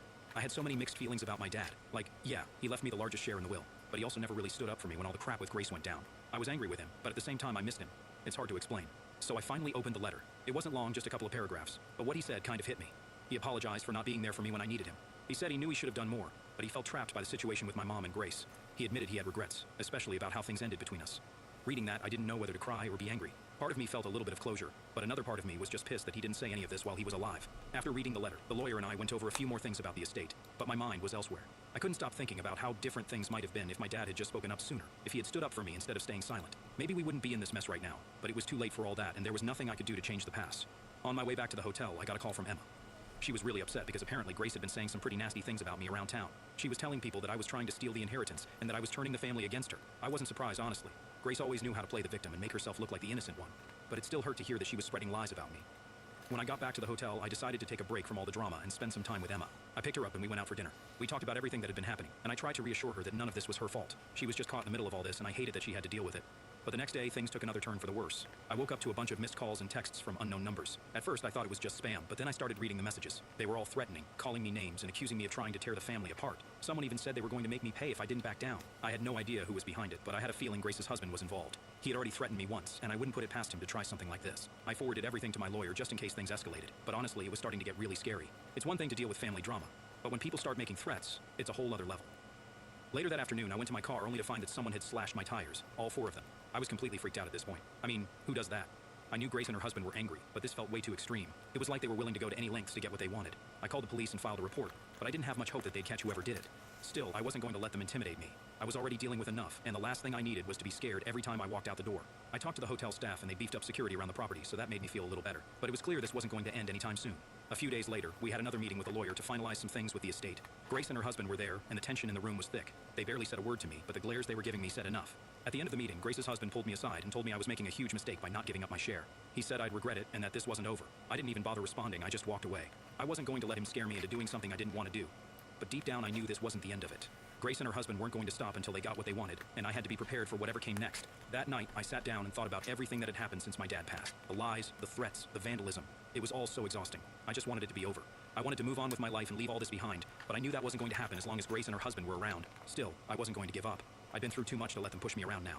They could make all the threats they wanted, but I wasn't backing down. This was my life, my inheritance, and I was going to fight for what was mine. And if they thought they could scare me into submission, they were in for a rude awakening. Update 2. Things didn't calm down after that last meeting with the lawyer. If anything, they got worse. Grace and her husband were getting more and more desperate, and honestly, it was starting to feel like I was in the middle of some bad movie. The threats kept coming, the nasty texts from random numbers didn't stop, and I was just mentally drained. One night, about a week after the tire slashing incident, I was heading back to the hotel after dinner with Emma. She had been staying over with me for a few days, which was honestly a relief. It was nice to have someone on my side in all this mess. We were walking through the lobby when I noticed this guy just standing there watching us. At first, I thought maybe he was just some random person waiting for someone, but when we passed by, he followed us. I tried not to freak out, but the whole situation had me on edge already. We got into the elevator, and as soon as the doors closed, I looked at Emma. "Did you see that guy?" I asked. She nodded, looking just as nervous as I felt. Yeah, he was staring at us. We got to our room, and I immediately called the front desk to report the guy. They said they'd check the cameras and send someone up to patrol the floor, but still, it didn't make me feel much better. This whole thing was getting way too close for comfort. I couldn't shake the feeling that Grace's husband was behind this somehow. I mean, who else would go to these lengths just to scare me? That night, I barely slept. Every little noise had me jumping out of bed, convinced someone was trying to break in, or worse. It was like living in a nightmare, and all I could think about was how to make it stop. The next morning, I decided I needed to take some serious action. I called my lawyer and told him everything about the threats, the weird guy in the lobby, the slashed tires. He agreed that things were getting out of hand and suggested we get a restraining order against Grace's husband. It wasn't something I wanted to do, but at that point, it felt like the only option. We filed the paperwork the next day, and I tried to keep my head down while we waited for the court date. But of course, Grace and her husband didn't take the news well.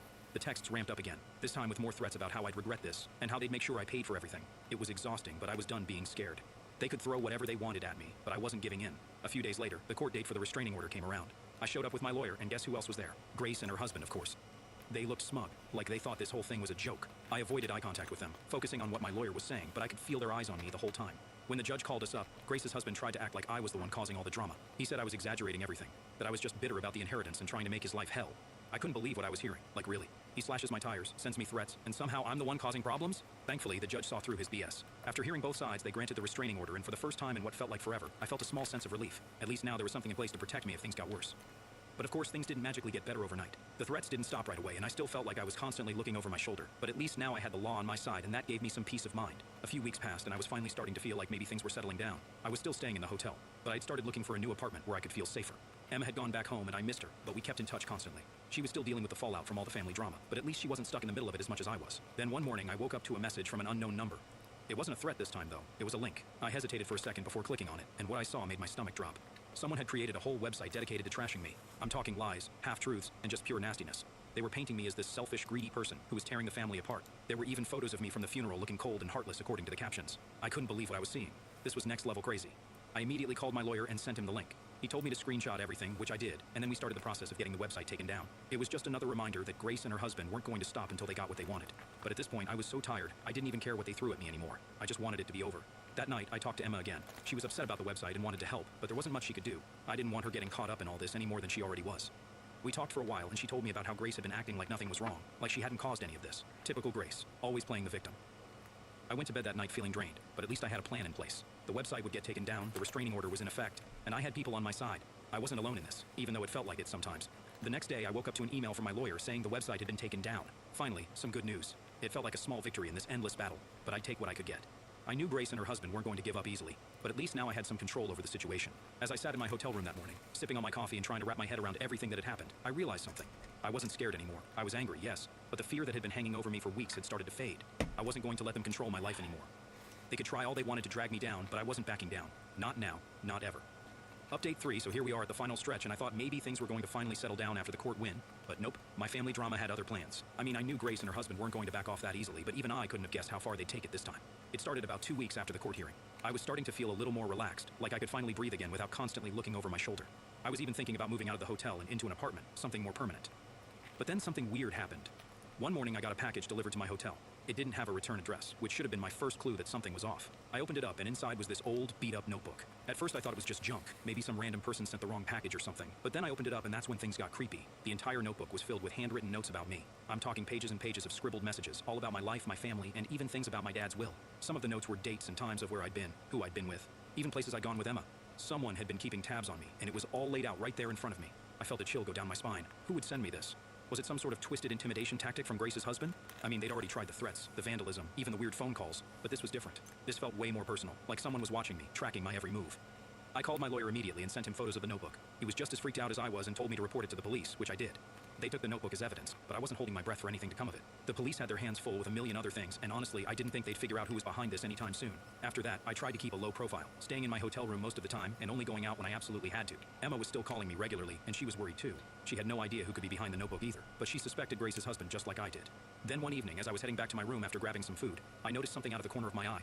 That same guy from the hotel lobby weeks ago, the one who had been watching Emma and me, was back. He was standing near the elevators pretending to scroll through his phone, but he was definitely keeping an eye on me. I felt my heart start to race, but I played it cool. I walked right past him pretending like I didn't notice anything, but I could feel his eyes on me the whole time. Once I got into my room, I locked the door and immediately called hotel security. They said they'd check the cameras and send someone up to do a sweep of the floor, but honestly, I didn't feel safe there anymore. I called Emma that night and told her everything. She was scared, which made me even more anxious. I hated that she was caught up in all this, that she had to deal with stop telling her, you stupid fuck! We made a plan to meet up the next day so we could figure out what to do next. The following day, I met Emma at a cafe downtown, away from the hotel. We sat there for a couple of hours talking about everything. She told me more about what had been going on with Grace at home, how she was acting like nothing was wrong, like she hadn't just tried to take me to court over the will. It was infuriating, but it didn't surprise me. Then Emma dropped something on me that I wasn't ready for. She said Grace's husband had been asking around about my whereabouts, trying to figure out where I was staying. That's when it hit me. The guy at the hotel, the notebook, all of it. They were keeping tabs on me, and they were probably planning something worse. I knew I couldn't stay at the hotel anymore. It wasn't safe. And if Grace's husband had people watching me, it was only a matter of time before things escalated. So that night, I packed up my things and checked out of the hotel. I didn't tell anyone where I was going, not even Emma, just in case. I booked a room at a different hotel on the other side of town, hoping that would throw them off for a while. The next couple of days were quiet. I didn't hear anything from Grace or her husband, and the weird texts and calls seemed to have stopped, but I wasn't letting my guard down. I knew better than that by now. Then out of nowhere, I got a call from my lawyer. He had some news that caught me completely off guard. Grace's husband had been arrested. Apparently, he'd been caught trying to break into my old hotel room. I didn't know what he was planning to do, but whatever it was, he got busted before he could follow through. I felt a mix of relief and anger. Relief that he was finally out of the picture, but anger that it had come to this. I mean, what kind of person goes that far just for some inheritance money? It was insane. The police told me they were investigating and I'd probably have to go to court again to testify, but at least now I knew I was safe, at least for the time being. After that, things finally started to calm down. The police kept me updated on the case, and my lawyer was confident that Grace's husband wouldn't be able to pull anything like this again. Not with the charges he was facing. I moved into a new apartment a few weeks later, somewhere Grace and her husband didn't know about. I kept in touch with Emma, of course, but I made sure she didn't tell anyone where I was living. I wasn't taking any chances. It's been a few months now, and while I'd like to say everything is back to normal, I don't think it ever will be. There's still a part of me that's always on edge, always looking over my shoulder, wondering if Grace or her husband will try something again. But for now, I'm just trying to move on with my life, to rebuild after everything they put me through. Looking back, I can't believe how far this all went. It started with Grace betraying me with my boyfriend, and somehow it escalated into threats. I don't understand why she never fucking outed the sister to anybody. I'm stronger than I ever thought I was. No, and you're no matter stupid. What, I'm never letting anyone take advantage of me again. No, you did. My sister thought I faked my pregnancy, did. then pushed me down the stairs to test. Now my parents defend her, threaten to cut me off if I press charges. I'm 28, female, and currently 4 months pregnant. My husband Newton and I have been trying to conceive for the past 2 years. And I'll be honest, there were moments when we almost lost hope. The wait felt endless. But then, almost when we least expected it, we found out I was pregnant. This pregnancy means the world to us, especially because we've had to overcome so many obstacles along the way. We are absolutely overjoyed that we're finally going to welcome our first child into the world. Since I have suffered miscarriages before, Newton and I decided that this time we wanted to be extra cautious. For the sake of our emotional well-being, we had chosen to keep the pregnancy a secret until we were absolutely certain that everything was progressing smoothly. We wanted to protect ourselves from the added heartache of having to publicly grieve if, for any reason, we lost this pregnancy too. So, as of last week, neither my parents nor my youngest sister, Ellie, knew that I was pregnant. It felt strange at times keeping them in the dark, but at the same time, I just needed the space to process everything. My family has always been the type to celebrate everything, from big milestones to even the smallest of victories, and honestly, I love that about them. It makes every occasion feel extra special, and we've built so many happy memories together over the years. However, for the past 4 months, I've been a bit distant when it comes to attending family events. I just needed more time for myself, especially with the pregnancy being such an emotional journey. Last week, though, my youngest sister, Ellie, got promoted at work, and she was beyond excited. Ellie was supposed to have her dream wedding last year, but everything fell apart at the last moment. It was the night before the wedding when her ex cheated on her with one of his CO workers during his bachelor party. The next day, on the actual day of the wedding, the groom didn't even have the decency to show up and talk to Ellie. Instead, one of his friends came to deliver the devastating news that he had decided to back out of the wedding entirely. Our entire family was shocked, and the whole situation was incredibly embarrassing. We had put so much into preparing for her big day, and it was supposed to be one of the happiest moments of her life. Embarrassing. Ellie was absolutely devastated, completely heartbroken. She had been so excited and full of hope for her future with this man, only to have it all shattered in such a cruel and public way. After that, Ellie threw herself into her career. It was her way of coping, her way of staying busy and distracted from the hurt. She's always been ambitious and hardworking, but after the wedding fiasco, her dedication to her job reached a new level. So, now that she got promoted, it was a huge milestone for her, both personally and professionally. That's why she wanted to throw a celebration to mark the occasion, and practically begged me to come. She mentioned that she hadn't seen me in a while, and I could tell she really missed having me around. My parents were also encouraging me to show up, asking me repeatedly to attend, and telling me how much it would mean to Ellie. I really didn't want to disappoint her, especially since I hadn't been present at the last few family gatherings, so I finally agreed. But the thing is, I didn't want to steal the spotlight from Ellie on her big night by showing up visibly pregnant and having the focus shift away from her achievement. That was the last thing I wanted. I wanted her to have her moment, and I didn't want to take away any attention. But with the baby bump growing, it was getting harder and harder to hide. Still, I thought I could manage it for one night. I decided to wear a long, flowy dress that would help conceal my midsection, and I even went so far as to wear shapewear to minimize the bump as much as possible. I was determined to keep the focus on Ellie and her promotion. When I showed up at Ellie's party, everything seemed to be going according to plan. No one suspected a thing, and I breathed a little easier knowing that my efforts to hide my pregnancy were working. My mom did make a comment, though. She noticed that my face and arms looked a bit chubbier than usual, but I had already thought about how to handle situations like that. So I quickly joked back, saying I'd just been eating a lot lately. Honestly, I was relieved that they were more inclined to think I was just gaining weight, rather than suspecting the truth about my pregnancy. That felt like the safer option for now. As the night went on, I realized just how out of place I was feeling. I'm not used to staying up late anymore, and the party seemed to be going on forever. My husband, Newton, came straight from work to the party and was having a good time. He did keep checking in on me from time to time, making sure I was okay, which I appreciated. Meanwhile, Ellie and the rest of my family were having the time of their lives. They were doing shots, dancing in the backyard, just really enjoying themselves. It made me happy to see Ellie so carefree and in high spirits, especially after everything she's been through. But I started feeling queasy, probably from all the oily food and the heat of the evening. I decided I needed to get away from the loud music and the energetic dancing, so I slipped inside the house and found a quiet spot on the couch. All I really wanted at that point was to go back home, put my feet up, maybe give myself a leg massage, crawl into bed, and read a bit on my Kindle. I closed my eyes for just a second, hoping to rest and gather myself. That's when my Aunt Mia sat down next to me and startled me awake.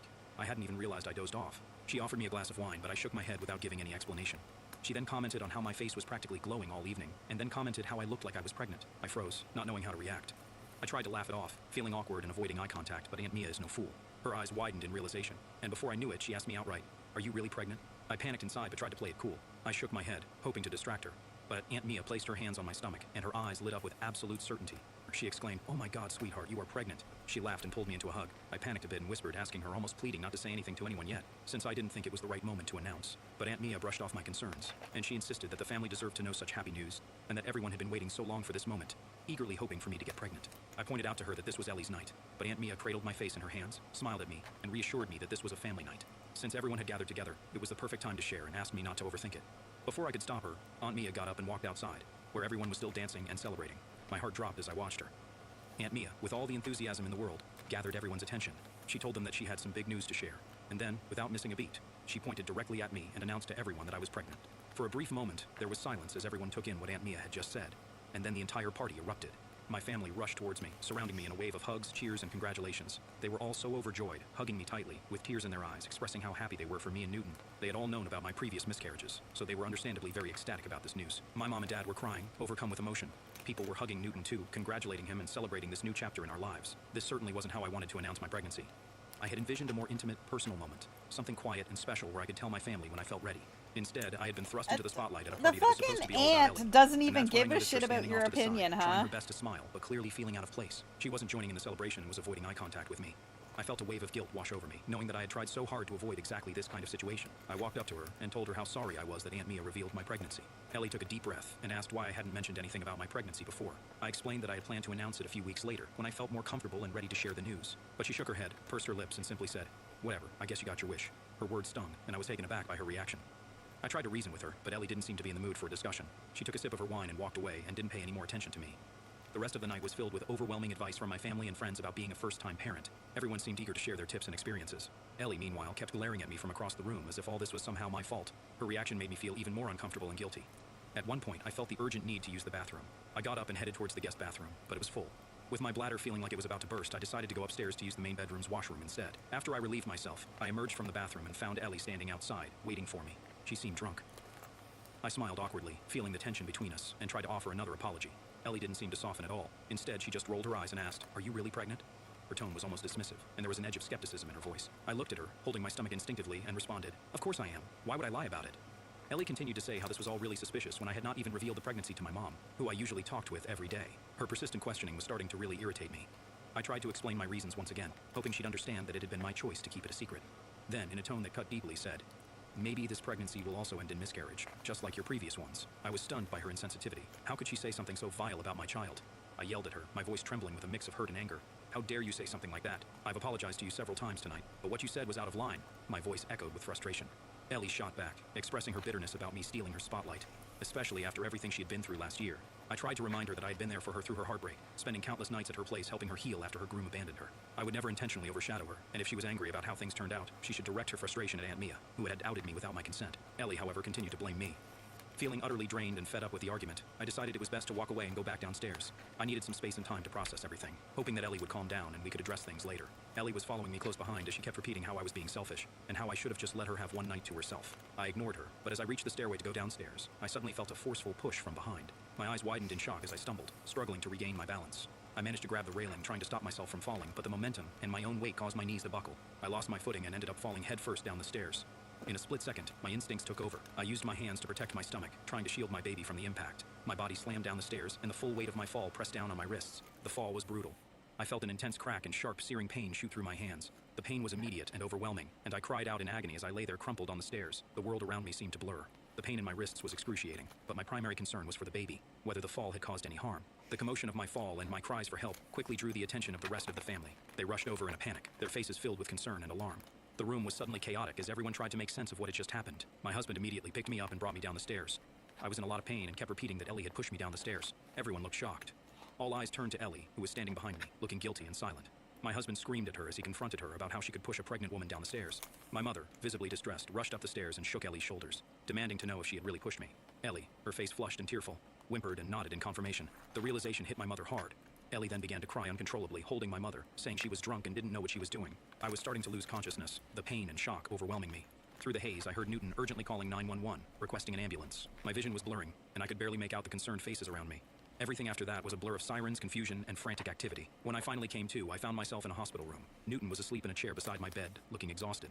I woke him gently, asking for some water as my throat was dry and parched. As he helped me sip the water, I asked him what had happened after the fall. He recounted how I had lost consciousness due to the pain, and how the fracture in my wrist had required immediate medical attention. The doctors had placed me in a cast, and I would need to wear it for the next 4 to 6 weeks while the bone healed. My next question was about the baby. Newton reassured me that the doctors had checked and our child was safe, which brought a wave of relief. I was glad to know that our child was going to be okay. Newton then filled me in on the chaos that had unfolded after the accident. The family was apparently furious with Ellie and had even tried to get her arrested. However, because I was unconscious, the police had only been able to take statements from the witnesses, and they still needed my official statement to press any charges. Newton took my hands as he stressed how important it was for me to set aside my love for my sister and to report her actions. He was firm, stating that there was no justification for her pushing me down the stairs, especially in my condition. I shook my head, still in disbelief. The idea that Ellie could have done something so harmful was almost impossible for me to grasp. The pain in my wrist was physical, but the emotional pain of realizing that my own sister could have acted out in such a way was almost too much to bear. I told Newton that I wanted to speak to Ellie first, as I wanted to understand what had driven her to act so destructively. I needed to hear from her directly to get some explanation, or at least an apology. Newton dialed her number and handed me his phone. When my sister answered, I asked her straightforwardly about why she did what she did. Ellie sighed heavily as if the words were difficult to get out before finally opening up. "Honestly, I'm just so tired of you always being the center of attention in our family," she said, her voice laced with resentment. "You have a husband now, you're pregnant, you get to have everything in your life.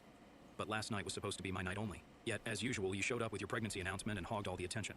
She paused for a moment before continuing, her tone shifting defensively. "And pushing you down the stairs. That was just a harmless prank. I didn't even think you were really pregnant at first. I didn't mean for it to be such a big deal." Her words were shocking and hurtful. I couldn't believe that she had decided to push me down the stairs, essentially endangering my life, just because she did not want to believe me. Before I could react, Ellie continued to say, "I've been through a lot with my failed engagement, and for you to just show up and rub your happiness in my face was just too much. Next time, I'm sure you will think twice before trying to overshadow me again." I was stunned by her explanation. She had absolutely no remorse and was basically blaming me for her actions. She had not even once apologized. My mother, who had been listening on the other end, took the phone from Ellie and asked me how I was doing. I hadn't realized my parents were still there with my sister. I told her that my baby and I were doing fine, and that I had a wrist fracture. My mom told me that she, Dad, and Ellie had stayed up all night at Ellie's place after the party because they were all worried about me. I scoffed and pointed out that they could have waited for me at the hospital rather than stay with my sister if they were so worried. My mom then told me how she and Dad had been talking to Ellie, and both of them felt like she wasn't in the right state of mind since yesterday. She urged me to not report my sister to the police as this was just a stupid drunk mistake, despite what others are telling me. I was stunned by my mother's plea. "Why are you defending Ellie when she hasn't even apologized to me?" I asked, trying to make sense of the situation. My mom sighed heavily and explained that Ellie was struggling with a lot right now.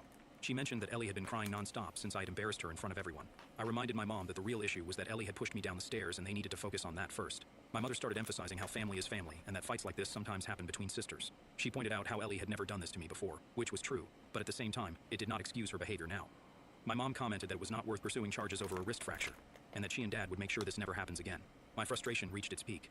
I firmly stated that before I called her, I was a bit confused. However, after talking to Ellie, my mind was made up and she needed to be taught a lesson. My mom, growing increasingly upset, warned me that filing charges could destroy Ellie's career and begged me to reconsider. I told her that I couldn't care less about anything at that moment. In a final attempt to sway me, my mother threatened that she and Dad would disinherit me if I went through with pressing charges against Ellie, as this would be a permanent record on her and could affect her for the rest of her life. Her threat shocked me, but I decided not to back down. After the phone call, I went ahead and filed a case against my sister. Am I the a-hole for potentially destroying my sister's life even though she has shown no remorse?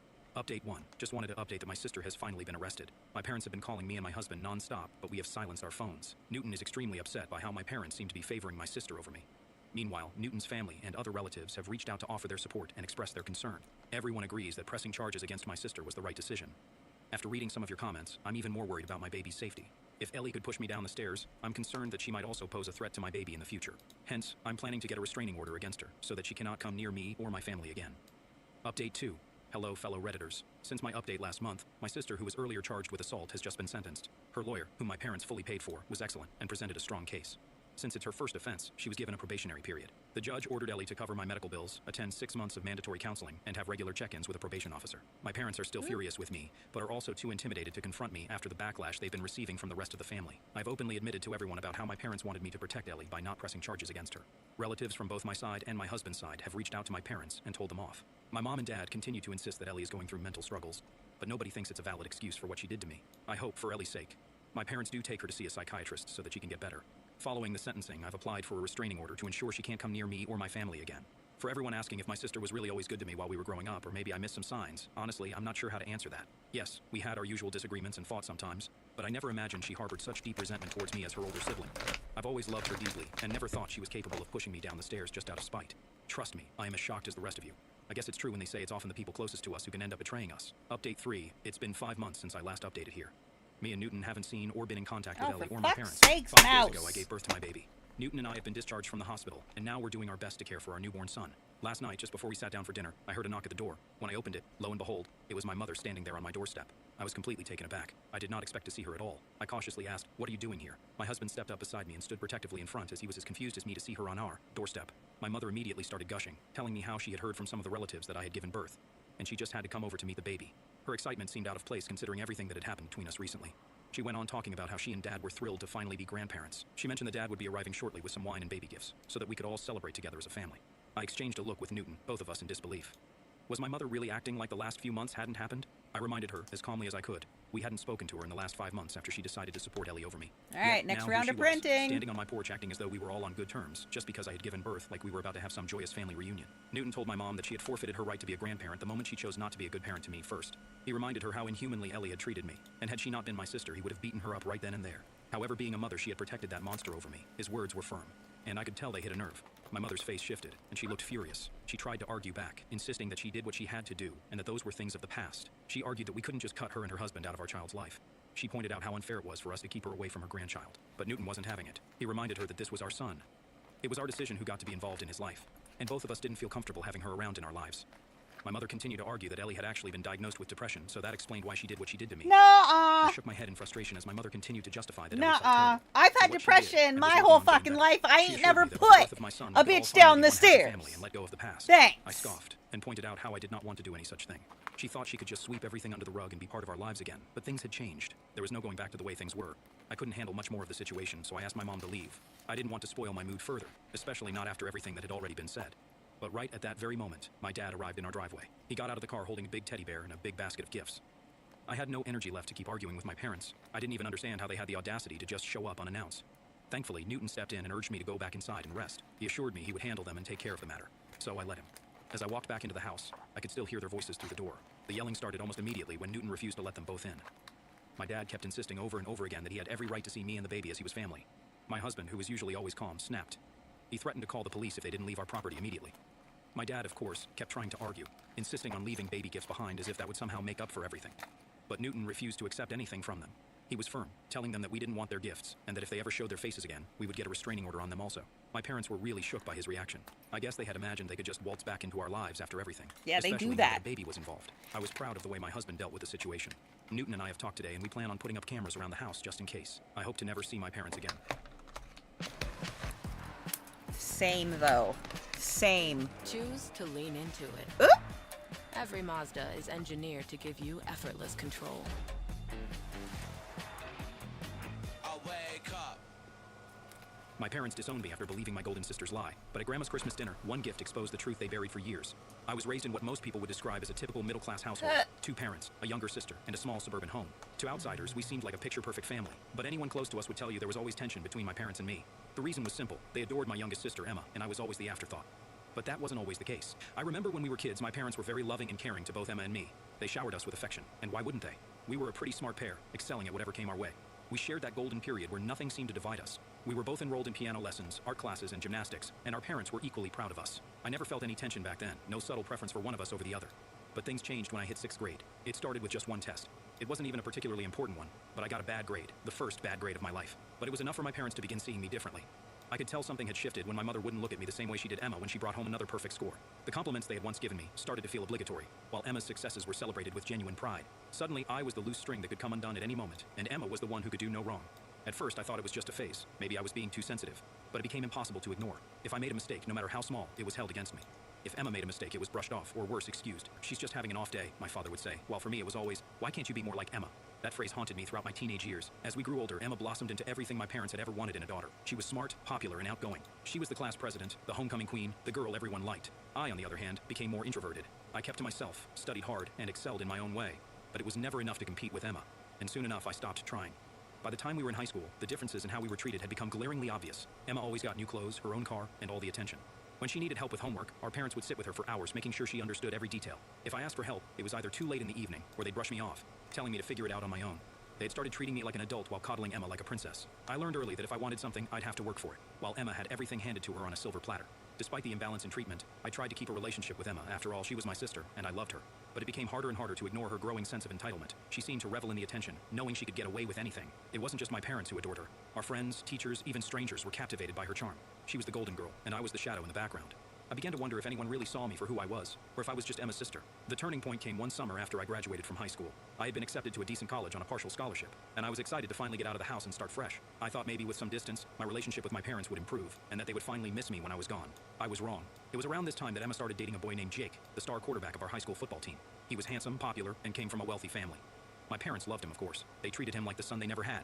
Every weekend, Jake was over at our house, and my parents would cook elaborate dinners just to impress him. It was clear they already envisioned the future where Emma and Jake would get married, settle down, and give them the perfect grandchildren. Meanwhile, I was struggling to get through my first semester of college, working part-time to cover the costs my scholarship didn't. I would come home on breaks exhausted, and all I'd hear about was Emma and Jake's latest outing, or how well Emma was doing in her classes. No one asked about me or how I was managing. And to top it all off, they would also make snarky remarks like, why couldn't I find someone like Jake? Then came the accusation that would shatter what was left of our family dynamic. One weekend during a break from college, I came home for a visit. Everything seemed normal until Emma's new bracelet, a gold charm bracelet Jake had given her, went missing. It was an expensive piece, and Emma was distraught. My parents went into full panic mode, tearing the house apart to look for it. When they couldn't find it, Emma suggested that maybe I had taken it. At first, I thought she was joking, but she wasn't. She said she had seen me admiring the bracelet the night before, and implied that I might have taken it out of jealousy. I was furious. I hadn't touched her bracelet. I hadn't even thought twice about it. But my parents didn't hesitate. They believed her without question. I protested, of course. I swore I hadn't taken anything, but my parents wouldn't listen. They were convinced I'd stolen it out of spite. My father even said something along the lines of, we always knew you were jealous of Emma. That hurt more than anything they had ever said before.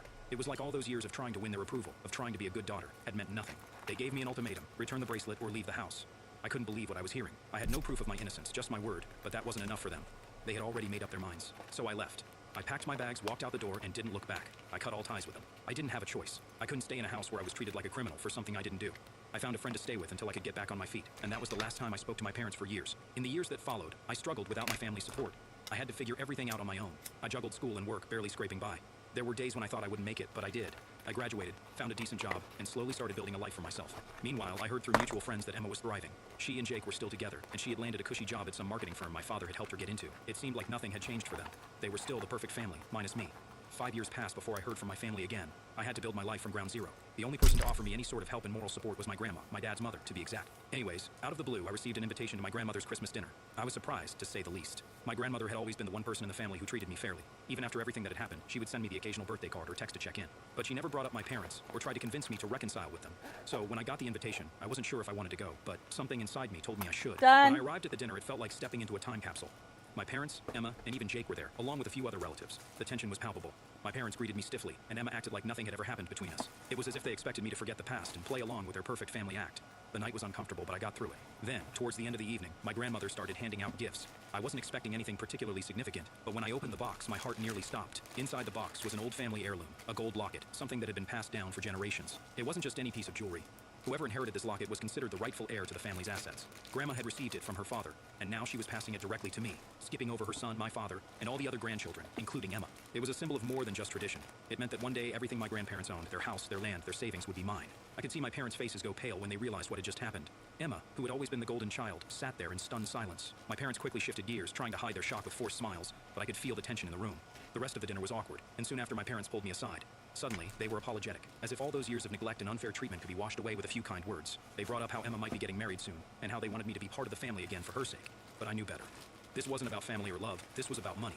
The heirloom has always been a big deal in our family, and now that I had it, they knew I would be the one inheriting everything that came with it. They weren't concerned about fixing the relationship because they cared about me. They were worried about what they stood to lose. My father even said in a tone that felt more like a warning than an offer, that they were willing to forgive me for everything and start fresh. It was as if they had forgotten who had wronged who in the first place. Other relatives chimed in too, urging me to be reasonable. They kept saying that family is everything and that I should be connected with them no matter what had happened in the past. Of course, I that's could what almost they hear said. the cliches lining up. Sharing is caring. Blood is thicker than water. Blood is And you thicker don't than want to water be is a wrong. lie. Even though it's very clear what I Wrong should and shouldn't do. quote. All this pressure has got me overthinking this whole scenario. Blood Did I want to be a part of this family again, of the knowing they only valued coven me because of what I now is possessed? thicker Could I forgive them, than knowing that their water sudden interest in of me was the born out of womb. self-interest? Do you guys have any So the suggestions on family this? you If make yes, I could really use some. is better than the After Christmas family party, I went you're back to my born apartment feeling to. overwhelmed. It was hard to process everything that had happened. I tried to avoid my parents and relatives as much as possible for the rest of the evening, but their attempts to get close to me were relentless. My parents kept throwing guilty glances my way, and Emma wouldn't stop smiling at me as if we were suddenly best friends. But I knew their intention were less about family and more about the family assets that were now tied to the heirloom I had been given. Their behavior only made me want to distance myself further. The next few days was spent in deep thought. I realized I needed to have a proper conversation with Grandma. The brooch was important, not just symbolically, but practically. It meant I would inherit the family's assets. That wasn't something I was actively looking for, but now that it was on my plate, I needed clarity. I wasn't ready to be tangled in family wealth and legacy without understanding what it all really meant. When I met with my grandmother, I was still nervous about bringing up the subject. I thanked her for trusting me with the heirloom, and then I asked her directly what it all meant. I wanted to be transparent. I didn't want the family assets if it was going to drag me back into the chaos I had worked so hard to escape. I would use it responsibly if it came my way, but it wasn't my priority. Grandma listened patiently and then told me something I hadn't fully understood before. She had been watching everything unfold for years. She had seen how the family had grown distant from her, especially after my parents and I had our falling out. She explained that she knew the family dynamics were messed up and that I had been unfairly treated, particularly by Emma and my parents. She even knew about how I had struggled to support myself while in college, working multiple jobs just to stay afloat, while Emma was always given a free pass. Grandma explained that she hadn't interfered all these years because she believed people needed to live their own lives. But when she saw how things had turned out, how I had been mistreated, yet still managed to build something for myself, she knew that her assets needed to be passed on to someone responsible. Someone who would not just take it for granted or squander it. And that's why she chose me. She had already made a will, and my name was on it. I was surprised by her honesty. It wasn't just about the heirloom anymore. It was about trust. Grandma believed I would handle everything with care, and that responsibility felt both heavy and important. She assured me that this wasn't about rewarding me for what I had gone through, but about placing the family's future in hands she knew would do right by it. And as much as it felt strange to suddenly be the one in this position, I couldn't help but feel a sense of validation. All those years of being the forgotten daughter suddenly didn't matter. Grandma had seen the truth, and that meant more than anything. However, even though this cleared up a lot, it also complicated things. The inheritance was still a looming presence, and I knew my parents and Emma were going to try everything they could to weasel their way back in, now that they knew what was at stake. They weren't going to let it go easily. Update to hello Reddit people. I'm back with an update, and things have gone from bad to worse. If you've been following along, you know my family situation is a mess, but I thought going back to school would give me some peace. I was wrong. So much has happened, and honestly, I need to vent about it before I lose my mind. After the Christmas disaster where my parents and Emma basically begged for the family inheritance, I returned to my apartment hoping to escape the chaos. For a few days, I managed to drown myself in work, just trying to distance myself from the constant calls and texts from my family. But of course, that peace didn't last long. The constant messages didn't stop, not just from my parents and Emma, but from my extended family as well. Relatives who hadn't spoken to me in years suddenly felt it was their duty to mediate the situation. They were all parroting the same lines. Family is everything. Don't let money tear you apart. Blah, And my favorite, blah, you're being blah. selfish. What made it worse was that these relatives didn't even know the full story. They weren't around when my parents disowned me, or when I had to scrape together the money for rent and food during college while Emma was living. Her perfect life with everything handed to her. They didn't care about the years of being neglected. They only cared about what they had heard from my parents, who were now conveniently playing the victims. I felt like I was being suffocated by their opinions. I thought I could just ignore it all and focus on my job, but then things took a shocking turn. One afternoon, completely out of the blue, my parents and Emma showed up at my apartment. Yes, you read that right. They came uninvited to my place. It was like they were on a mission, and that mission was to force me into some kind of reconciliation, on their terms, of course. They were banging on the door calling my name, and I could hear my mom crying from the hallway. I froze. My friend, who had been staying with me for a few months, looked terrified, and I had no idea what to do. When I opened the door, my parents started pleading with me, right there in front of my friend. My mom was sobbing, saying how they couldn't lose me and how we needed to fix this. My dad kept saying they were willing to forgive me for everything, as if I was the one who had done something wrong. Meanwhile, Emma stood there with her fake concerned look, but I could see right through her. She was less interested in reconciliation and more worried about what would happen if I didn't agree to share the inheritance. I tried to keep things quiet, whispering to them that this wasn't the place or time to have this conversation, but they weren't listening. My mom practically pushed past me, trying to get into the apartment, while my dad stood in the doorway, refusing to leave. They kept talking over me, saying how Emma would get married soon, and how the family needed to be whole again before that happened. They made it sound like I was the one tearing the family apart, all while trying to force me into agreeing to give up part of the future inheritance that, mind you, I don't even officially have yet. The whole scene was humiliating. My neighbors started coming out of their rooms, watching the chaos unfold. I was trying my best to handle it quietly, but the longer they stayed, the louder they got. My mom was on her knees begging me to forgive them, while Emma stood there looking smug, like she knew they'd wear me down eventually. I was trapped, and I had no idea what to do. I tried telling them to leave, but they weren't budging. Finally, after what felt like hours of pleading, I couldn't take it anymore. I called the security, who thankfully arrived quickly. They were polite at first, asking my parents to leave, but my parents refused. That's when security had to get firm, telling them if they didn't leave, they'd be forced to call the cops. It was embarrassing on a whole new level. My parents finally backed down, but not before my mom dramatically said I was abandoning my family in front of everyone. As if that wasn't enough, Emma took it a step further. After leaving, she sent a mass text to several of my friends, telling them that I had abandoned her and my parents. She made it sound like I was the villain in all of this, leaving out the part where they had disowned me for something I didn't even do. Some of my friends were understandably confused, so I had to explain the whole situation.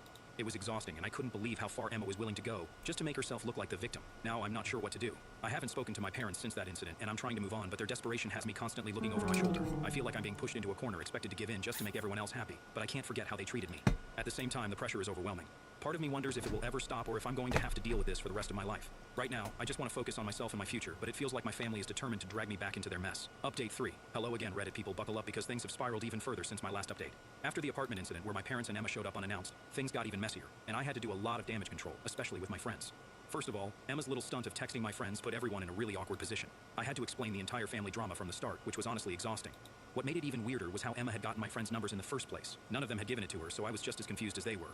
It was creepy, to say the least. My friends were supportive, but they were also understandably freaked out. They didn't know what to believe at first because Emma's message painted me as this heartless person who had turned my back on my family. Thankfully, after I explained the truth and showed them the pattern of manipulation, they understood, but it would still feel embarrassing having to air out all this dirty laundry just to clear my name. Then, just when I thought I could finally take a breather, my grandma stepped in.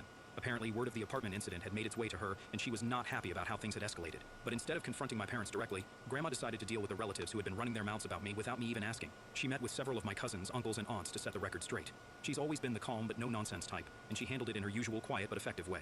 It turns out my relatives had been fed a completely different version of events. My mom and dad had apparently told them that the reason they disowned me was because they had found the gold bracelet, the one Emma claimed I stole, hidden in my drawer. They said that's when they realized I was no longer trustworthy and cut ties with me. When Grandma told me this, I couldn't believe it. That had never happened. There was no bracelet found in my drawer. In fact, I had never even seen the bracelet in question. The whole thing was a lie. Grandma was just as shocked as I was. She had assumed that my parents had their reasons for treating me the way they did, but hearing this lie changed everything for her. She didn't hold back when she confronted the rest of the family, telling them how they had been spewing baseless accusations about me without even knowing the truth. She explained the real reason I was disowned, that Emma had lied, and my parents had sided with her without even giving me a chance to defend myself. My relatives were floored. They had no idea they had been part of such a twisted narrative. Once the truth came out, I started hearing things from different family members that I hadn't known before. Apparently, my parents had been hiding a lot more than just their favoritism towards Emma. One of my uncles mentioned that my dad had taken out a second mortgage on the house to fund some of Emma's extravagant wedding plans, which was a huge financial strain on them. Another cousin let it slip that Emma had been a total nightmare during wedding preparations, throwing tantrums left and right because things weren't perfect enough. But the biggest bombshell was about Emma and Jake. I hadn't heard much about their relationship recently, but apparently it wasn't going well. Jake had left Emma. I was shocked at first, but the more I learned, the more it made sense. According to my relatives, Jake had gotten fed up with Emma's constant tantrums and unrealistic expectations. She had been treating him like one of her doormats, and he was tired of it. But there was another layer to it. Jake had also started to realize that the promises of family wealth weren't going to materialize as easily as he thought. My parents had hinted at helping them financially, but with the drama over the heirloom and inheritance, it became clear that things were a lot more complicated. He saw the writing on the wall and decided to bail before getting in deeper. This news spread like wildfire through the family, and I couldn't help but feel this mixture of emotions. Part of me felt sorry for Emma, despite everything she had done, but another part of me felt validated. For so long, I had been made to feel like the outcast, the problem, and now the cracks in Emma's perfect life was starting to show. It was like everything they had tried to cover up was unraveling in front of them, and there was nothing they could do to stop it. Somewhere in the midst of all this chaos, my relatives, the same ones who had been so quick to judge me based on my parents' lies, started reaching out. They were regretful, apologizing for the harsh comments and judgments they'd thrown at me when they believed I had stolen the bracelet. It was strange seeing their sudden change of heart. Now that the truth was out, they kept asking for forgiveness, telling me they only wanted what was best for the family. But honestly, after everything, I wasn't sure I wanted anything to do with them anymore. I couldn't help but think if it was this easy for them to turn on me based on nothing but a story, what's stopping them from doing it again? If my parents had been able to so quickly switch their opinions in the past, siding with Emma and disowning me, what guarantee did I have that they wouldn't do the same thing if another situation came up? It felt like I was always going to be walking on eggshells around them, constantly wondering if their loyalty to me was genuine or just convenient. For now, I'd rather take a break from all of them and focus on myself, let them deal with their own mess without dragging me back into it. After all of this, my parents also reached out again, but this time their tone was different. They were no longer demanding or guilt-tripping me, they were almost apologetic, but I could see through it. They were still focused on the money, still hoping to smooth things over just enough to get their hands on the future inheritance. They didn't care about mending our relationship for real. They cared about keeping up appearances and securing financial stability, especially now that Emma's future wasn't looking as secure as they had hoped. I haven't responded to them, and honestly, I'm not sure I will. This entire experience has been a harsh reminder of how toxic my family can be, and I'm not ready to open that door again, even if they come bearing apologies. For now, I'm focusing on myself and the future I want to build on my own terms without the baggage of their manipulation and lies hanging over me. That's enough for now, Reddit. Thanks for all your advice and support along the way. It's been a rough ride, but I feel like I'm finally starting to see things more clearly. My jealous mom secretly tried to give my baby up for adoption to protect my sister's wedding. Now she's facing jail time, and I'm not backing down. So, my sister's getting married at the end of this year, and I gave birth to my son about 3 weeks ago. Everybody was happy about this, apart from my mother, and I was not even surprised because to her nothing is more important than her darling baby, and that happens to be my little sister. I obviously got pregnant about a while ago, and my sister got engaged to her boyfriend of 3 years when I was 6 months pregnant. Anybody who understands math would know that by the time my sister got married, I would have given birth to the baby already. It would have been one thing if my sister was the kind of person who wanted a small wedding and would plan it quickly, but she wanted an elaborate and grand wedding, which would obviously take a lot of time. And she and her fiancé had been quite clear about that right from the beginning. But even then, a couple of weeks after their engagement, my mom showed up at my house looking all worried and stuff. And she told me that she wanted to do something about my pregnancy because she did not want me to upset my sister. My sister and I are not close in the slightest. She's a spoiled brat. And ever since my father passed away a couple of years ago, we have had no contact. The only reason I even stayed in touch with my mother after my dad's passing was because I had promised him that I would look after her because he did not think my sister would be up to the task. She was just not responsible enough. And even though my sister had always been my mom's favorite, I had tried my best to maintain a relationship with her until recently, when she showed up at my house to tell me that my sister was engaged and was getting married. I thought that she had just come over to share the good news with me, but she then went on to tell me that since I was giving birth the same year as she was getting married, it would take away her limelight because, obviously, a pregnancy was a bigger milestone than a wedding. I don't even understand what that was about, and I told her that she was being paranoid unnecessarily because, first of all, it's not like people would skip her wedding because I had a baby or whatever, and I wasn't even going to be invited to her wedding since she hadn't even been invited to mine because we're not friends. So, there was no way that I could overshadow her. I wouldn't even be there, and she and my mom had nothing to worry about. And I'm not some celebrity, so I was pretty sure that even at her wedding, nobody would be talking about me or my baby. I thought that these were all valid points, but my mother told me that I needed to hide my pregnancy and my baby from everyone in the family and all our common friends as well because she did not want me to steal my sister's limelight. I thought that it was crazy, and I got into a huge fight with her, after which I did not speak to her anymore. I felt bad about breaking my promise to my father, but there was no other option for me because she was obviously acting crazy. Now, I was already pregnant and quite irritable. I just couldn't handle her idiotic statement. So, she hasn't been there for anything after that. It's just been me, my husband, and his family taking care of the baby ever since he was born. And my mother wasn't even there for the birth of the child. My husband had called her that day, but she had refused to show up since she was out with my sister that day. I'm pretty sure that even if she hadn't been out with her, she still wouldn't have shown up because I'm just not a priority for her, and that's the bitter truth. If she could have abandoned her own daughter and our relationship because she thought that I was stealing the limelight from my sister just by giving birth, then I had nothing to say to her. So, because of all of these things, we had absolutely no contact, and I was fine with it. But then, she called me up a couple of days ago, and when I did not answer initially, she started texting me frantically and told me to answer the call because she had to talk to me about something very important that happened. It was clear she had some bad news to share with me, and I really did not want to talk to her. But then I just kept thinking about the promise I'd made to my father and decided to answer her. And I'm really glad I did, because that's how I found out that she is in legal trouble because she tried to put my baby up for adoption without our consent, and the adoption agency found out about it. It was a case of fraud and misrepresentation because apparently she had contacted an adoption agency and falsely claimed that she had the power of attorney since both my husband and I were addicts and had been deemed unfit to take care of our baby by the court. So now, as the custodial caretaker of the baby, she had decided to put him up for adoption, but obviously, they easily found out that all the legal documentation that she provided had been fake and immediately stopped the process. Now, they were going to take this up legally, and basically she was calling me because she was scared about what was about to happen next. She'd been informed by them that they were going to take legal action against her, and she would be served in a couple of days. But before they could find out how to contact me and inform me, she decided to tell me about it herself, so I would be able to help her out somehow. She had been crying on the phone and begging me to help her out, but I could hardly even understand how she could expect me to help her when she had done something so horrible. I could understand that she wanted my sister to have all that limelight, but going out of her way to put my baby up for adoption, that was just disgusting. And I think it was pretty stupid as well, because this way, it's just going to bring more attention to me because now I plan on suing her too. After she explained the situation to me, I just disconnected the phone call because I had nothing to say to her anymore. I did not feel bad for her at all. In fact, I thought she deserved this, and even worse. Of course, later that day, I was contacted by the adoption agency so they could let me know what was going on and I could do the needful. I had already spoken to my husband after my mother's phone call, and after the adoption agency contacted us as well. The two of us decided that we were going to pursue legal action against her as well, because there was no way that she could do something like that and hope to get away with it. So we spoke to a lawyer a day after that, and within a few days we had filed a civil lawsuit against her. The proceedings against her are going to start soon. Good. Given the seriousness of the situation, criminal charges have been filed against her as well. So Good. there's little to no scope for mediation. The best that she can hope for is an out-of-court settlement or maybe a plea bargain for the criminal charges. But even then, she might be facing jail time anyway. She's under house arrest right now, but she can still contact me, and that's why she's been sending me emails one after the other, begging me to help her out somehow. At least she's been apologizing and telling me that she just got carried away because she had been very upset with my decision not to hide my baby and my pregnancy for my sister's sake. But obviously, she knows that it was a messed up thing to do, and she's really sorry for it. I had been able to ignore her so far, but then she hit me where it hurt yesterday and reminded me that I had promised my father that no matter what, I would always take care of her. And this didn't seem like taking care of her right now. That kind of caught me off guard because I'd had that conversation with my father in private, and I didn't even know that she knew about that promise that I had made. So, now, am I the asshole for suing my mother for trying to put my baby up for adoption without my consent or knowledge? Update 1. I have decided not to drop the civil lawsuit against her. She deserves this. She brought this onto herself, and I'm not going back down just because of the promise that I had made. I had taken it very seriously for the past couple of years, ever since my father passed away, and I had tried my best to live up to the promise I had made. But at this moment, it's just emotional manipulation, and it's emotional manipulation at its finest, which is why I almost fell for it as well. By using my father to defend herself, that's just low. A lot of people have criticized me for even bothering to live up to the promise for so long, when it was so evident that my mother couldn't care less about me. But I don't know if you guys have ever lost a parent. That stuff is heavy. Yes, and it I lost is. my father to cancer, so this was literally a promise. So did I! So did I! That's not the kind of thing that I can take lightly. And Oh my fucking god, yo! Anyway, now that I have made up my mind, nothing can make me back Same. down. And even my husband thinks I have made the right call.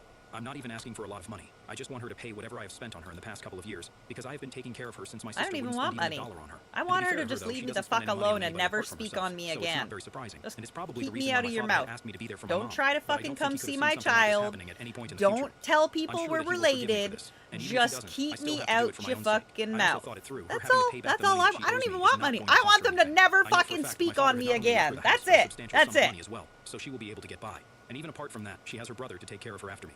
And even if she does lose everything because of this lawsuit, it's still not going to be any of my concern because I have tried my very best. And it's not been enough, and I don't think anything will ever be enough for her.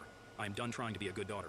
I'm simply a mother now, and She that's my only priority. tried to Update 2. fucking So, it has been a few put weeks your since my kid last up update. for We are currently in the process of adoption. mediating since everybody wants to settle the civil lawsuit out of court. It hasn't been going well so far, and we have had to terminate every session after a while because my mother would get too emotional and would start screaming and stuff. I don't know if that's her strategy or if she's actually losing it. Whatever the case is, it's just delaying the inevitable, and I don't think she realizes that there is no way out of this for her. My uncle has also reached out to me to try and convince me to back off, and he has told me that the amount that I'm demanding from her as a settlement is way too huge and unfair. He has also Whoa. brought up the fact that she was the one who had raised me from when I was a baby, and this is really ungrateful of me, not to forgive her for one stupid little mistake. That's the thing, it was not a Are stupid you little mistake. fucking She had insane? literally falsified documentation, and I don't think if it The had been shit you would have to have got my fucking and that's the scary fucking part, Home because by Depot some fluke, if commercial. the adoption agency hadn't done its due diligence, she probably wouldn't even have been caught. And the more I think about the situation, the less forgiving I feel. And I feel like no amount of money is ever going to make up for what she did. At least I'm being kind enough to only demand whatever I'd spent on her so far, not a $1 more.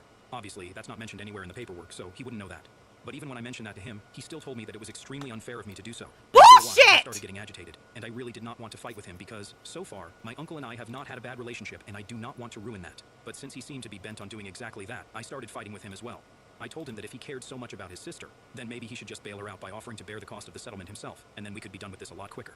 And that's when he started yelling at me and calling me all sorts of names, and I ended the phone call because clearly there was no point in speaking to him anymore. I don't even understand how anybody can find themselves to defend her right now, given the circumstances. On one hand, I had my uncle, and on the other, I have my sister, who has been insufferable ever since she found out about the lawsuit against our mother. I don't know why, but she has been making me out to be the villain in this situation, claiming that I'm doing this all because I want to get back at her and my mom for not paying me enough attention. At least my uncle had the guts to come and speak to me directly. She has been speaking behind my back to everybody we know, and that's how everybody in the family has been able to find out about the lawsuit. I really did not want that happening because I did not want to answer questions, since this is really personal and kind of disturbing, and I didn't think that it was necessary for me to talk to people about this. But since she has been talking everybody's ear off about it, people have had a lot of questions and have been reaching out to me as well. So even though I did not want to bring it up with anyone right now, I'm having to answer questions, and the only reason I'm even doing it is because at some point, I might have to get them to testify if this goes to court. So I'm just consoling myself by telling myself that this was bound to come out at some point or the other, so better now than later. But the bigger problem is the narrative that my sister has been setting, like I got vindictive and stuff, and that's why I'm pursuing this legally. I don't even think she understands the gravity of what our mother has been trying to do, and this is not some sort of sibling rivalry that is manifesting itself in the form of lawsuits and whatever. I don't even understand how somebody can be so stupid and self-involved, but well,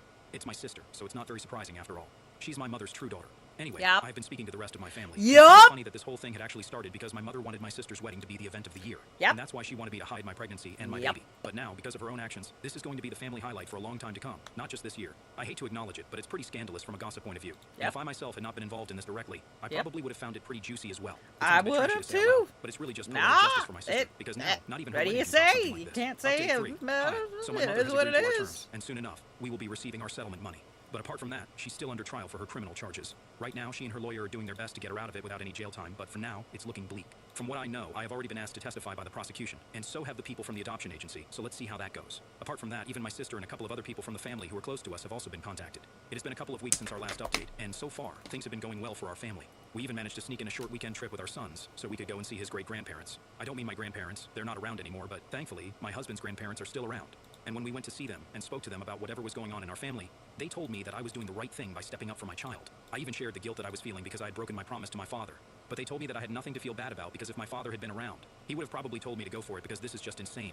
So that made me feel considerably better about everything. And I guess I really needed a change of scenery because when I came back, I started feeling really refreshed. And it had definitely been quite a distressing experience for me so far. Because even though my mother and I had had differences in the past, it had never gone to these levels. In the last couple of sessions with our lawyers, she had probably realized that screaming and terminating our sessions was not going to make anything better. And eventually, it would end up going to court. And that would probably end even more badly for her. So, probably at the advice of her lawyer, she decided to behave herself and let her lawyer do all the talking. She would hardly even look at me. And even when she would look very quickly, like she couldn't bring herself to even glance at me. And I think it's a good thing, because she doesn't deserve to feel like she has the right to even see me anymore. My uncle and my sister are still actively spreading hate against me in the family, but that hardly matters to me, because anybody who wants to be on my side is going to be on my side nevertheless. And people who just want to gossip, I'm sure that they are going to stick to the sidelines and not actively get involved, so they don't pose any threat to me. And as long as that's happening, I'm fine with whatever they're saying about me, because I'm secure enough to know that it won't. A roach infestation can happen overnight. Not roaches! Killing bait stops the problem before it starts. Don't tell me what to do. Roach bait, killing roaches till the last one's dead. Available at stores near you. Defend your home with Combat. Make it the truth just because they're saying it. Update 4. So it's been a little over a month since my last update, and my mother had agreed to my terms, and a couple of weeks ago, our settlement money finally came through. We are setting that aside for our son's future because we can do without that money right now. We're quite happy with it because anyway, this was the money that we were owed, since this is what I'd been spending on my mother in the past couple of years after my father passed away. My sister knows that, but in spite of that, she showed up the other day and started accusing me of ruining her wedding because, apparently, our mother had promised her that she would pay for part of the wedding, and now, since I had sued her and taken back all the money that she had, our mother won't be able to live up to that anymore, and it's all my fault, apparently. It was crazy because literally, while she was yelling at me about it, she had mentioned it herself that I had taken back all the money that she had taken back, which meant that it was originally mine. So it's not like she wasn't aware of the situation, and in spite of that, she still thought that it was appropriate to be yelling at me instead of questioning why any of this was happening at all. When she showed up, I hadn't even let her in, so I had been speaking to her at the door, and the second she started yelling at me, I slammed the door shut because I really did not need this. I was already quite busy with work, because even though I was on maternity leave, I was still trying to work from home so I wouldn't be overwhelmed when I rejoined. And on top of that, I had to look after my son as well, so I did not have time for this drama. But even when I shut the door, she did not take the hint and continued to stand outside and scream about how unfair everything had been for her. Oh, poor baby. I started to get annoyed, and I decided to call the cops. Within a couple of minutes, they had shown up, and while they were dragging her away, she started cursing at me so loudly that even the neighbors who had probably been peeking outside from behind the curtains until then actually came out to watch what was going on. It was extremely embarrassing, and while she was cursing at me, she also said a bunch of concerning things about me and my child. I don't want to repeat that, but they were pretty threatening, and I didn't feel comfortable with it at all. I had already called my husband up and told him what was going on as soon as I called the cops, so he came back home earlier than usual, and I told him whatever my sister had been saying, or rather threatening us with, while the cops were dragging her away. One of the officers had even suggested we file a restraining order because, obviously, there was something very wrong going on with her. And we do think that it would be a good idea to go ahead with the restraining order because I really don't feel safe anymore. Now that I think about it, she not only knows where I live, she knows every other way how to contact me. And if she took it upon herself to try and make me feel uncomfortable, she would easily succeed in doing so. I'm not saying that she's going to go ahead and do whatever she had threatened me with, but even apart from that, there are other ways to intimidate a person, and I'm just scared because I'm a mother now, and I don't want episodes like this repeating again. So, after a really long discussion with my husband, we decided that we were going to move. I had already been planning to change my phone number and other contact info so that people wouldn't be able to contact me without having a good relationship with me first. It's not even just about my sister. I've had a lot of messages and phone calls from people who only wanted gossip, and it's getting really annoying at this point. So that was another reason for me to change everything, because the last thing I need is visitors who only want to talk about this situation and gossip about it. My husband has been doing well for himself, and if we need to, we can just ask my in-laws to help out as well, but we will definitely be moving. And we will also definitely be filing for a restraining order against my sister because she's clearly unhinged, and I don't want her coming around anymore. Everything has been pretty expensive for us so far because we had to pay for our lawyer. And of course, we have a newborn with us, so even that's pretty expensive. The finances have been a bit tight recently, and with the move and everything, it's probably going to get even more expensive for us. But when I think about my son, it seems worth the trouble. I'm honestly just really tired of everything. But my husband and my son are the only people who keep me going and motivated to do better. I don't think I said enough, but I'm really happy and lucky to have found a partner who understands me so well. And I would say that I'm pretty lucky that even his family has been standing by me throughout all this. To be frank, after my dad had passed away, it was mostly my in-laws who had been there for me, even more than my own mother. And I know for a fact that not everybody is lucky enough to have such wonderful in-laws, so I'm very thankful for them as well. It has been a really messy and exhausting past couple of months, and I'm just really hoping that it comes to an end soon. Update 5. Hey, so last week, the verdict of my mother's trial finally came through, and she has been convicted on all charges. Since she's a first-time offender, she's going to have to pay a huge fine as restitution to both the adoption agency and me, along with several hours of community service. She has been able to dodge incarceration, but she does have to attend court-mandated mental health treatment in a rehabilitation facility since her lawyer made it seem like she had been going through some psychological stuff. I'm not in touch with her anymore, and haven't been ever since she agreed to the terms of our civil lawsuit and we came to a settlement. I found out about it from a couple of family members, and well, I guess it's fair enough. I also managed to get a restraining order against my sister soon after my last update, so that's another win for me. We are currently in the process of moving houses, and it's a bit stressful, but well, we can handle it. And especially with the money that's about to come in, it's been a huge relief for us. So we might not need to ask our in-laws for help at all, and we won't even need to dip into the settlement money that we had decided to put aside for our son, so it's all worked out in our favor. And even though my mother got lucky legally, she hadn't been so lucky in her personal life. I've been hearing a lot of gossips, and have even been sent screenshots of my sister's recent posts on social media, and she has denounced anything that her mother has done so far, going as far as to claim that she had no knowledge of any of this until recently, and that she doesn't agree with my mother's behavior at all and thinks that she deserves to get convicted, even though that's not what she had been saying to me before everything went wrong. Before that, she had been strongly on our mother's side. From what I know, she did this because her fiancé and her in-laws had not been comfortable with the idea of him marrying into a family like this, which is quite understandable actually, and they had been considering postponing the wedding, which is why she decided to cut off our mother in such a public way. It sucks for our mom because all her life she had been dedicated to my sister, and now this is what she gets. It's pretty sad, but well deserved. I don't feel bad for her at all. Now that I'm moving, I'm going to have nothing to do with these people, and I really can't wait. My cousin heartlessly threw his daughter out at 18, so I took her in, and what she revealed in front of everyone shattered the entire family whole lie. Alright, so here's how this whole mess started. My wife, 27, and I, 30, live on a pretty big farm, and I mean big. We've got 5 bedrooms, 3 bathrooms, and around 300 acres of land. We set it up with electrical hookups for campers too. We thought, hey, why not make it a spot where the whole family can come and spend time together during summer or for holidays? We even built it like that on purpose, figuring it'd be nice to have one place where the family could come and crash for as long as they wanted. You know how some people have those places everyone gravitates towards for gatherings?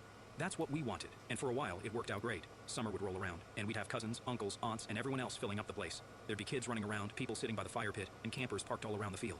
It felt like the heart of the family. Now my cousin Bill, 56, is part of that crowd. He's been around forever, and he's always brought his kids when the family came to visit. He's got this daughter, Alice, who's 18 now. She's from his first marriage. Her mom was an immigrant, didn't have any family here, and unfortunately she passed away when Alice was just 2.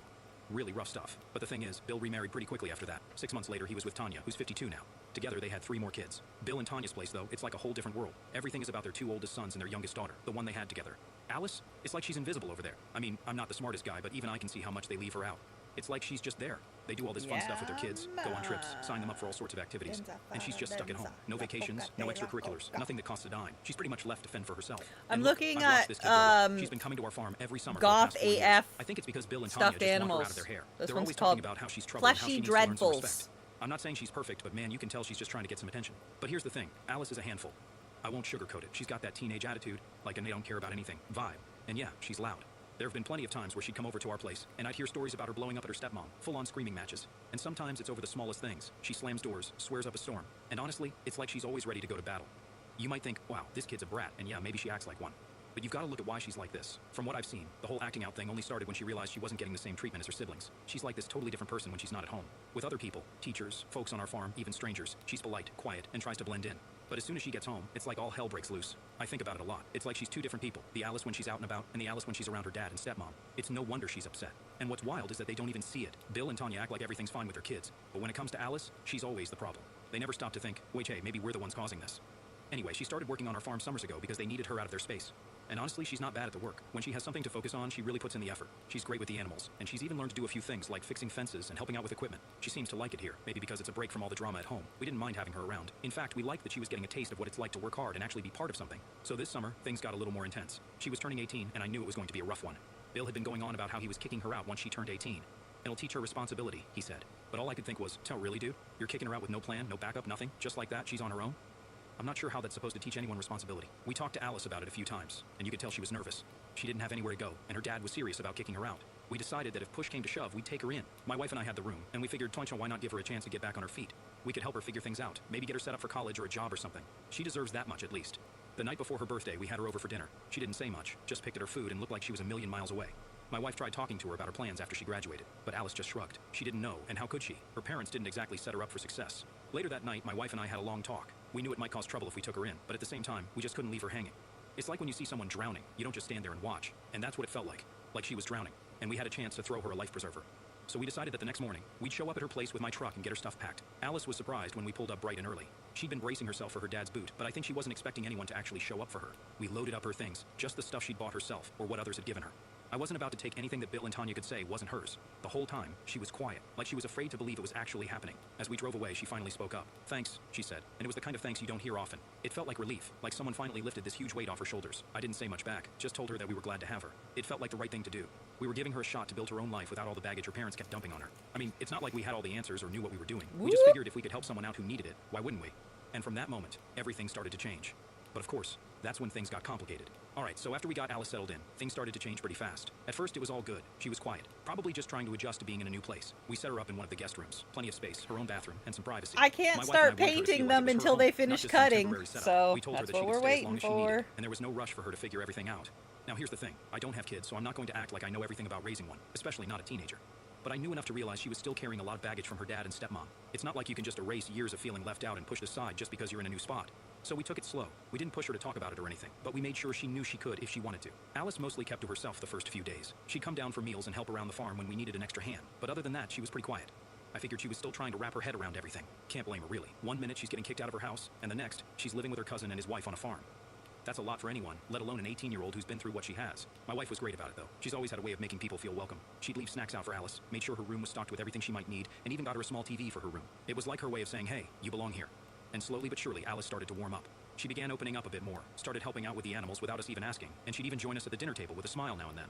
Now, I'd love to say that everything was smooth sailing from there, but of course, that's when Bill and Tanya started getting wind of what was happening. It didn't take long. I mean, word travels fast in our family, especially when you've got a big place like ours where people are always coming and going. They must have heard from someone that Alice was staying with us, and well, they didn't take it too well. The first time I heard from Bill was a couple of days after we moved Alice in. He called me up and was tense right from the start. "No, hey, how are you?" We're small talk, just straight to the point. "What's this I hear about Alice staying with you?" he asked. His voice had that tone, like he was already mad before I even said anything. I wasn't going to lie. "Yeah, she's here. You said she had to leave when she turned 18 and she didn't have anywhere else to go, so we figured we'd help her out." He let out this big sigh, like he was annoyed. You know that's not helping her. We were trying to teach her some responsibility. I'm not She's the kind a of guy who gets into fucking arguments over the phone. kid! That got me going. I tried to keep it calm though. And Bill, look, she's been through a lot. I'm not saying I know better than you, but kicking her out without a plan wasn't going to do her any good. She's a kid. She needs a place where she can get back on her feet. He wasn't having it. "She's not your responsibility. She's mine. You think you're doing her a favor, but you're undermining what we're trying to teach her." I could feel my patience wearing thin. "Well, Bill, if teaching her responsibility means leaving her out to dry, then yeah, I guess I am undermining that. But as long as she's here, she's safe, and she's welcome." We went back and forth for a while, but it was like talking to a brick wall. He just kept repeating the same thing. How it was his job to parent her, how we were overstepping, and how we didn't understand what was best for Alice. Finally, I had enough and just told him, "Look, man, she's here, and she's staying as long as she wants. If you've got a problem with that, I don't know what to tell you." He hung up after that, and I could tell things were about to get messy. Sure enough, the next day, I started getting calls and texts from other family members. Apparently, Bill and Tanya had been telling everyone that we took Alice away from them, and now they were refusing to come to any more family events unless she was gone. It felt like a slap in the face, to be honest. We'd always been the ones hosting everyone, making sure there was room for all, and now, because we took in Alice, suddenly we were the problem. My wife was livid. She's the kind of person who puts her heart into making people feel welcome, and to have people turning on us like that, it hurt. Aunt Linda was the next to call, and she tried to be more diplomatic about it. "You know, it's not that they don't appreciate what you're doing for Alice. They just feel like you're stepping in where you shouldn't. Bill and Tanya have their ways of doing things, and they feel like you're going against them." I just told her straight, "Aunt Linda, I'm not trying to start a fight here, but Alice needed a place to go, and we had room. I'm not going to turn her away because Bill and Tanya think it's a bad idea. We've got the space, and she's family." She sighed, and I could tell she was trying to find some middle ground. Maybe if Alice stayed somewhere else, like a dorm or an apartment, it might help. That way Bill and Tanya wouldn't feel like you were taking sides. I didn't know what to say to that. It felt like everyone was more worried about keeping the peace with Bill and Tanya than actually thinking about what was best for Alice. And I get it, people don't like conflict, but sometimes you gotta stand your ground. I told Aunt Linda that Alice was welcome here as long as she wanted to stay, and that was the end of that conversation. After that, the texts and calls kept coming. A few cousins even said they wouldn't be bringing their kids over anymore. Something about how, with gas being so expensive, if not everyone's coming, then it's not worth the trip. It all just sounded like excuses. They were picking sides, plain and simple. But we weren't backing down. My wife and I talked about it for hours one night, just trying to figure out how to handle it all. She was worried about the tension in the family, but she didn't regret helping Alice one bit, and neither did I. Fuck off. We both agreed that, at the end of the day, if we could give Alice a stable place where she felt like she belonged, then it was all worth it, even if some of the family didn't see it that way. Alice, on the other hand, started to notice the shift. She wasn't dumb. She knew her dad was making waves. One night she asked me, "Is it because of me that they're not coming around?" I didn't want to lie to her. "It's not your fault, Alice. Some people just don't get it, and that's on them, not you." She nodded, and for a second, I saw that same look she had when we picked her up. A mix of relief and uncertainty. I knew we were doing the right thing, but I also knew things were only going to get more complicated from here. Alright, so after the family drama started, things got real awkward. We were still hosting our usual dinners and events, but instead of the usual crowd filling up the house and camping outside, the place felt half empty. Some of the family just stopped showing up altogether. The ones who did show up, well, it was obvious they felt caught in the middle. A lot of whispering, a lot of awkward glances at Alice, like they were trying to figure out if it was worth the trouble. Alice noticed too. She might not have said much about it, but you could tell. She'd pick at her food during dinner, stay quiet, and look like she was on edge. It's like she was waiting for someone to say something, maybe even to ask her to leave. But my wife and I made sure she knew that wasn't happening. One day, though, we had a gathering planned for my uncle's birthday. It's the kind of event that normally the whole family would show up for. We'd have tables set up outside, the fire pit going, kids running around. It was one of those big deals that everyone looked forward to. But this time, people started dropping out last minute. Cousin Lisa called and said her kids were sick and they wouldn't be making it. Uncle Tom said something about work being too busy. And Aunt Linda said she wasn't feeling well.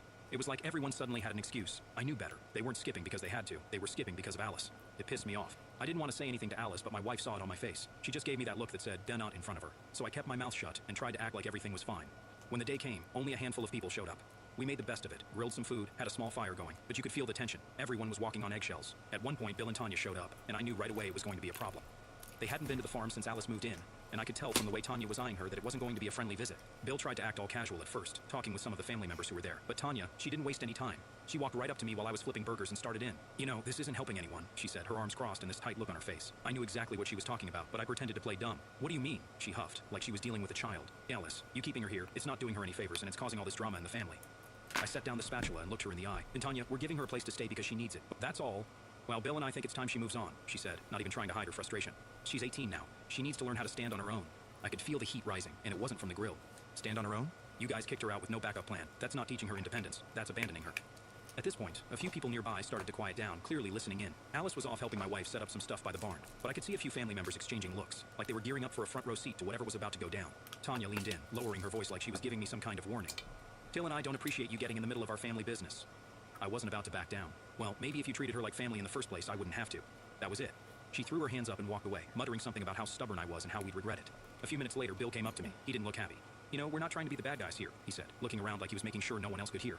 But Alice needs to move on. This isn't helping her grow." I took a deep breath, trying to keep my cool. "Bill, if you really believe that, then why didn't you help her before all this? Why'd you wait until she was 18 to throw her out?" He shifted uncomfortably, like he didn't have a good answer for that. "It's not that simple." I shook my head. "I think it is. And until she's ready to move on, she's staying here. End of story." He didn't say anything else, just gave me this look like I was betraying him or something and then walked off. The rest of the night was just as tense. People tried to act like nothing happened, but it was obvious that the whole thing had put a damper on the mood. Bill and Tanya left early, and a few others followed soon after. After they left, my wife pulled me aside. "Owen, you did the right thing," she said. Don't let them make you feel like you're in the wrong." I nodded, but it still felt like I was stuck in the middle of something I couldn't fix. Bye. And the worst part, Alice could tell something was off. After most of the guests had gone and we were cleaning up, she asked me, "Did they leave because of me?" I hated that she felt like she was the cause of all this drama. "It's not your fault, Alice. Some people just can't handle it when things don't go their way." She didn't say much after that, just went back to helping clean up, but I could tell she was thinking about it. The look on her face said it all, like she felt guilty for something that wasn't even her fault. The next few days were quiet.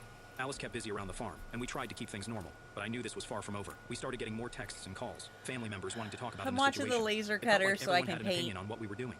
Some of them tried to be polite about it, saying things like, "We just want to make sure Alice is okay," but I knew what they really meant. They wanted us to send her away so they could go back to pretending everything was fine. One night, after another round of calls, I sat down with my wife and Alice. I figured it was time we all talked about what was going on. "Listen, Alice," I said, "listen, I know this is a lot, and I know it's not fair that people are making you feel like it's your fault." She looked down, her hands fidgeting in her lap, and maybe if I wasn't here, things would go back to normal. I shook my head. "Oh no, this isn't on you. They're the ones making it complicated. You don't have to worry about any of that." My wife jumped in too. "We want you here, Alice. This is your home now, as long as you need it." Alice gave a small nod, but I could see the doubt in her eyes. I didn't blame her. After everything she'd been through, it made sense that she didn't trust easily. But we were determined to show her that she was safe with us. As the days went on, the calls kept coming, and I could tell that this was only the beginning of the family drama. But no matter how many times the phone rang, or how many family members tried to push us, I knew one thing for sure. We weren't going to back down. Alice was staying, and we were going to stand by her, even if it meant going against half the family. So, after the awkward family dinner and all the messages from Bill, things started getting tense around the farm. Alice was still helping out, and she was trying to stay positive, but I could tell the whole situation was wearing on her. My wife and I were doing our best to keep things normal, but when your phone is constantly buzzing with family drama, it's hard to ignore it. Then, one day, we got an unexpected visit from one of my uncles. No, it Uncle ain't. Tom. Change Now, your Uncle Tom's fucking always been the type number. to keep his head down and stay out of family business. He's never taken sides, never stirred up trouble. So when he showed up at the farm unannounced, I figured something big must be going on. I invited him in, and we sat down at the kitchen table while my wife made some coffee. Right off the bat, he had this look on his face, like he wasn't happy to be there. He shifted in his seat like he was nervous, and I knew this conversation wasn't going to be a good one. "And I've been talking to Bill and Tanya," he started, rubbing the back of his neck. "They're pretty upset about this whole situation with Alice." I sighed. "Yeah, I've heard that before. What's the latest?" He hesitated, then said, They're talking about getting the family involved, like everyone. They want to have a meeting, a family intervention basically, to decide what should happen with Alice." I felt my jaw tighten. In a family meeting to decide what happens with Alice? She's not some community project, Tom. She's a person. Oh no, he said quickly. Aunt, I told them that, but they're convinced that she needs to go back with them, and they think if enough of the family pressures you, you'll change your mind. It felt like a punch to the gut. It was one thing for Bill and Tanya to disagree with us privately, but dragging the entire family into it, that was a new low. Bet it's a bunch of they wanna have a Asians. vote on whether she gets to stay? Tom shrugged. Something like that. They think if enough people side with them, you'll feel like you have no choice. My wife, who had been listening quietly, finally spoke up. That's ridiculous. This isn't a democracy. Alice is staying because she needs to, and we're not kicking her out just because some people don't like it. Tom nodded, but he looked uncomfortable. Oh look, I'm just the messenger here, but they're serious about this. They're planning to have this meeting at Aunt Linda's house next week. It was all starting to click. This wasn't just a disagreement anymore. They were trying to turn the whole family against us. I felt my hands ball into fists under the table. So they think they can gang up on us, and that's going to make us back down? He held up his hands, like he was trying to calm me down. I'm not saying it's right. I just wanted to give you a heads up so you know what's coming. My wife and I exchanged a look. We'd been trying to avoid more conflict, but it was clear that wasn't going to be an option anymore. They were making this a whole family issue, and we were going to have to decide whether we were going to stand our ground or let them push us around. After Uncle Tom left, we sat there for a while, trying to figure out what to do next. My wife suggested that we reach out to a few family members who'd been supportive, just to see if they'd back us up. It wasn't about taking sides. It was about making sure Alice knew she wasn't alone. So over the next few days, we started reaching out to people. We called Lisa, a cousin who'd been in our corner since the beginning. She was furious when she heard about the planned family meeting. That's ridiculous, she said. They're acting like Alice is some problem they need to fix. She's better off with you, and they know it. We also called a couple of uncles and aunts who had been on the fence before. Some of them were hesitant to take a stand, but a few agreed that what Bill and Tanya were doing was out of line. They promised to show up at Aunt Linda's house and speak up on Alice's behalf if things got ugly. Alice, meanwhile, was trying to act like everything was fine, but I could tell the idea of this family intervention was getting to her. One evening, while we were out feeding the animals, she finally brought it up. Is it true that they're having a meeting about me? She asked, her voice quiet. I nodded. Yeah, it's true, but we're not going to let them make you do anything you don't want to do. She looked down at her boots, kicking at the dirt. I just don't get why they're so determined to make me leave. They didn't want me when I was living there. I put a hand on her shoulder. It's not about you, Alice. It's about them wanting to control the situation. They don't like that we made a choice they don't agree with. She sighed. And I don't want to cause more problems. And you're not the problem, I said firmly. Someday they are. And we're going to stand by you, no matter what. The next week, the day of the so-called intervention came around. We knew we had to show up, even if we didn't want to. If we stayed away, they'd probably take that as us backing down. So we got in the truck and headed to Aunt Linda's. When we walked in, the tension was thick. Almost the entire family was there. Cousins, uncles, aunts, everyone. Bill and Tanya were sitting at the head of the table, looking like they were in charge of some big meeting. Alice stayed close to my wife, clearly uncomfortable. I could see the worried looks from a few of the relatives who promised to back us up. Bill stood up, acting all official. Thanks everyone for coming. We're here to discuss what's best for Alice. I rolled my eyes. What's best for Alice, or what's best for you? Tanya jumped in. This isn't about us. It's about making sure Alice has a stable future, and we think that means coming back home. My wife crossed her arms. Do you mean back to the home she was kicked out of? Bill ignored that and started talking about how the family needed to unite, and how this division was tearing everyone apart.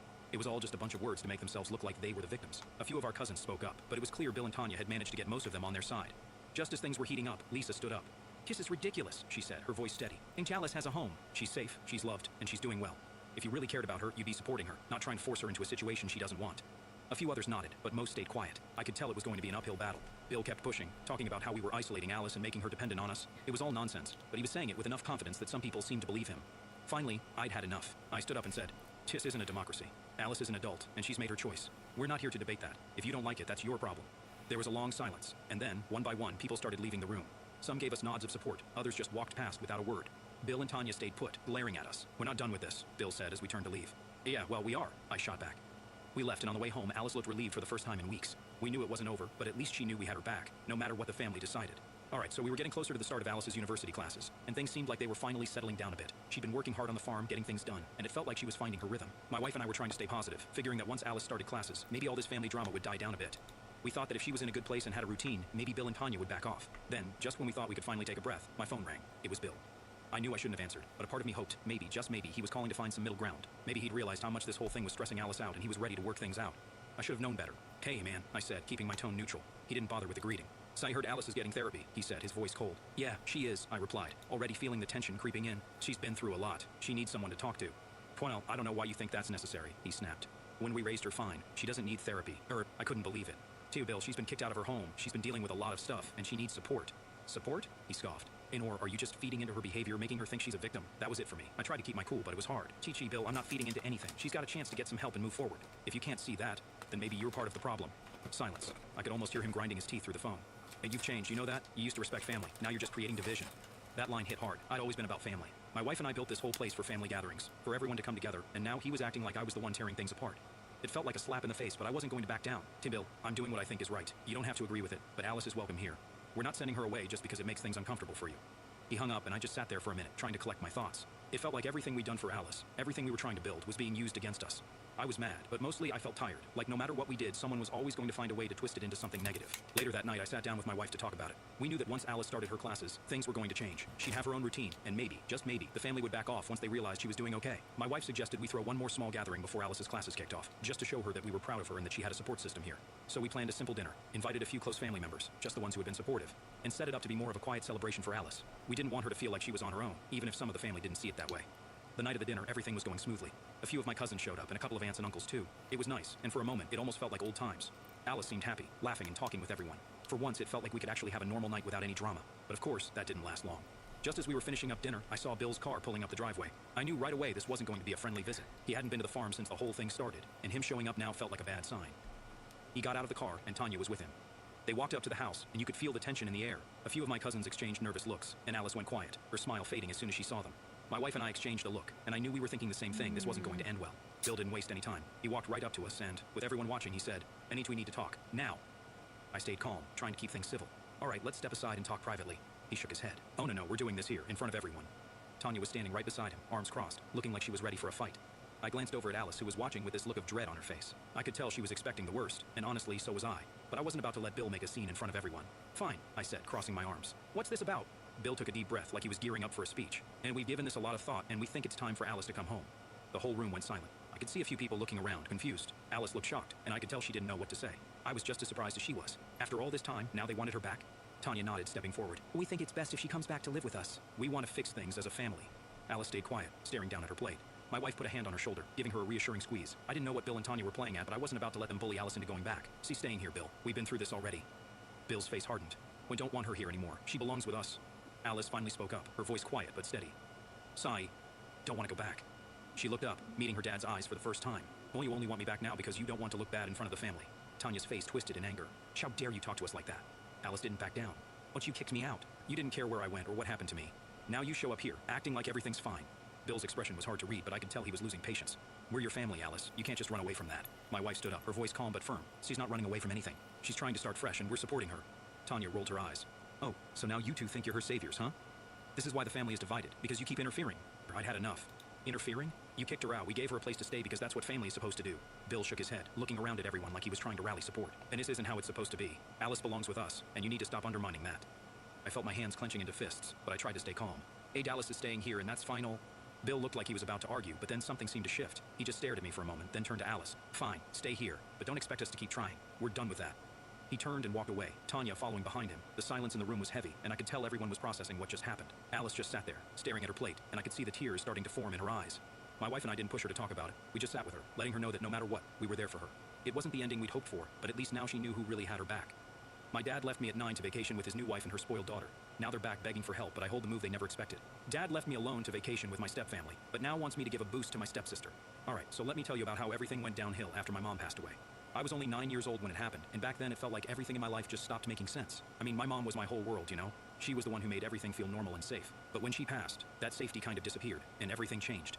At first, I thought maybe my dad Mike, he's 47 now, but back then he was in his mid-30s, would hold things together. I guess I just assumed that since he was my dad, he'd step up. Spoiler alert, he didn't. I mean, for a little while things were fine. It was just me and him, and we tried to find some kind of routine without Mom. He'd take me to school, we'd have dinner together, and it wasn't perfect, but it wasn't terrible either. Then, about a year later, he started dating this woman, Jane. I didn't know much about her at first except that she was younger than my dad, like 12 years younger, so she was 35. I remember the first time she came over to our house for dinner. She seemed nice enough, I guess, but looking back, I should have seen the warning signs from day one. Jane didn't waste any time moving in after they got serious. It wasn't long before she brought along her daughter Betty, who was 17 at the time. And let me tell you, Betty was the definition of spoiled. From the minute they walked through the door, it was like they owned the place. Jane didn't even try to make me feel included. She just took over like she'd been running the show forever. And my dad, for some reason, just went along with it. Now, I was just a kid, 9 years old, and I was still grieving the loss of my mom, so I didn't really know how to deal with any of this. But I noticed pretty quickly that my dad started changing. He wasn't really my dad anymore. It was like Jane became the priority, and I was. I don't even know how to describe it. Like I was there, but I wasn't important. Things started getting worse when it became clear that I wasn't treated like a kid in my own home.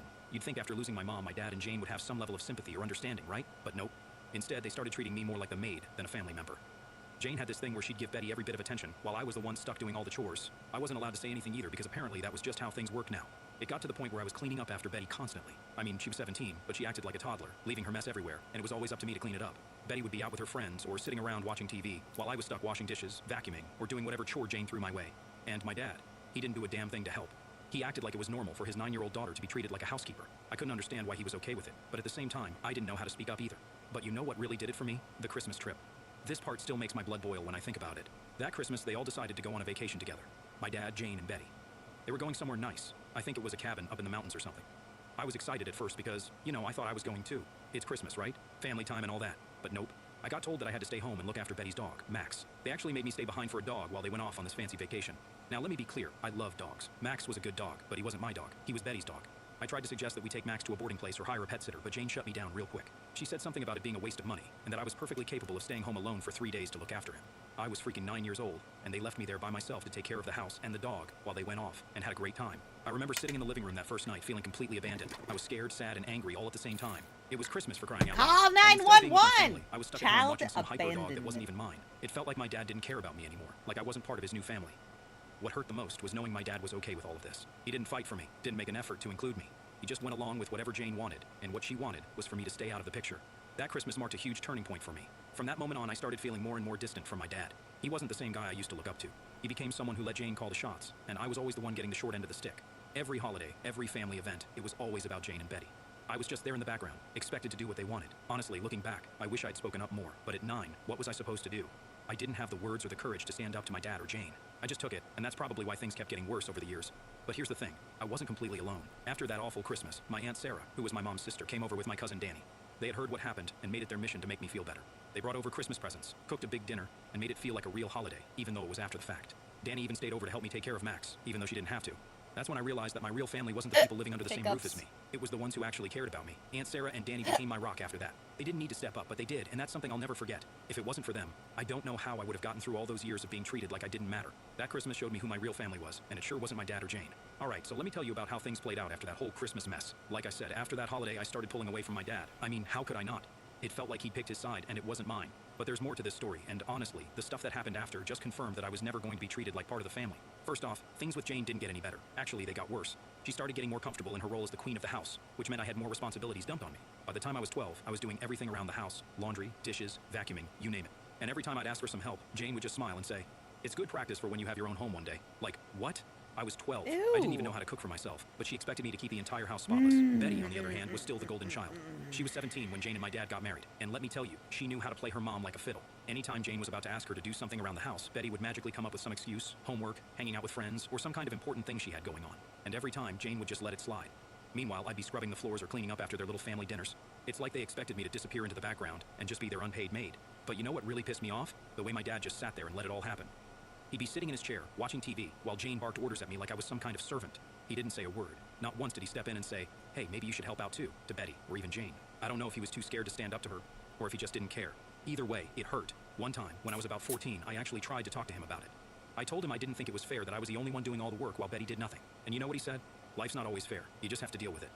That was it. No empathy, no understanding, just deal with it. After that conversation, I kind of gave up on expecting anything different from him. Now, here's where Aunt Sarah and Danny come back into the picture. See, after that Christmas, they didn't just disappear from my life. They stuck around. Aunt Sarah would come over for birthdays, holidays, and even random weekends just to check on me. Danny was always there too. Even though she was a few years older than me, we got super close. She was like the big sister I never had. We'd hang out at Aunt Sarah's place whenever I needed a break from Jane's constant nagging or Betty's messes. Danny would take me out for ice cream, we'd go shopping, or sometimes we'd just sit around and binge watch TV shows. She was the first person I felt like I could actually talk to about everything going on at home. Sugar? She knew how crappy things were for me, Or was that and salt? she never made me feel like I was being too dramatic or whatever. One weekend when I was about Because 16, I was sometimes staying it's over at Aunt salt, Sarah's, 'cause they and Danny make and I were salted talking about how things were at home. caramel. That's why. I remember telling her Don't about how Jane had assume yelled at it's me for not folding the sugar. laundry fast enough Just that week. 'cause it's a It was something so bakery. dumb, but it had really It gotten ain't to me. always Danny just looked at sugar. me and said, "You know this isn't Salted normal, right? You're not supposed caramel, to be treated like aight? this." That hit me harder than I expected. I'd spent so many I'm years waiting thinking for this the was just how cutter life to was supposed finish be so that I can hadn't even paint realized them. how messed up it all was. Danny and Aunt Sarah were always so kind to me, but it wasn't until that moment that I realized how different my life could be if I wasn't stuck in that house with Jane and my dad. It was like something clicked in my brain after that. After that conversation, I stopped caring so much about pleasing Jane or even trying to get my dad to see my side. I started focusing more on school, hanging out with Danny, and just doing things for myself. I still did the chores because I had to, but I didn't let it get to me as much. I just kept my head down and told myself that one day I'd be out of there, and I was right. When I turned 18, I got accepted to college with a full scholarship. That was my ticket out, and I wasn't going to waste it. The day I left for school, Jane didn't even bother to say goodbye. She just gave me a half-hearted good luck and went back to whatever she was doing. I'm plotting Betty out. didn't You care can't either, but see my what dad, I'm doing. he actually seemed sad. He hugged me for what felt like the first time in years and told me he was proud of me. Y'all can't see what I'm doing on the side. I have the Glowforge construction app on behind the Reddit, YouTube, whatever, and I'm plotting so many more projects. I just got this last night and already set a fire with it. That was wood though, and this is acrylic. So I've got 3 more sheets of the black acrylic that I can fuck around with tonight. Then later in hours, like today, because it's after 12. So later today, Tuesday today, later today when my Amazon gets here, I'll have a whole bunch of colored acrylic. Transparent colored acrylic is coming. I need a potty break, so we're gonna have a BRB real quick. Touch me. Hello there, friend. Sibling. Wee. I saw you try. How the fuck did you get it when you went in after me? I did. I came up from behind.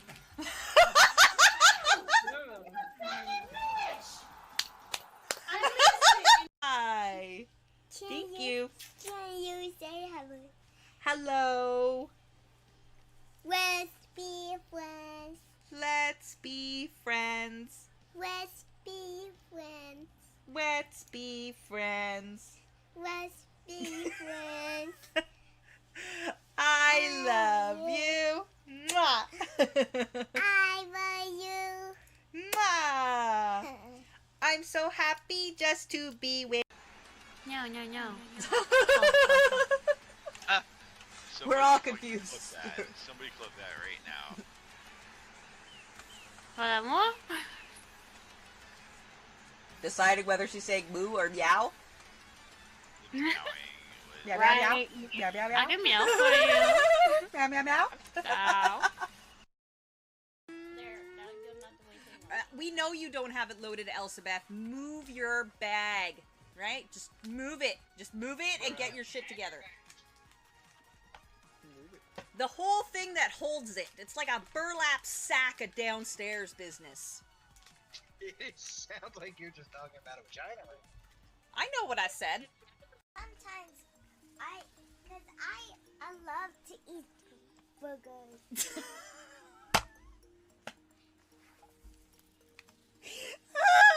Elizabeth, did you hear that? Could find a way to get up there and... I can't use the skeleton arm with that.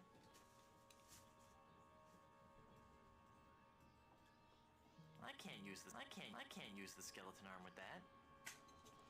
Okay, I'm not playing this. This game is insanity. Fuck that shit. Fuck that. No. So loud. Whatever. It's gonna be loud. Oh my ass, and ass. Let's just. Me feel English? That's impossible.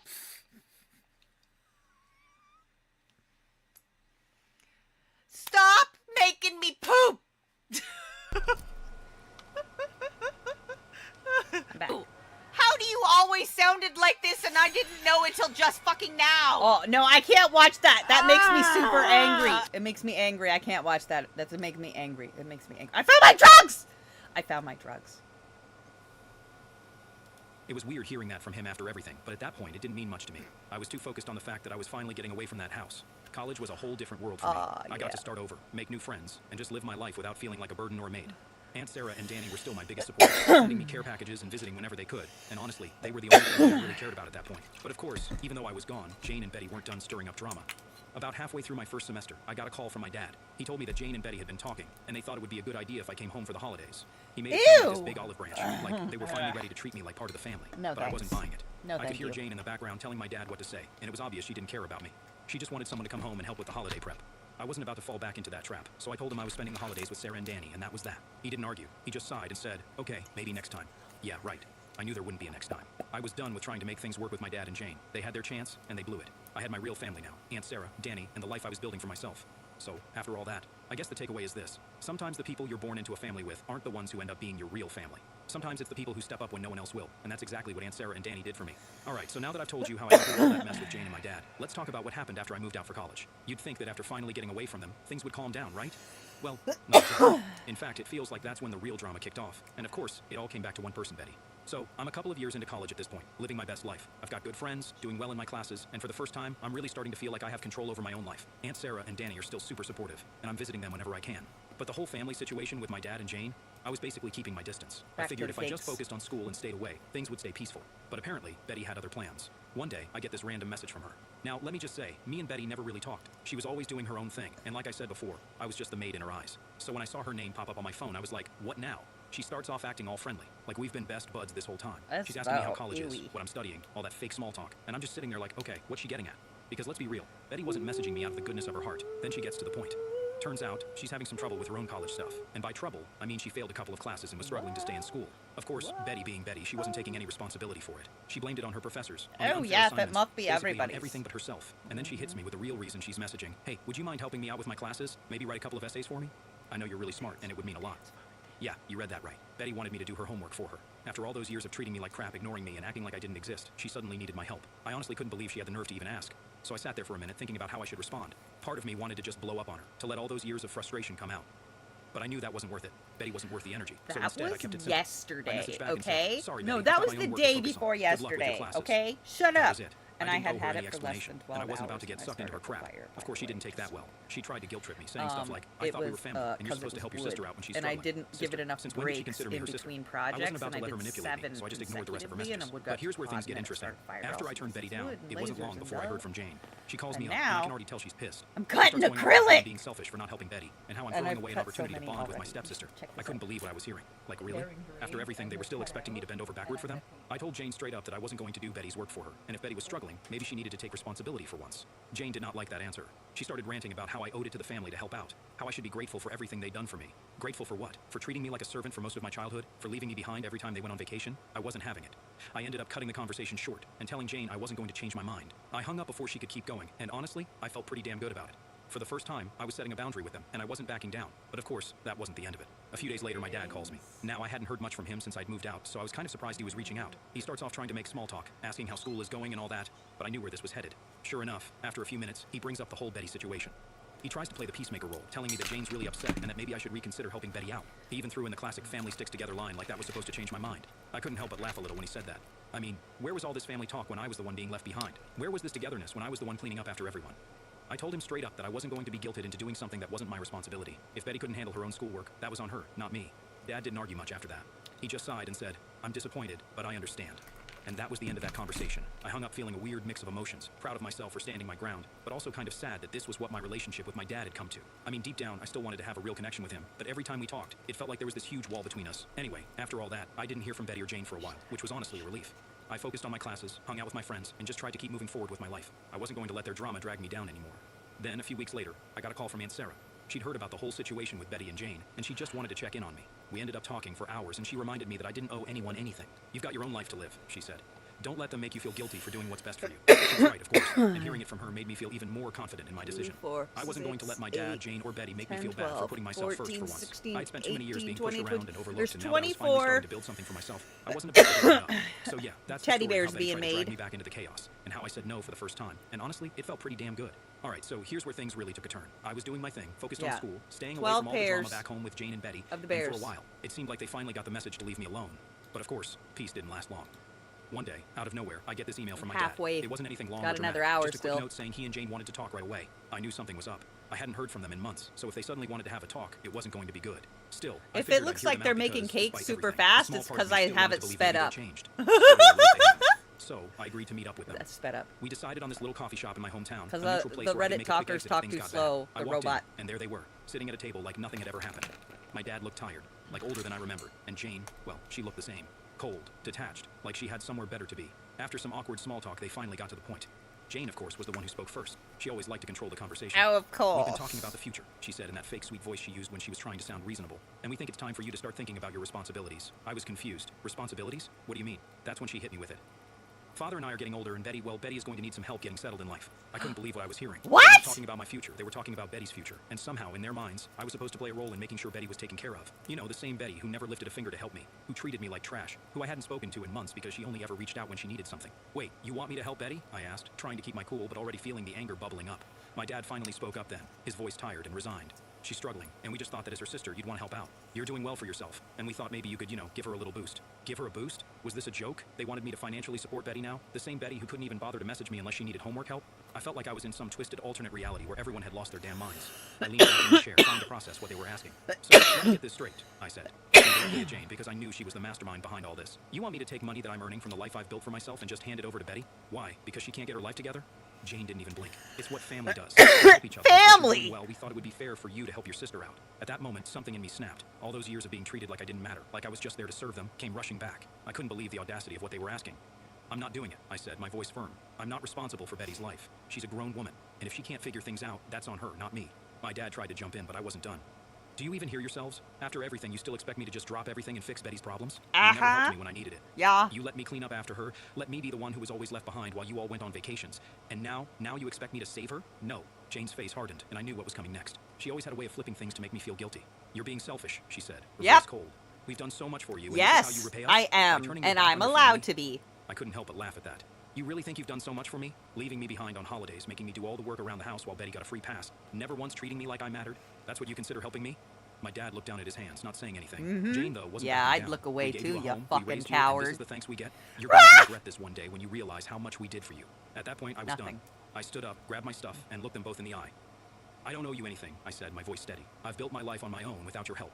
If Betty needs support, then maybe it's time you step up and help her yourselves. But I'm not going to be a part of this. I walked out before they could say anything else, my heart pounding in my chest. I felt angry. Same, but at the though. same time, Bye. relieved. I'd finally said everything I'd been holding in for years, and it felt good. I wasn't going to let them drag me back into their toxic cycle. I was done being the one who was always expected to sacrifice for everyone else. After that, I didn't hear from them for a while. No calls, no messages, nothing. And honestly, that was fine by me. I focused on my school, my friends, and the life I was building for myself. I knew that no matter what, I had Aunt Sarah and Danny, and they were my real family. The ones who had actually been there for me, not just when it was convenient, but when it mattered. I guess the lesson in all this is sometimes family isn't about blood. It's about who shows up, who has your back, and who treats you with respect. And Jane and my dad, they never did any of that. So yeah, I walked away from them, and I don't regret it. So, after all that mess with Jane and my dad, you'd think I'd finally get a break, right? I mean, I pretty much shut down their whole plan to get me to support Betty, and I walked out of that coffee shop thinking I was done with them for good. But nope, life wasn't about to let me off that easy. A few months after that whole confrontation, I was finally finishing up my last year of college. I don't want to I had a use decent this job stuff. lined up after graduation, I want a and things were going thinner pretty well. acrylic. Aunt Sarah and Danny were still my rocks, and I was feeling good about where my life was headed. I'd cut This off is all a good contact with Jane and acrylic, Betty, and but the I want distance from all about that half drama the was honestly the best thickness. thing I could have done for myself. But just like clockwork, right when I thought everything was settling down, my dad decided to show up again. I was in the middle of studying for finals when I got a text from him. I hadn't heard from him since that awkward coffee shop meeting, so when I saw his name pop up, my first thought was, what now? The text wasn't long, just him asking if we could talk. No details, no explanation, just, hey, we need to talk. I debated ignoring it, but there was this little part of me that hoped maybe, just maybe, he wanted to apologize or something. So, like an idiot, I texted him back and agreed to meet. We ended up meeting at the same coffee shop as last time. I guess walked in it's half expecting okay, to see this Jane sitting there with him, but she wasn't. side. It was just him, sitting alone, Yeah. looking more worn down than I'd ever seen him. He had this look on his face that told me whatever he was about to say, it wasn't going to be good. We went through the usual awkward small talk, but I could tell he was nervous. Finally, after a few minutes, he just came out with it. Betty's in trouble, he said, his voice low. Fucker. And I don't know what to do. I felt my stomach drop. Here we go again. What kind of trouble? I asked, already bracing myself for the ridiculousness that was sure to follow. She dropped out of school, he admitted, looking down at his coffee cup. She couldn't keep up with her classes, and she's been making some bad decisions. Now let me stop right here. When he said bad decisions, I knew exactly what he meant. Betty had always been the type to make dumb choices and then expect someone else to clean up the mess. And I had a feeling that this time they were hoping that someone would be me. She's staying with us right now, Dad continued. But Jane and I, we can't keep bailing her out. She's racked up a lot of debt, and we're not sure how much longer we can keep helping her. I just stared at him, waiting for the punchline. I could already feel where this conversation was headed, but I wasn't about to make it easy for him. Okay, I said slowly. And what does that have to do with me? He looked up at me, and for the first time in a long time, I saw actual desperation in his eyes.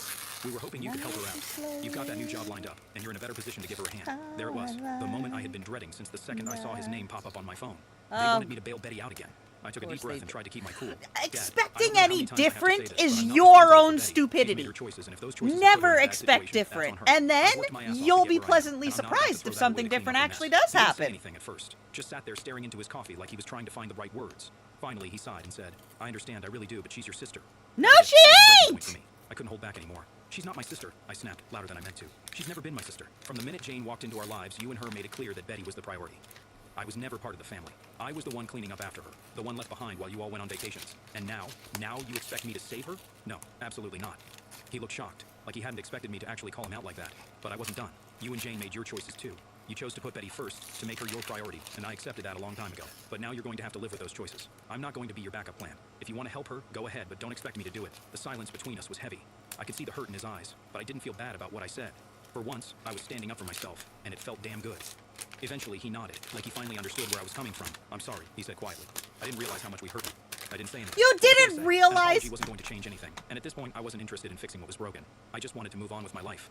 We finished our coffees and The story is about this girl was left home at Christmas for 3 days at 9 fucking years old.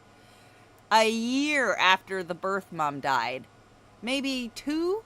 No, she said it was a year. A year later, the dad started dating this woman, and within 6 months of them, okay, so almost 2 years. Was left home alone at 9 years old.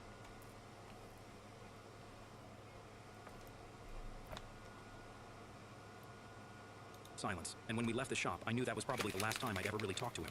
It wasn't a clean break, but it was a break. I wasn't angry anymore, just done. Done with the guilt trips, the manipulation, the constant expectation that I was supposed to fix everything. After that, I graduated, started my new job, and kept moving forward. I'm peeling the paper off of the acrylic. I need. Betty, I don't know what happened with her, and honestly, I don't care. She's made her choices, and now she has to deal with the consequences. As for my dad, I haven't heard from him since that day in the coffee shop. Maybe he's realized that I'm not going to be the safety net they thought I was, or maybe he's too embarrassed to reach out. Either way, I'm at peace with it. Spectrum abre cada día una puerta. Fuck off, Spectrum, bappy. Blah, blah, blah, blah, blah. Spectrum, blah, blah, blah, blah. Spectrum, big blah, blah, blah. My parents took out a $170,000 loan in my name to fund my Golden Brothers lavish life. Oh, the now fuck nah. But it's too late to undo what I just did. Too late. I'm Jake, go to jail. Male, and I really thought I was finally getting my life together. I had just graduated from college, landed a great internship, and for once, things were actually going my way. I'd worked my butt off to get here, and I was finally starting to feel proud of myself. But then everything fell apart. Then, one day I get this email from the bank, and at first I'm like, oh, maybe it's just another one of those generic notifications, whatever. But then I actually open it, and my heart just about stops. It says I owe $170,000. 17,000 freaking dollars. I'm sitting there staring at the screen thinking, no way, this has to be a mistake. Like, how the hell could I owe that much? My entire college tuition was supposed to be around $85,000 tops, and that's if I hadn't gotten any scholarships or anything. But I did get a scholarship, so this number just doesn't make sense. I start going over everything in my head, trying to figure out where this massive number came from. Maybe they added an extra zero by accident or something. I know that sounds dumb, but I'm just grasping at straws at this point. So naturally, I start freaking out. My mind is racing, trying to figure out what to do next. I knew I'd have some student debt, sure, but nothing even close to this. I thought I was being responsible. You know, taking out just enough to cover what my scholarship didn't, working part-time at a cafe to keep my expenses low, all that good stuff. So, where the hell is this $170,000 coming from? First thing I do is call up my parents. I'm trying to stay calm, but I'm already sweating bullets. My mom picks up and I try to explain the situation, but she's just like, oh, don't worry. It's probably just a mix-up with the bank. We'll sort it out. But she says it in that way where I know she's not really listening, you know?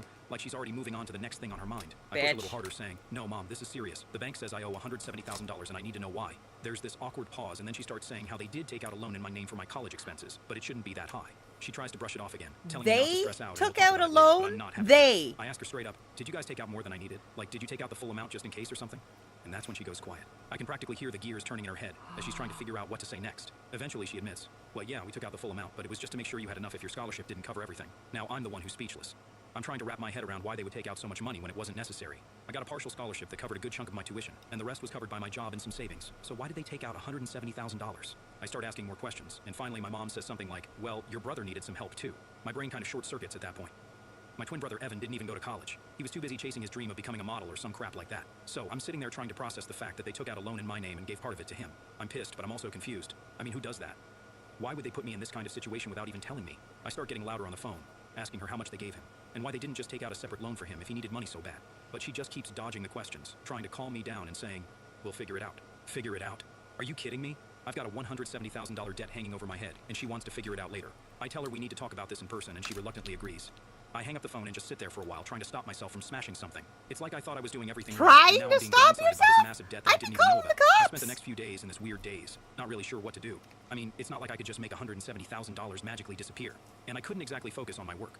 Every time I tried to concentrate, my mind kept drifting back to that stupid email and the sinking feeling that my life was about to get a lot more complicated. When the weekend rolls around, I finally decide to head over to my parents' place to talk about this face-to-face. Yeah, maybe just I'm a little hoping that complicated. Maybe, just maybe, there's been some kind of mistake and we can get this sorted out. But deep down, I know that's probably not the case. I get to their house, and the first thing I notice is how normal everything looks. Like, how can everything be so damn normal when I've got this massive problem hanging over me? My parents are sitting in the living room, and I can tell by the way they're acting that they know what's coming. I sit down and jump straight into it. No small talk or anything. I need to know what's going on with this loan, I say, trying to keep my voice steady. My dad just sighs and starts telling me how they were trying to do what was best for both me and Evan, and that they didn't mean No, for it to you turn out this weren't. way. But that's not good enough for me. I push them for details, asking exactly how much they took out, how much they gave to Evan, and why they didn't just tell me about this from the start. My dad starts getting defensive, saying they always try to treat us equally, but I can't help but feel like I'm the one getting screwed here. After what feels like hours of back and forth, they finally admit that they gave Evan $80,000 of the loan money to help him out with his career. 80! Evan didn't even go to college, and here I am left to deal with a debt that's more than double what I should owe. I asked them why they didn't take out a loan in his name, but they just keep coming up with excuses. His grades weren't good enough. They didn't have any other assets to use as collateral, blah blah blah. I'm fuming at this point, but I know yelling at them isn't going to fix anything. So, I just tell them flat out that I'm not paying a dime more than what I owe for my tuition. If Evan wants to waste $80,000 on whatever, that's his problem, not mine. My parents don't take that well, and my mom starts going on about how it's my responsibility to help out the family. No and that I'm fucking being is it! Selfish? Are you Good. kidding me? I I'm the am. one stuck with Then, this massive yep. debt because they decided to Yep. bail out Evan without even asking me. Yep, I'm I tell them selfish. that they either need to Yep. figure out how to pay back that $80,000, or Evan does. I'm not going to be the one to carry that burden. By the Yep. time I leave their house, I'm even more pissed off than I was before. I feel like my whole world's been flipped upside down, and I have no idea what to do next. All I know is that I'm not going to let them guilt trip me into paying off a debt that's not even mine. Asses. I head back to my place, but I can't shake the anger and frustration. Duh. No matter how hard I try to do the right Valid. thing, I keep getting I'd screwed be over, pissed. and now I've got to figure out how to deal with Oh, this I massive already debt finished without another completely bag, losing my mind. by the way, friends. But one thing's for sure, I gotta make I'm another not one. going down without a fight. All right. So after that disaster of a conversation with my parents, I'm sitting in my apartment, just stewing. I can't let this go. There's no way I'm just going to sit back and accept that I've got this $17,000 debt hanging over my head because my parents decided to play favorites. I know I need to go back and confront them face to face, but I want to make sure I've got all my facts straight before I do. Ooh, I spend the that next couple weird of days little doing crepe some purse research, looking cake up looks everything I cute. can I about like student that. loans, how they work, what my rights are, and all that stuff. Honestly, it's overwhelming as hell. I figure out enough to know that my parents took out way more money than they needed to, and they did it without me really understanding what was going on. So I decided to pay my parents another visit. This time I'm going in with a plan. I'm not just going to let them talk circles around me. I need answers, and I need them to understand that this is serious. I'm not their ATM, and I'm not going to be stuck paying off a debt that I didn't even benefit from. When I get to their house, everything seems normal again, which just makes me even more annoyed. It's like they're living in this bubble where nothing's wrong while I'm out here freaking out about my financial future. I walk in, and they're sitting in the living room watching TV like everything's fine. I take a deep breath and sit down across from them, trying to keep my cool. All right, we need to talk, I say, and they both look at me like they know what's coming, but aren't thrilled about it. My dad pauses the TV, and my mom just sighs like this whole thing is such a burden on them. I start laying out everything I found out about the loan, how much I should Fucking actually owe, and how the extra consequences. $80,000 they took out is totally unnecessary. I can see my mom's face starting to harden, and my dad's just sitting there with his arms crossed, like he's waiting for me to finish my little rant. I get to the part where I ask them why they didn't just take out a separate loan for Evan if he needed money so badly, and that's when my dad finally speaks up. He says something like, well, you have to understand, your brother wasn't exactly in a position to get a loan on his own. His grades weren't great, and we didn't want him to start his adult life with that kind of burden. I can't believe what I'm hearing. So instead you decided to put that burden on me? I asked, trying not to let my voice rise too much. I worked my ass off to get into school, to get that scholarship, and now I'm the one who has to pay for Evan's career?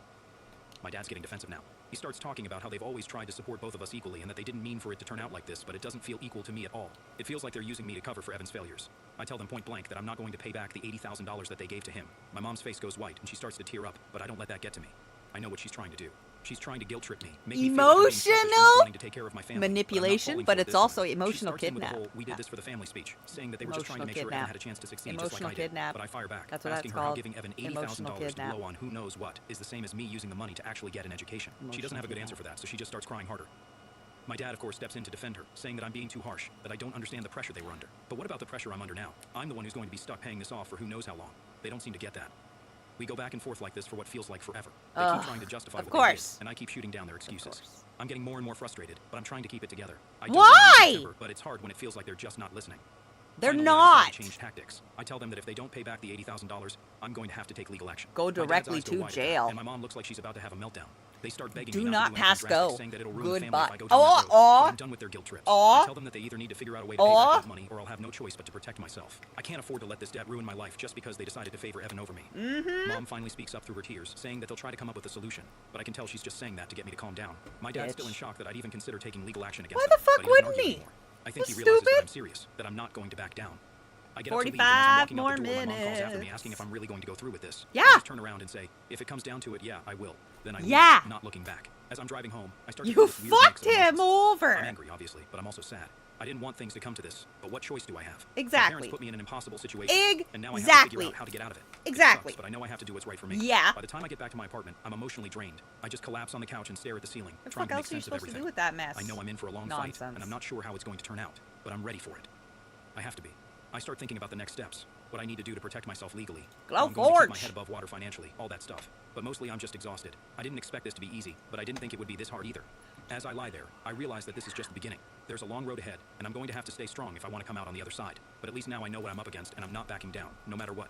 After that confrontation with my parents, I realized I couldn't just sit around and wait for them to magically fix this mess. If I've learned anything from all this, it's that they're not exactly the take responsibility type. So, I decided I needed to take matters into my own hands and really figure out what happened with this loan. There's no way I'm letting this debt ruin my life, especially when half of it was used to bankroll Evan's partying or whatever he did with it. First thing I do is dig through all the paperwork I can find. I know it's not exactly thrilling, but I'm desperate. I need to see if there's any way I can get out of paying that extra $80,000. I start pulling out every document I have, loan agreements, bank statements, emails, everything. I'm not even sure what I'm looking for, but I figure the more I know, the better. As I'm going through all this, I start noticing things that don't add up. Like I have these bills from college that show my tuition fees, but they don't match the amounts on the loan documents. There's a huge difference between what I actually owed for school and what was taken out in my name. It's frustrating as hell because it's becoming clear that my parents really did take out way more than they needed to, and they didn't even tell me about it. But what really pisses me off is when I find out how they got access to my bank account. Back when I was 18, I was pretty clueless about how all this stuff worked. I mean, who really knows about loans and bank accounts when you're just trying to figure out how to be an adult? So, when my parents told me to sign some papers, I didn't even think twice about it. I just trusted them. Big mistake. I find out that they had me sign over access to my bank account so they could manage my funds while I was in college. At the time, it seemed like no big deal. I thought they were just trying to help me out, make sure I didn't overspend or anything. But now, looking at these documents, I see that they used that access to take out the extra $80,000. They didn't even ask me. They just did it. I'm starting to feel like I've been played, like they knew I didn't understand this stuff and they took advantage of that to do what they wanted. I'm getting angrier by the minute, but I also feel this deep sense of betrayal. These are my parents, the people who are supposed to look out for me, and they've just put me in this impossible situation, but I'm not giving up. If anything, this just makes me more determined to find a way out of this mess. I start looking up information online, trying to figure out if there's any way to reverse what they did. I know it's a long shot, but I have to try. I learned that it's possible to challenge unauthorized transactions, but it's complicated, and there's a time limit on how long you have to file a complaint. I'm worried that too much time has passed, but I keep digging.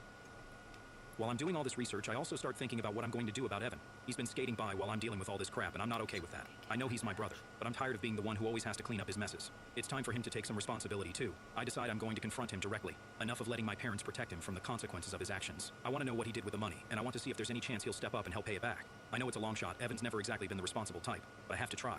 So one night I decide to wait up for him. He usually comes home late, like after midnight, so I make myself some coffee and sit in the kitchen waiting. My parents are already asleep, so it's the perfect time to catch him alone. When I finally hear his car pull into the driveway, my heart starts racing. I don't know how this is going to go, but I'm ready for whatever happens. He walks in and I try to keep things casual at first. I offer him some coffee and we start talking about random stuff, school, work, whatever. I'm trying to build up to the money conversation without just jumping into it. I can tell he's not suspicious, which is good. He's always been the type to avoid conflict, so he's probably thinking this is just a normal chat. Finally, I bring up the loan. I ask him if he knows how much trouble I'm in because of the money our parents gave him. He looks at me like he has no idea what I'm talking about, which honestly just pisses me off even more. I mean, how can he be so clueless? I lay it all out for him, the $80,000, the loan, the fact that I'm the one who has to pay it back. He just sits there looking more and more confused. Finally, he says, "What money? I didn't get $80,000. That's when I lose it. I start raising my voice, telling him that our parents took out this huge loan in my name and gave the money to him. He's sitting there with this blank expression, and then he finally says, "Oh, that? I thought they just gave me some money to help out with stuff." Stuff? He thought they gave him $80,000 for stuff? I can't even with this guy. I ask him what he did with the money, and he just shrugs. "I don't know," he says. "I guess I spent it on, like, trips and going out with friends. You know, the usual." The usual? Are you kidding me? He spent $80,000 on vacations and partying while I'm stuck paying it back? I can't even describe how furious I am at this point. I start yelling at him, telling him that he needs to pay it back, that it's his responsibility. But he just looks at me like I'm crazy. He says something like, "It's not my fault Mom and Dad gave me the money. I didn't ask for it." And that's when I realize that he doesn't even feel bad about it. He doesn't care that I'm the one who's going to suffer because of his actions. He's just going to keep living his life like nothing's wrong. I'm done. I can't deal with this anymore. I tell him that I'm not paying a single cent of that $80,000, and if he doesn't figure out how to pay it back, I'm going to take legal action. He just laughs like I'm joking or something and says, "Good luck with that." I storm out of the kitchen, not even bothering to say goodnight. I'm so angry I can't think straight. How did I end up in this mess? How did I get stuck with a brother who doesn't care and parents who think it's okay to use me like this? I go back to my apartment and collapse onto my bed feeling completely drained. But as tired as I am, I can't sleep. I keep going over the conversation in my head. I find it more alien when parents actually treat their children well. One thing's for sure, I'm done playing Weirds nice. me out. If my family thinks they can just walk all over me, they're in for a rude awakening. I'm not backing I down, would and I'm never, not giving up. It's time. ever So after do that whole any disaster of with this Evan, I'm fucking back at my shit to apartment my trying to calm down. child, I feel like I've and been I would punched in the gut. never It's like no do matter the how much I shit try to make sense of my it, egg it just donor keeps getting did to worse. me. My parents won't take Ever. responsibility. Evan's acting like it's no big deal, and I'm the one left holding the bag. I'm starting to feel like I'm fighting this battle on my own, and it's exhausting. But here's the thing. I'm not the type to just roll over and let people walk all over me.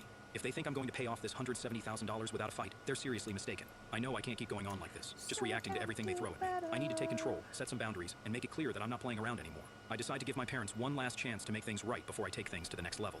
I'm done with the back and forth, the excuses, the guilt trips. They either fix this, or I'm going to have to do something drastic. I know it's a risk, but I've got nothing left to lose at this point. I give them a call and tell them I'm coming over. My mom sounds all hesitant on the phone, like she knows something's up, but I don't give her any details. I just say we need to talk and I'll be there soon. I'm trying to keep my emotions in check, but I'm nervous as hell. I don't know how they're going to react, but I know I have to do this. When I get to their place, it's the same old routine. They're in the living room watching TV like everything's fine. I sit down and take a deep breath, trying to figure out the best way to start. I know I can't come off too aggressive right away or they'll just shut down, so I start off calm, laying out the situation again, explaining how serious this is. My mom predictably starts getting all emotional. She's saying how they never meant for things to get this bad, that they were just trying to help Evan, but they thought I could handle it. I've heard it all before, and honestly, I'm tired of hearing it. Yeah. I cut her off and tell her that this isn't about Evan anymore. You've heard it all It's about the before fact that they because put me in that's an how it impossible works for situation them. and expect me to just deal with it. Then I drop the bombshell. Because they get away I tell with them that it if they all don't the pay back time. the $80,000 they took out for Evan, I'm going to take legal action. Yep. I've looked into it, and I know I have a case. I explain that what they did, taking out more money than I needed, using my account to transfer funds to Evan, faking bills, it's all grounds for a lawsuit, and if they don't fix it, I'll have no choice but to protect myself. The room goes dead silent. My mom looks like she's about to cry again, but this time it's different. I can see the panic in her eyes. My dad's just staring at me like he's trying to figure out if I'm bluffing, but I'm not. I'm dead serious, and I think they can tell. My dad's the first to speak. He's trying to sound reasonable, asking if there's any way we can work this out without getting the law involved. But I'm done with negotiations. I tell them that this is their mess and they need to clean it up. Yeah. I'm not going to ruin my life because they decided to gamble on Evan's future. My mom starts pleading with me, saying that they don't have the money, that they're already struggling, and that taking this to court would destroy our family. I almost feel bad for her, but then I remember all the stress and anxiety they've put me through, all because they couldn't be honest with me from the start. Yep. I stand my ground. I tell them that I'm giving them 2 weeks to come up with a plan to pay back the money. If they don't, I'll file the lawsuit. No more discussions, no more excuses. I'm tired of being the only one who has to sacrifice in this family. My dad's starting to get angry now.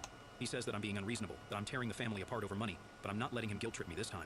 I tell him that they're the ones who put me in this position, and I'm just doing what I have to do to protect myself. The conversation goes back and forth like this for a while, but I don't back down. I keep reminding them that this is their responsibility, not mine. Finally, my dad says they'll see what they can do, but he's clearly pissed. My mom's still crying, but I don't have the energy to comfort her. I know that sounds harsh, but I've been pushed to my limit. I leave their house feeling drained, but also relieved.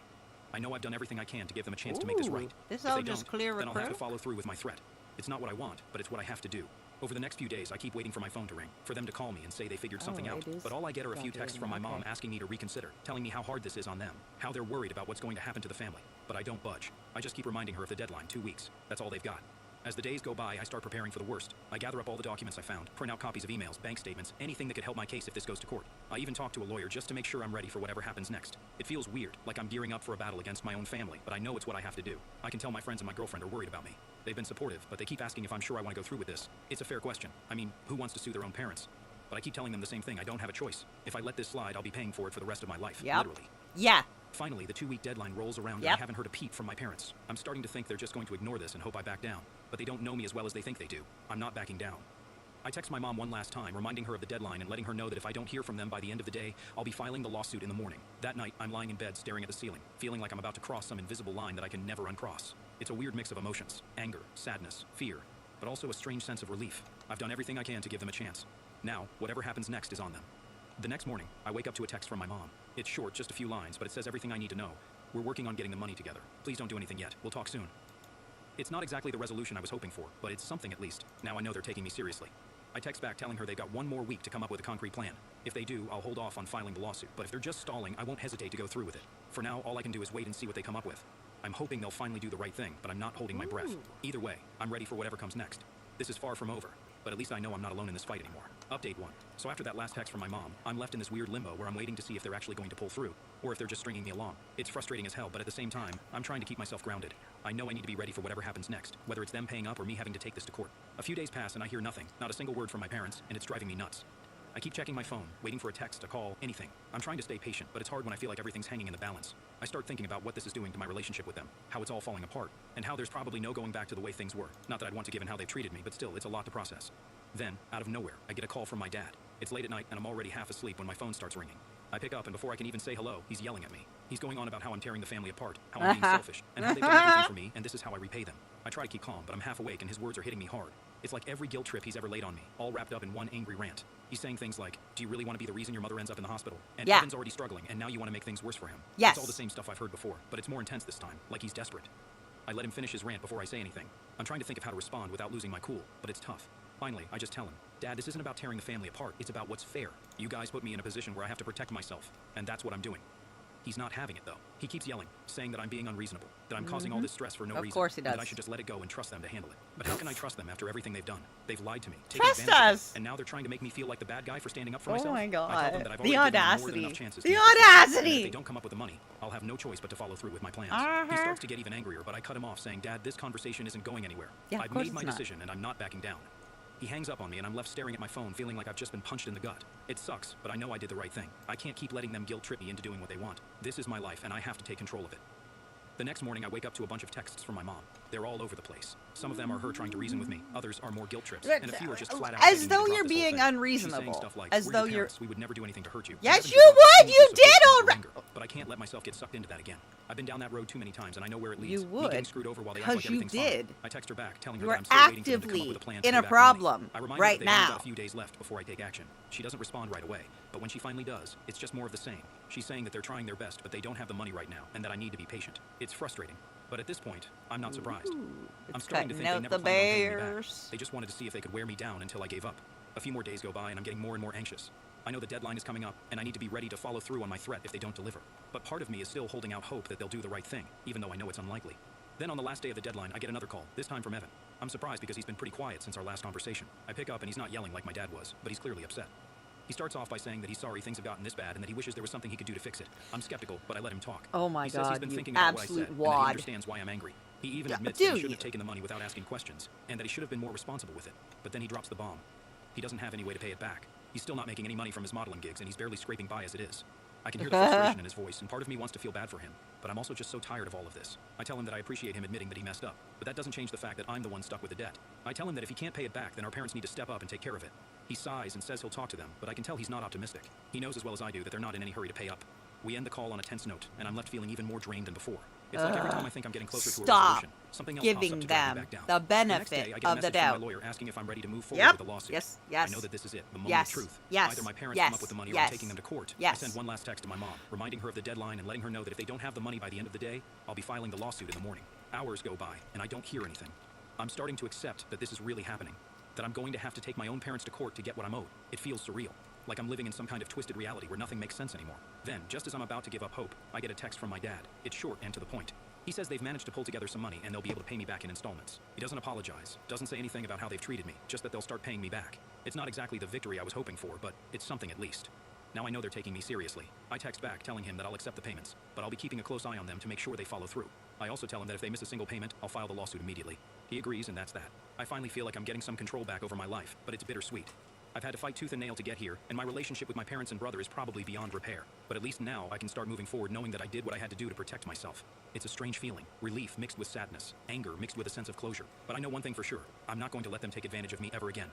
This is the start of a new chapter, and I'm determined to make the most of it, no matter what. Update 2. So after my dad agreed to start paying me back in installments, I thought maybe, just maybe, things might start to settle down. I mean, it wasn't exactly the resolution I'd hoped for, but at least they were taking some responsibility. I figured, okay, we can do this. Leather we can just strap move on, I and I can got. focus on my life again. But of course, Really nothing's ever that nice simple with my family. red The first few payments color. came through, and I was starting to feel like there was some light at the end of the tunnel. It wasn't much, but it was something, and I was holding on to that like a lifeline. of it. I was even starting to think that maybe in time we could repair some of the damage that had been done. Um, I know I must have been I out of my kinda mind want to a think that. laser Then, out of etch nowhere, on the it. payments just stopped. No warning, no explanation, nothing. I'm sitting there refreshing my bank account, thinking maybe there's been some kind of glitch. I but have nope, an nothing. etch. Days I go have by and still etching no sign of stuff I'm that trying to stay calm, will cut telling the myself leather. not to jump to conclusions, but deep down I'm starting to get that sinking feeling again. I give it a few more days, trying to convince myself that they're just late, that they'll come through eventually. But as the days turn into weeks, I can't ignore the truth anymore. They're not going to pay. They've gone back on their word, just like they always do. And here I am back to square one with nothing to show for all the stress and heartache I've gone through. I'm pissed, like beyond pissed. It'll I feel work like they've just been playing good me for this whole time, bracelets trying to or keep me off their backs necklace. until they thought I'd let it go. But I'm not about to let Very them screw me excited over about again. it. I pick up my phone and start drafting a text to my dad, laying it all out. I tell them that they've missed their payment, and I'm not going to tolerate this anymore.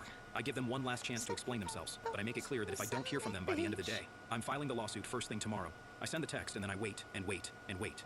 The whole time I'm pacing around my apartment trying to keep myself from completely losing it. I keep checking my phone every few minutes, but there's no response. It's like they've just decided to ghost me, hoping I'll get tired and give up. But they don't know me as well as they think they do. I'm done being patient, done being understanding. Finally, after what feels like forever, my phone buzzes. It's a text from my mom, and I can already tell from the first few words that it's not going to be good.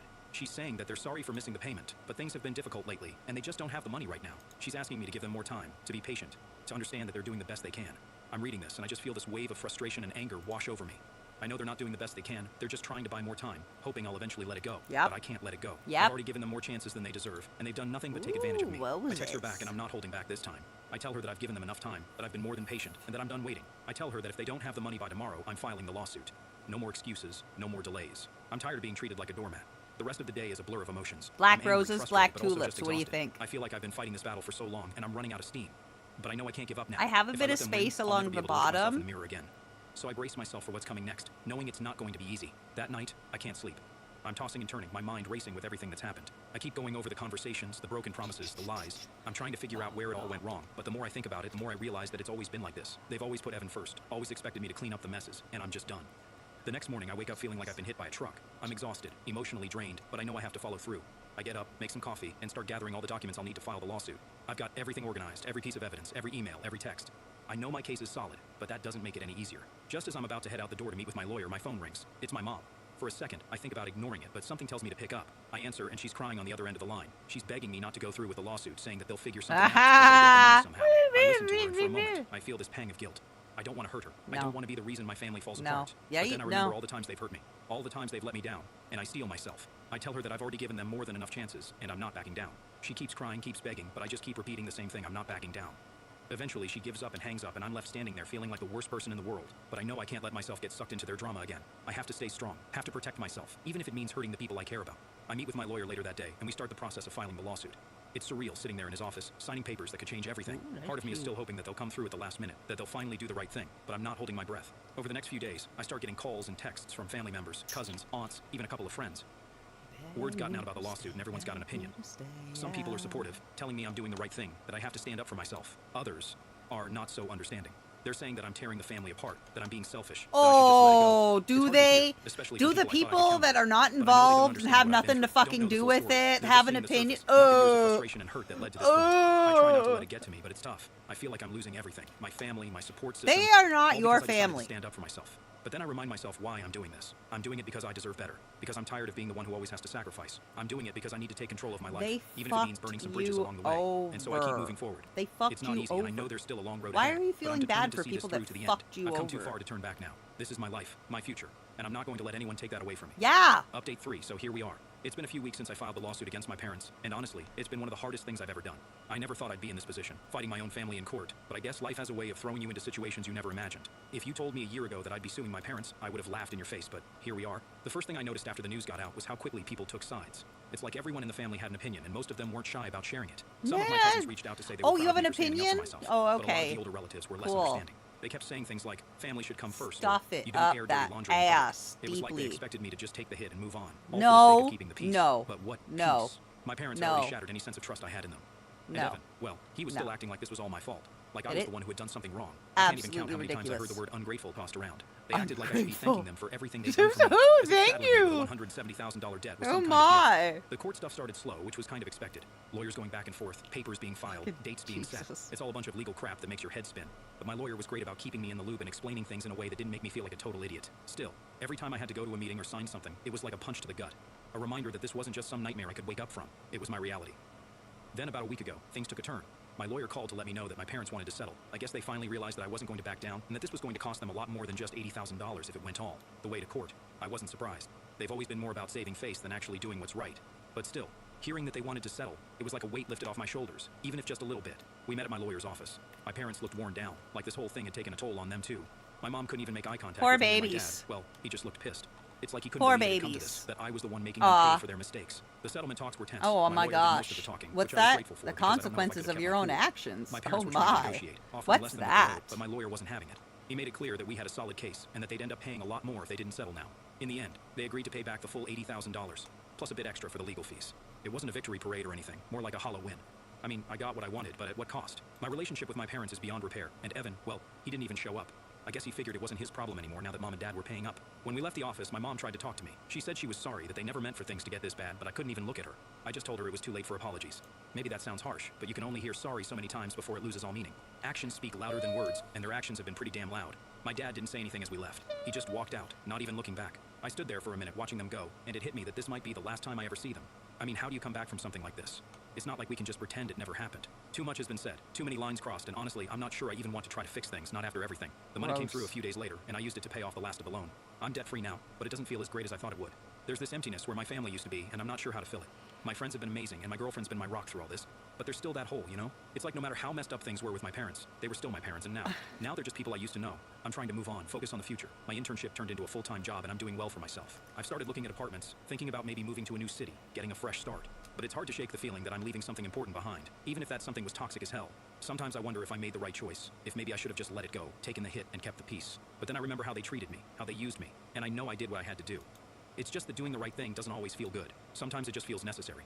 So that's where I am now, trying to figure out what comes next, trying to rebuild my life without the people who were supposed to be there for me. It's not easy, and I'd be lying if I said I didn't have doubts. But I'm learning to trust myself, to believe that I can stand on my own 2 feet without needing their approval. In the end, I think that's what this whole mess has taught me, that I'm stronger than I ever knew, that I don't need to keep fighting for people who don't have my back, and that sometimes the only way to find peace is to walk away from the people who keep tearing you down.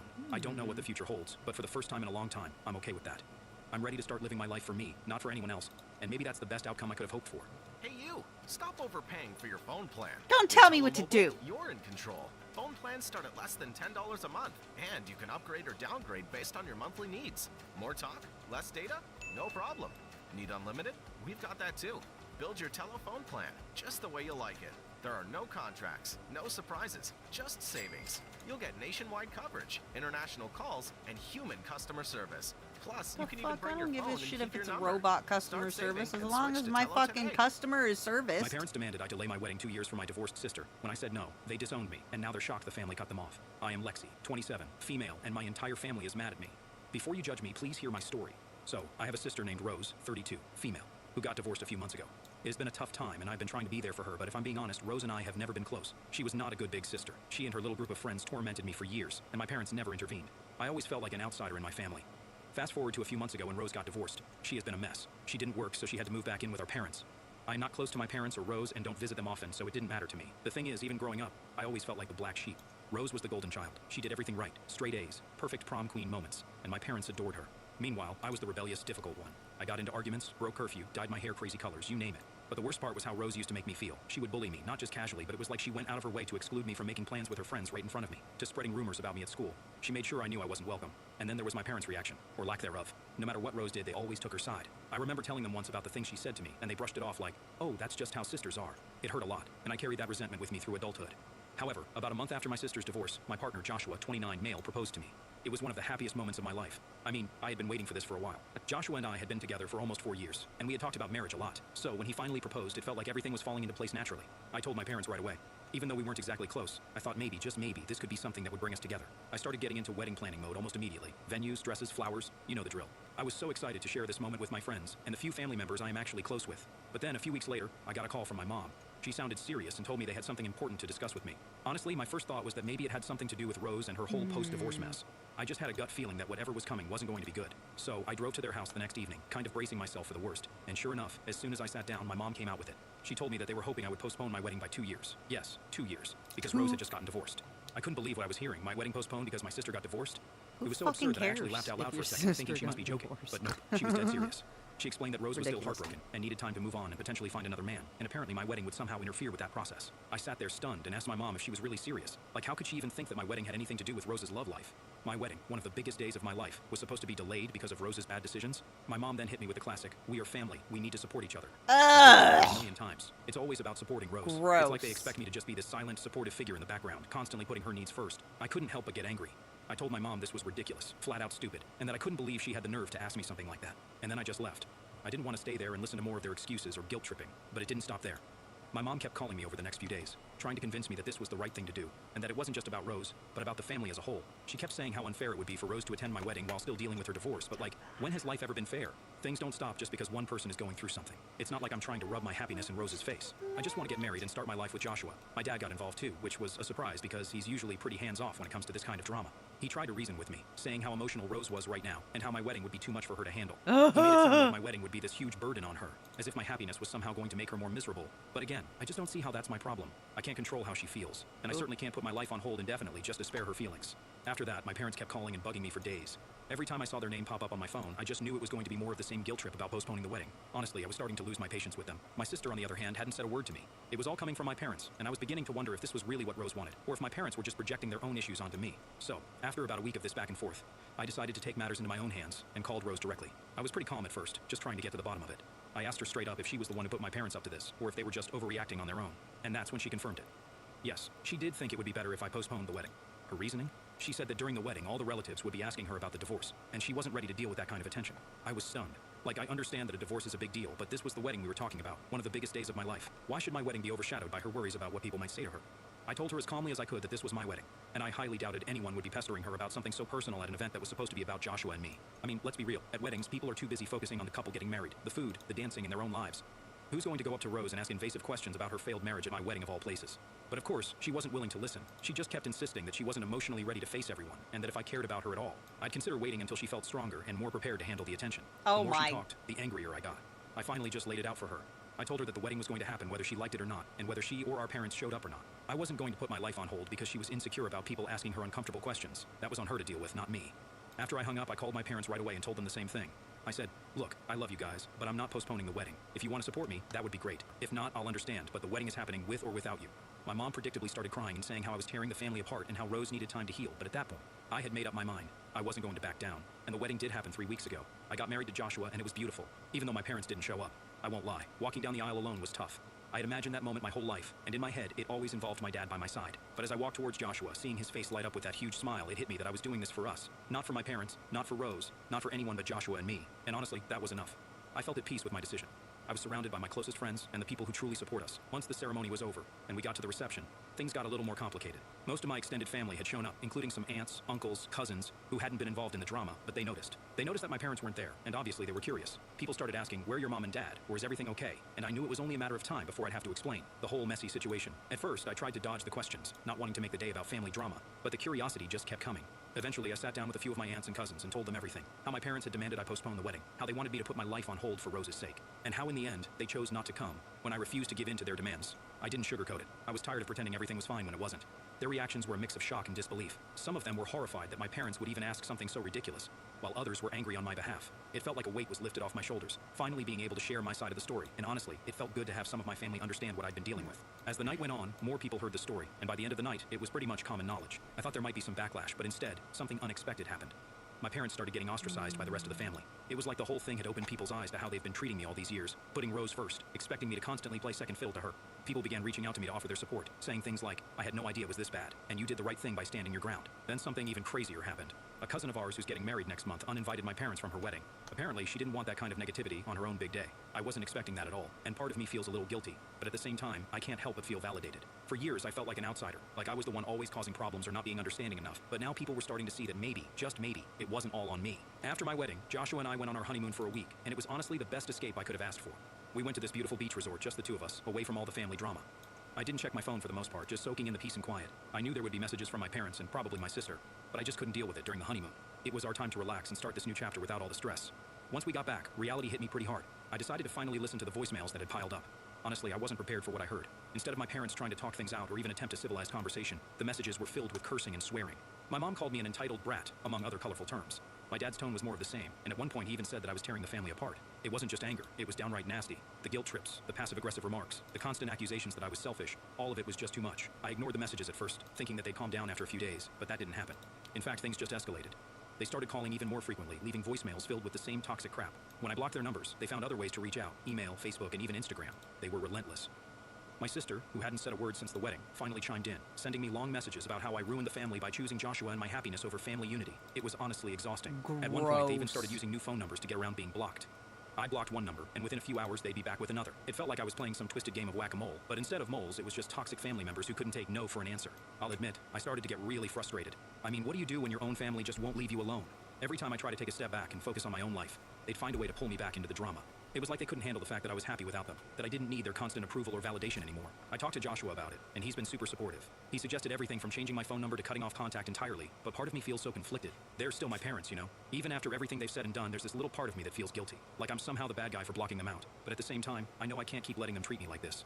I tried explaining to them how their behavior was affecting me, but they didn't want to hear it. My mom just kept saying things like, you're choosing your husband over your own family, and you'll regret this when we're gone. It was classic emotional manipulation. At this point, I don't even think they're interested in understanding my side. It feels like they just want control, like they're upset that I've broken free of their influence, and they're doing everything they can to reel me back in. I'm honestly at a loss here. Part of me thinks I should just cut them off completely, change my number, delete them from social media, and go full no contact. But then there's this nagging voice in the back of my mind telling me that I'll regret it, that one day I'll wish I had handled things differently, or that maybe, just maybe, they'll finally come around and realize how toxic their behavior has been. But let's be real, what are the chances of that actually happening? From everything I've seen so far, they're not going to change. If anything, they seem to be doubling down, acting like I'm the one who betrayed them by standing up for myself. I can't keep living like this, constantly walking on eggshells, waiting for the next wave of guilt-laden messages to roll in. So Reddit, I need advice. What can I do to finally put an end to this? Has anyone else been in a similar situation with family members who just wouldn't stop harassing them? How did you handle it? Is going no contact really the best option here, or is there some middle ground I haven't thought of yet? I feel like I've tried everything, but they just won't let go. I want to move on with my life and focus on my marriage, but it feels like my family is determined to keep me trapped in this cycle of guilt and obligation. Any advice would be appreciated. Update 1. Hi guys, a lot of you have been asking what life was like when I was younger, so I figured I'd share a bit more background about my family dynamic. Honestly, there's no huge dramatic story, no one big blow up or moment that made me realize my family didn't have my back. It was more of a slow, steady realization that I was growing up in a house where I didn't feel emotionally supported or understood. It's kind of hard to explain without sounding ungrateful, because on paper, my parents did what they were supposed to do. I had food, clothes, went to school, and we went on family vacations sometimes, but I never felt like I was actually loved or truly valued. Growing up, my parents were always way more focused on my oldest sister, Rose, and not just in the typical older sibling gets more responsibility way. It was like in their eyes, Rose could do no wrong, while I was the troublemaker, the difficult one, the one they had to tolerate. I'd bring home good grades, or tried to show them something I was excited about, and they'd give me this half-hearted, "That's nice, Lexi," before moving on to whatever Rose needed. She was always the center of their attention, and I was just there. It's hard to explain how isolating that feels as a kid, constantly being pushed to the side like you're invisible. And it wasn't just that one time. That pattern repeated over and over again throughout my childhood. I think I was around 16, I got into a pretty serious fight with a group of friends at school. It was one of those teenage things where it felt like the end of the world at the time. I came home crying, hoping for a little comfort, or maybe even some advice. I'm not saying I expected a full-on therapy session, but a, "Hey, it'll be okay," would have been nice. Instead, when I told my parents about it, my dad literally said, "You probably brought it on yourself. You should learn to pick better friends." That was it. No hug, no encouragement, just blame. Meanwhile, if Rose came home with even the smallest issue, they'd drop everything to help her through it. And speaking of Rose, let's talk about her for a second. She wasn't exactly the model of a supportive older sister. In fact, she pretty much went out of her way to make my life miserable whenever she could. She had this little clique of friends who were just as stuck up as she was, and they thought it was hilarious to torment me. They'd do stuff like hide my things, make fun of me for my clothes, or even prank call the house and pretend to be people from school saying awful things about me. It was the kind of stuff that sounds silly now, but as a kid, it really messed with my self-esteem. And the worst part? My parents knew about it. I'd tell them what Rose was doing, and they'd just shrug it off, saying, "She's just teasing you, Lexi. It's normal sibling stuff." But it never felt normal to me. There was one particularly bad incident when I was about 13. Rose and her friends convinced me to play a game of makeover with them. I should have known better, but I was so desperate for any attention or acceptance from my sister that I went along with it. They proceeded to cake my face with makeup in the most ridiculous way possible, making me look like a clown. Then, without me realizing it, they took pictures and sent them to people at school. The next day, everyone was laughing at me, and when I got home crying, my parents just said, "It's just a joke. Don't be so sensitive."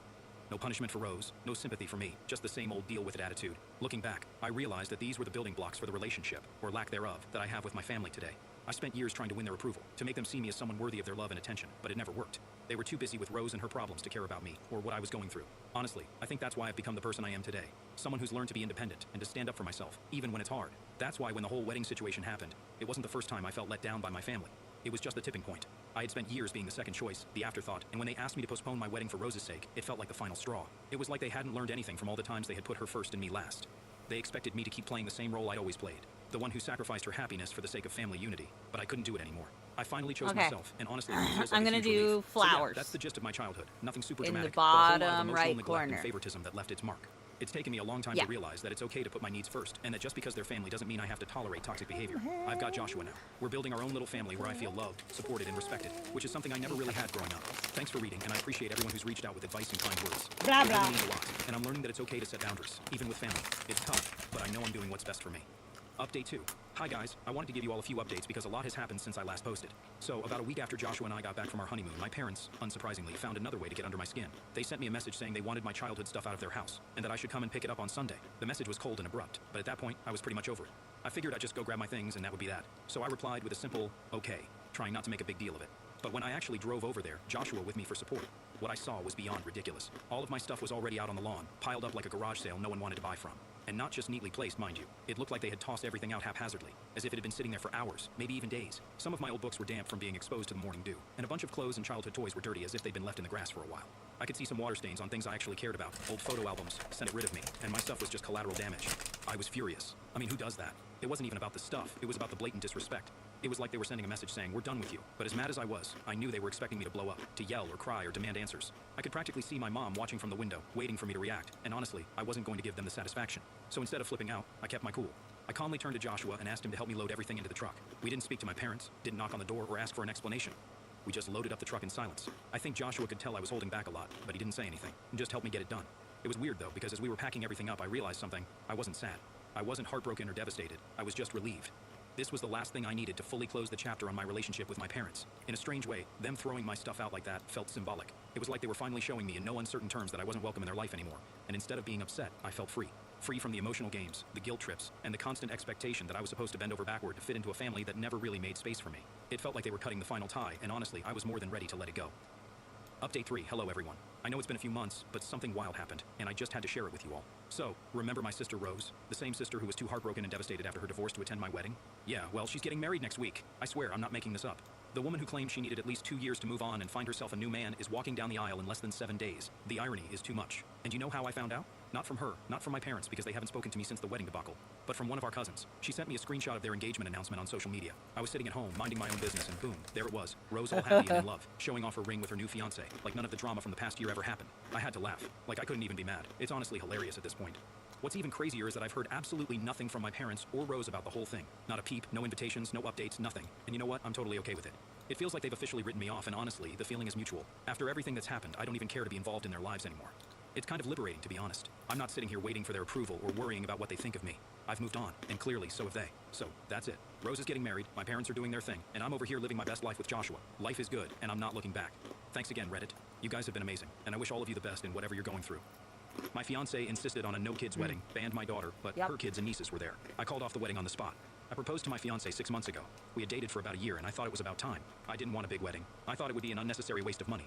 She wanted a big one, though, and she wanted me to pay for it. I told her no, as I couldn't afford it. We also had 3 kids. 9.5 I had a daughter, and she had 2 daughters. left. My baby was the youngest. We had to be careful with our finances. I could tell she didn't like it. Eventually, we both compromised. I agreed on spending a little more, and she agreed on splitting the wedding costs, as they should be. She said she wanted a no-kids wedding, and I hesitated. I wanted my daughter there, but she seemed persistent about that rule, so I relented. I asked her to bond more with my daughter. They both were comfortable with each other, but they weren't that close. She said that they would bond with time, and I believed her. I knew it would take time to develop a relationship. I had seen her with my soon-to-be daughters, and I was mesmerized by their bond. It was beautiful, and I wish my daughter could experience such a thing too.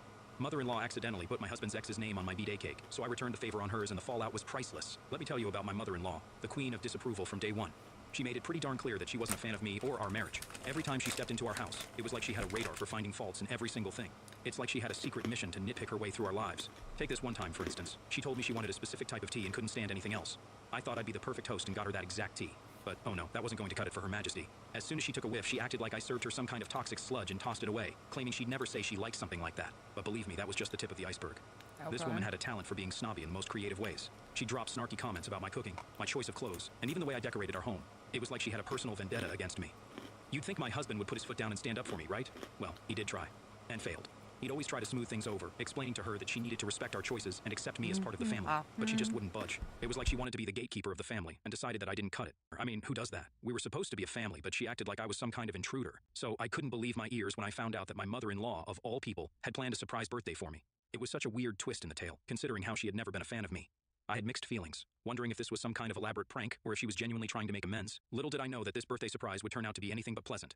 The day started with all the regular birthday cheer, balloons, decorations, and smiles all around. I tried my best to put aside my reservations and enjoy the moment. But then came the truth, the birthday cake. As they brought out the cake, I was excited to see what it looked like. But imagine my shock when I saw my husband's ex's name spelled out in big, bold letters instead of mine. I mean, seriously, how could this be happening? I glanced at my mother-in-law, trying to comprehend what was going on. She had this smirk on her face like she was hiding something. And then she casually mentioned that she misspelled my name because she was getting old and forgetful. Yeah, right. It was clear as day that she did it on purpose. I mean, who misspells their own daughter-in-law's name and writes the name of the ex on her birthday cake? It was like a cruel joke, and I couldn't believe she had stooped this low. Everyone else seemed to be in shock too, not knowing how to react. I tried my best to keep my composure, but deep down I was hurt and angry. It was hard not to take it personally, especially after all the snide remarks and disapproval I had endured from her. When my husband saw the birthday cake, he was just as shocked as I was. He genuinely wanted to surprise me with a special birthday celebration, but his mom swooped in, offering to plan the entire surprise herself. It seemed like a hopeful sign that she was finally willing to try and build a better relationship with me. She told my husband that she wanted him to have a good relationship with me, and she was willing to make an effort. It was like she was playing the role of a caring and understanding mother-in-law, luring him into believing that she had turned a new leaf. Little did he know that it was all a facade, a cunning plan to ruin my birthday and hurt me in the process. I didn't want to ruin the party, so I just smiled. I had other things in the plan. Now, let me give you some backstory. It seemed like my mother-in-law had a knack for stirring up trouble with her habit of comparing me with my husband's ex. It was ironic because my husband had told me that she never approved of his ex either. Talk about deja vu. But what was even more amusing was the fact that my mother-in-law herself had been the second wife of my father-in-law. It was like she conveniently forgot her history while busy meddling in ours. The irony was too real. The story of my father-in-law was a mystery in itself. My husband didn't know much about his other family, and I'd never been given much detail either. All we knew was that my father-in-law had 2 families, and it seemed like his other family wanted nothing to do with this one. We heard whispers of a distant and complicated relationship with them, but the details were shrouded in secrecy. It was like there was a hidden divide that we were never meant to cross. And then I found out, after a year of marriage, the reason behind my father-in-law's divorce from his first wife was none other than my mother-in-law. It was like something out of a soap opera, with family secrets and drama at every turn. I couldn't help but wonder if my mother-in-law's constant comparisons were a way of asserting herself and trying to fill the shoes of my husband's first wife. It was like she was trying to erase the past and make herself the standard for what a wife should be. But no matter how much she tried, she couldn't erase the fact that my husband's first marriage had nothing to do with me. We were our own couple, with our own unique love story. Coming back to the present, like I said, I didn't react. I just smiled at her mistake. Now, my mother-in-law's birthday was legit the next day, so I decided to return the surprise. I decided to play a little prank, and wrote my father-in-law's first wife's name instead of my mother-in-law's on the birthday cake. Of course, I acted all innocent, blaming the bakery for the mix-up. Oh, the look on her face when she saw the cake. It was priceless. She was fuming with anger, and I couldn't help but suppress a smirk. It was like karma had come full circle. All those times she had belittled me and made me feel unworthy. And now she was the one feeling the burn. She started yelling and throwing a tantrum, but I remained calm and composed. My husband tried to calm her down, but she wouldn't listen to reason. In a way, it felt liberating to see her lose control for once. I innocently asked if she was okay, pretending to be clueless about the whole thing. Inside, I was laughing with glee. But then she stormed out, unable to handle the humiliation. My husband looked puzzled, asking if I had done it intentionally. I didn't want to admit the truth, so I played it off as an honest mistake. Oh, I must have picked up the wrong cake, I said with a perfectly innocent smile. He bought it hook, line, and sinker. It was my little secret, my moment of giving her back what she deserved. I knew I probably shouldn't have stooped to her level, but I couldn't resist giving her a taste of her own medicine. And boy, did it feel good. Do you think I went too far, bringing up old wounds and all? Well, my little birthday cake prank seems to have stirred up quite the storm. My mother-in-law is complaining left and right, insisting that I did it intentionally. But you know what they say, what goes around comes around. I denied it, of course, and played it off like I was innocent as a lamb. I reminded her of the time when she messed up on my birthday with the tea incident, and I didn't react the way she did. I mean, come on, it was just a cake, right? No need to blow it out of proportion. But you know how it is with mother-in-laws, always looking for a reason to be dramatic. She loves the spotlight, and this was her moment to shine. The whole family knows how she can be, so it's no surprise that they're all on my side. They've seen her dramatic antics before, and they're not falling for it this time. It's honestly quite funny how the tables have turned. She's used to being the center of attention and getting her way. But this time, she's the one left red-faced and fuming. And I have to admit, I'm kind of enjoying the show. My husband seems a little torn, caught between defending his mom and believing me. But hey, I'm not going to spill the beans about my little prank. Let him think what he wants. It's all in good fun, right? Update 2. Ever since the little cake prank, my mother-in-law has been surprisingly silent and hasn't been bothering us much. It's like a breath of fresh air, and life has become so much more peaceful.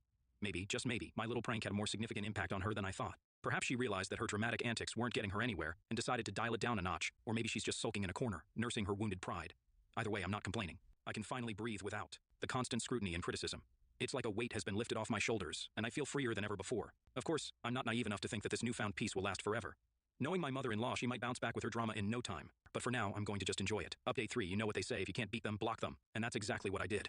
Life has become so much better, ever since I decided to block my mother-in-law. No more nagging and drama, just sweet, blissful silence.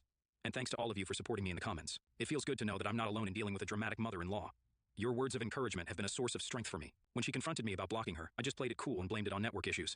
Hey, a little white lie never hurt anyone, right? Besides, it's kind of fun to mess with her a little bit. I have to admit, I'm enjoying this newfound power and control. Blocking her has given me a sense of freedom and peace that I never knew was possible. It's like I have the remote control to her drama, and I get to decide when to turn it on or off. To all those dealing with their dramatic mother-in-laws, stay strong and don't let anyone bring you down. Until next time, take care and live your best life. Bye for now. Opinion 1, NTA for sure. Dealing with a difficult mother-in-law can be such a nightmare, and you did what you had to do to protect your sanity. Blocking her was a smart move. And hey, network issues happen all the time, right? You deserve to have a peaceful and drama-free life. Don't let anyone guilt-trip you into dealing with unnecessary karma. Keep doing you and enjoy the well-deserved peace. Opinion 2, NTA my girl. Mother-in-laws can be a handful, and sometimes you just have to take matters into your own hands. It's essential to prioritize your mental well-being, and if that means cutting out toxic people, then so be it. Stay strong, and don't let anyone make you feel bad for putting yourself first. Next story. I don't like sharing my meals with people. I've often been in situations where people want to try my food, and it puts me in an awkward spot. If it was just one bite, it would be more tolerable. But often people will get their saliva onto cutlery, and then use that to take more food. I don't want other people's saliva and microbiota contaminating my food. Gross. I'm meticulous about planning my caloric and protein intake. I log everything I eat, and if someone has eaten a part of my portion, it makes tracking my calories and macros very difficult. I'm trying to bulk up, and it bothers me when I don't meet my protein goals. If people eat a third of my protein, I'm hungry and losing potential gains. Lately, whenever I go out for a meal or order in with people, I order 2 of everything I want. I will pay for the extra portion. I'm not passing my bill on to anyone else. I'm happy to pay for the extra food. When people ask to try my food, there's an extra portion. I've gotten a few odd glances, but it's never been an issue. I don't need anyone else's food, and I really want to enjoy all of my food. If someone wants to try what I'm eating, there's a separate plate with the same exact food. If the extra portion isn't fully consumed, I have tasty takeaway or leftovers. Seems like a win-win. Recently, my cousin's sister and I went out for a steak dinner at an expensive restaurant. I always pay. I thought it best to double check that I'd get my full steak, so I asked if she was going to try any of mine. She said yes, so I called the server and asked for an extra portion. My sister was extremely put off that I ordered another steak just because she wanted to try mine. I explained I wanted my plate full. She could have as much of the extra order as she liked, and I'd pack the rest for later. She was not happy with that. It really threw off the vibe of our meal together. We made some small talk, but it seemed like 2 annoyed strangers tolerating each other rather than family catching up. Later, I learned that my sister was extremely upset, and she has brought this up with many family members. She has said I acted like a selfish a-hole, and a few family members have agreed that not sharing with family isn't a whole move. I'm struggling to understand this. I'm sharing because I'm paying for the extra portion. I'm just not sharing my plate, but they do get to try everything I'm eating. In the situation with my sister, there was a full extra steak that I paid for, and she could have as much as she wanted. How is that selfish? I did not I love unmute ruining all myself that that whole time, and I have been I thought ordering mouthing more was a fair off compromise, but my sister still and thinks I'm an a-hole for talking, not sharing my been plate. Am I angry. missing something How here? long has my fucking AITA? mic been muted Response and one, y'all just NTA. watching me But flap how many my people are mouth asking doing you to nothing, share? you bunch of Is it the same buttholes? small You group? bunch I asked because I've of gone out for dinner thousands of times in my life and been asked to share an bunch entree of maybe 20 poops. of those times, and by my significant other. What I was saying No is a was, I complete think sentence. most of And if people are not these respecting your no, then stop eating out with them. There's no need to keep buying wizards additional entrees, and nor is there any witches are going to expectation end of up the as light company that you should share keychains. your The food. fairies and the Response two, a lot of bears people will aren't going probably to end up understand as what you're going through, earrings. OP. We'll I find get out it. when I Although I don't have this take them problem out with and food, see I the feel very size of strongly about them. people drinking from my water I'm going bottle. to I let don't them know why cook. every I'm going to single finish person in out my what life I'm tries to doing. drink from it, even people I'm who going I'm to not close do... with by any means. It's especially bothersome with family because I tell them repeatedly not to touch my water bottle. They only touch it because they're getting a drink. I don't have a problem with actually touching it, but they ignore my boundary repeatedly. I have bought every single family member the exact same water bottle, and they specifically still reach for mine. You're doing everything you can to make sure people are not getting offended, and they're getting offended because you are not letting them cross your boundary. NTA. Response 3. Yeah, NTA. You're a little obsessively weird about not sharing your food, but you found a really good solution that solves your pet peeve without making things weirder for others. Yeah. Really over-the-top solution. It should be enough to simply say, I really don't like to share my food. It's just a big pet peeve I have, and people should respect that. But good on you for what you do, so I really Right. can't wrap my head around why your sister or anyone would be upset here. Next story. This happened almost a year ago, and I still hear about it every time we have steak, so I thought I'd ask. Almost exactly a year ago, I gave birth to our son. He's fantastic in every way possible, but at the time he didn't sleep the best, and having just given birth, I was super hormonal and very tired. My mother-in-law graciously offered to spend the first week with my husband and I to help us adjust to parenthood. She's a tad intrusive, but very helpful. Our anniversary happened 3 days after bringing our very loud bundle of joy home. It wasn't the most ideal anniversary, with a lack of sleep, having doubts about breastfeeding capabilities, a baby who only sleeps 2 hours, and my mother-in-law there. That's the Flowers. life we chose. I'm a very big fan of bison steak, and so is my husband. My dad wanted to help make our anniversary special, and secretly texted my husband to see if he'd be okay with making a special dinner for me. As an anniversary present. He lives out of state, so drove up specifically to give us this gift and then left for work. I usually make steak because bison is tricky and has to be cooked at a lower temperature and is considered well done quicker than non-grass-fed beef. I also really enjoy making it. My husband knows cooking is a way I de-stress. When my dad came over with 3 T-bone bison steaks, I was really excited but super tired and told everyone we could eat after my nap. My husband and mother-in-law insisted they would make the steak for us. And wow, I started crying hysterically. I told them it wouldn't be right since they don't know how to prepare it, and it's expensive. I was afraid they would overcook it without help since neither of them really knew what to do. After some prodding, I went to bed but kept crying. I came out 30 minutes later and I was pretty nervous. I couldn't sleep just thinking about it. My husband put down the T-bone steak that had been cooked to 170 degrees, well over what a grass-fed bison should be cooked, and well done. And my mother-in-law put ketchup mixed with Worcestershire sauce in front of me and told me to eat up. I started crying hysterically and couldn't eat at all. It was like chewing. Leather and the ketchup mixture was just the final straw. They were only trying to be helpful and sweet, but I was so hormonal and sleep deprived that I didn't handle it the best. I told my husband they ruined very expensive steaks, and here my mother-in-law said they were perfect and ate them instead. To this day, my husband brings up how I didn't eat the steak, and I tell him I was hormonal and upset by the inedible steak. AITA for crying over the steak? Response 1, NTA. 1. Postpartum hormones are no joke. 2. 170 degrees and ketchup? Who the hell does that to a steak? Response 2, NTA. And is this a pattern in your relationship? Is your husband continually relitigating old arguments? I'd just print out a bunch of info on post-birth hormones and dump it on his lap every time he tries to bring it up. Next story. I'm female, 29, and my boyfriend is male, 33. We moved to Amsterdam 1.5 years ago, and we live on the first floor of a 3-story building. If you have never been to Amsterdam, it's good to know that the buildings usually have a very small entryway and incredibly steep stairs. In our case, the size is 9 square feet. Our neighbors, male 35 and female 32 from the top floor, had 1 baby when we first moved in, and as of a few months ago, had a 2nd baby. Ever since we moved in, the ridiculously small entryway has had a folded stroller at the bottom of the stairs, covering half of the first step. The stroller makes it difficult to bring in groceries, to get in and out of the apartment with luggage when we're traveling, and also whenever we all receive packages. It's an all-around show. More often than not, a bunch of the steps of the staircase have boxes of our neighbors' deliveries on them because there's simply no room for them at the entryway. We often have to move the heavy stroller and leave it outside in front of the building while we're moving things. We were always empathetic with them and never complained, just decided to deal with it. However, after their 2nd baby was born, it became a larger problem as they started leaving their stroller open at the entryway for hours on end instead of folding it and leaning it on the wall. They also added a large umbrella and the children's tricycle, and many times leave the baby's bassinet in our little hallway too, sometimes with the baby. We would also love to leave our umbrellas and our little grocery trolley out, but we don't, as we understand it can make it hard for everyone else. Sometimes By the with way, the no other baby. tenants leave anything out in the entryway or their own hallway, with the exception of them. Because of that, I politely asked them in a letter to remove the excessive things, tricycle, umbrella, and bassinet, and to please fold the stroller as soon as possible after moving the baby, as it's already a compromise on our part because we understand that the logistics of going up and down the stairs with it is a lot, but everything else was too much and simply getting in the way. It's been over a week since the letter was picked up and nothing has changed. Today, we passed them on the street. They gave us an angry look and left us a note saying we simply are a-holes for not getting the parents' struggles, and they should be entitled to leave their stuff there. Lol. Am I the a-hole here? Response 1, NTA. Also from the Netherlands, also live in an apartment 30 building with minutes. other people. It's up to us to keep it clear. It is not uncommon for neighbors to approach each other about not letting strangers in, to not put strollers or bicycles in inconvenient places, etc. No one has more rights compared to the other, and having kids is a BS excuse. People have kids all the time, and they don't make it everybody else's problem. Response 2, NTA. I think your request is reasonable. The entryway isn't a storage facility. You aren't asking them to move their things on principle. The items are making your life more difficult. The umbrella and bassinet are especially unfair, as they aren't items that are used every time the parents go out with the children. My parents kicked me out on Christmas Eve for lying, but when I returned with the truth, my sister's perfect image shattered in front of everyone. I'm Sophie, 28, female, and for as long as I can remember, I've been treated like the forgotten daughter in my own family. I can remember, don't you dare. You're not going to try to steal your sister's credit. My mom yelled, her voice echoing through the living room. I sat there, stunned, my face burning with rage. It was Christmas Eve at my parents' house, just me, my sister Olivia, who was out getting candy, our parents, and my cousin Nina. The tree was lit up, the scent of pine and cinnamon filled the room, and yet all I could feel was the weight of their judgment crushing me. My sister Olivia, the golden child, could walk on water as far as my parents were concerned. Meanwhile, I couldn't even breathe without them finding something to criticize. But this time, it wasn't just words. It was about the truth. Since July, I had been quietly sending my parents money every month to help with their bills, but Olivia had taken all the credit, and my parents believed her without question. When I finally tried to tell them the truth, my mom shut me down like I was some liar, looking for attention. I didn't know what to say after that. My throat felt tight, and all the words I wanted to scream just stuck there. Nina, who had been sitting quietly in the corner, finally spoke up. Wait a second, she said, her tone sharp enough to cut through the tension. How do you even know Olivia's sending the money? Have you ever seen proof of it? My parents looked at her like she had grown a second head. My dad waved his hand dismissively. Of course Olivia wouldn't lie about something like that. She's been the responsible one since day one. Responsible. That word felt like a slap to my face. I'd spent the last 6 months tightening my own budget just to help them out, skipping dinners out with friends and saying no to things I really wanted, all because I thought it was the right thing to do. But no matter what I did, Olivia always managed to swoop in and make me look like the selfish one. Just as I was about to respond, the front door opened, and Olivia waltzed in, a bag of candy swinging from her hand. What's going on? She asked, her voice annoyingly cheerful, as if she hadn't just walked into the middle of a storm. She took one look at my mom's flushed face and my clenched fists, and immediately put on her innocent act, tilting her head like she had no idea what was happening. You need to explain to your sister, my mom said, pointing a shaky finger at me. She's trying to claim she's been helping us financially when we all know it's been you. Olivia froze for a moment, her eyes darting to me, then to Nina, before putting on her most saccharine smile. Oh, Mom, she said with a laugh, setting the candy on the counter. I'm sure Sophie just misunderstood. She turned to me, her expression dripping with fake concern. You know I've been handling this for months now. I didn't want to burden you with it.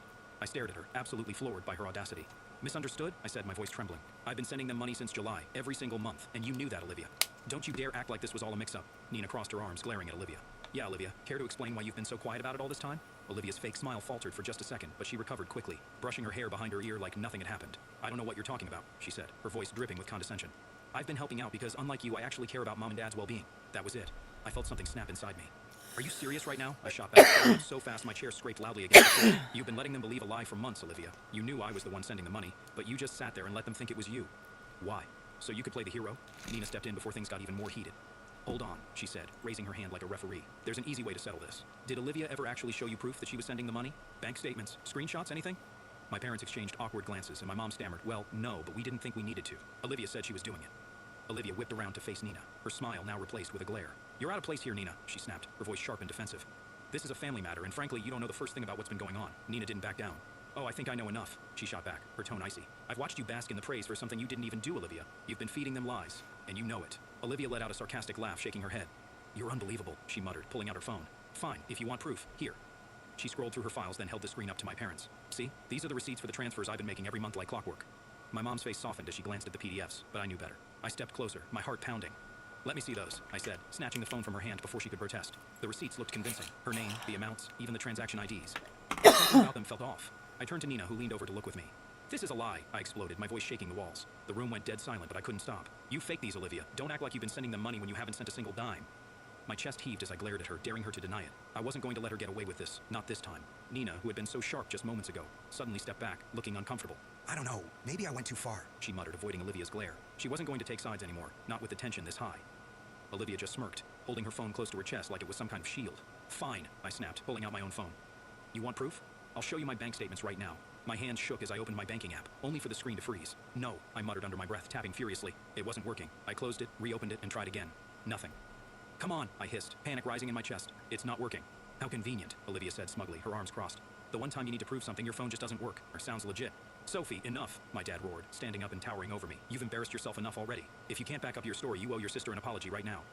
His tone was cold, final. And if you don't, you can pack your things and leave. I'm not letting you ruin Christmas with your jealousy. I froze, feeling the weight of everyone's eyes on me. Apologize? For what? I spat, my voice cracking. For telling the truth? For being tired of living in her shadow? My dad just pointed to the door. You have 5 minutes to decide. I didn't wait. I grabbed my coat and walked out into the freezing night, slamming the door behind me. Tears blurred my vision as I made my way to my car. I had never felt so small, so lost. Christmas was supposed to be about family, but all I could feel was how little I belonged in mine. I drove aimlessly through the dark, my tears blurring the Christmas lights strung along the streets. My mind was racing, replaying the confrontation over and over. How could Olivia do this? How could my parents believe her without a second thought? I didn't even realize where I was going until I pulled into the parking lot of a 24-hour coffee shop. The bright lights inside felt oddly out of place against the stillness of the night. I grabbed my phone and slid into a booth, still trembling with anger and humiliation. My banking app stared back at me, useless. Every time I tried to log in, I got the same frustrating message. We're experiencing a major technical issue. All services, including ATMs, are temporarily unavailable. We're working to resolve this as soon as possible. Thank you for your patience. Patience. I needed proof now. I refreshed the app again and again, as if sheer willpower could force it to work, but it was no use. The universe had it out for me tonight. An hour passed. I was still staring at my phone, empty coffee cups scattered around me, when a message popped up. It was Nina. Hey, are you okay? I've been thinking, and if you need a place to crash, my door is open. I'm not sure what to believe right now, but you've always been honest with me. Let me know. For the first time that night, I let out a shaky breath. Nina believed me, or at least part of her did. She was torn, and I couldn't blame her. Olivia's so-called proof had been convincing enough, and with my app down, I had nothing but my word to fight back. Still, her message gave me a small glimmer of hope. At least someone wasn't completely against me. My parents lived in a small town, the kind where everyone knows everyone else's business. I'd only come back for the holidays, hoping for a quiet Christmas with family. Instead, I found myself driving through empty streets to Nina's house, clutching the steering wheel as if it could hold me together. When I pulled into her driveway, she was already at the door, wrapped in a blanket and holding a mug of tea. "Come in," she said softly, her expression a mix of worry and hesitation. I stepped inside, and she didn't press me to talk right away. She just handed me a mug and led me to the couch, where I finally let out the breath I'd been holding since I walked out of my parents' house. "I'm not lying, Nina," I said. After a few minutes of silence, my voice cracked, but I forced myself to keep going. "I swear to you, I've been sending them money every month since July." Olivia knew, and she let them think it was her. "Those receipts she showed, they're fake. I know they are." Nina nodded slowly, still unsure. "I believe you," she said hesitantly, "but you have to admit it doesn't look great right now, especially with the app not working. It's like the perfect storm." "I know," I whispered, my frustration boiling over. "But tomorrow, if the bank system is back up, I'll show them the proof. I'm not stepping foot in that house for Christmas Day unless I can prove Olivia's been lying." Nina sat back, looking thoughtful. "Everyone's going to be there tomorrow," she said quietly. "Your parents, Olivia, the whole family. If you walk in with proof, there's no way she can weasel her way out of it." "Exactly," I said firmly. "I'm not going to let her keep making me the bad guy, not anymore." Nina gave me a small, encouraging smile. "Well, you can stay here as long as you need to, and tomorrow, let's hope the bank system is back up." The next morning, I woke up feeling a sliver of hope, thinking maybe, just maybe, the universe had decided to cut me some slack. But as I reached for my phone and opened the bank app, my stomach dropped.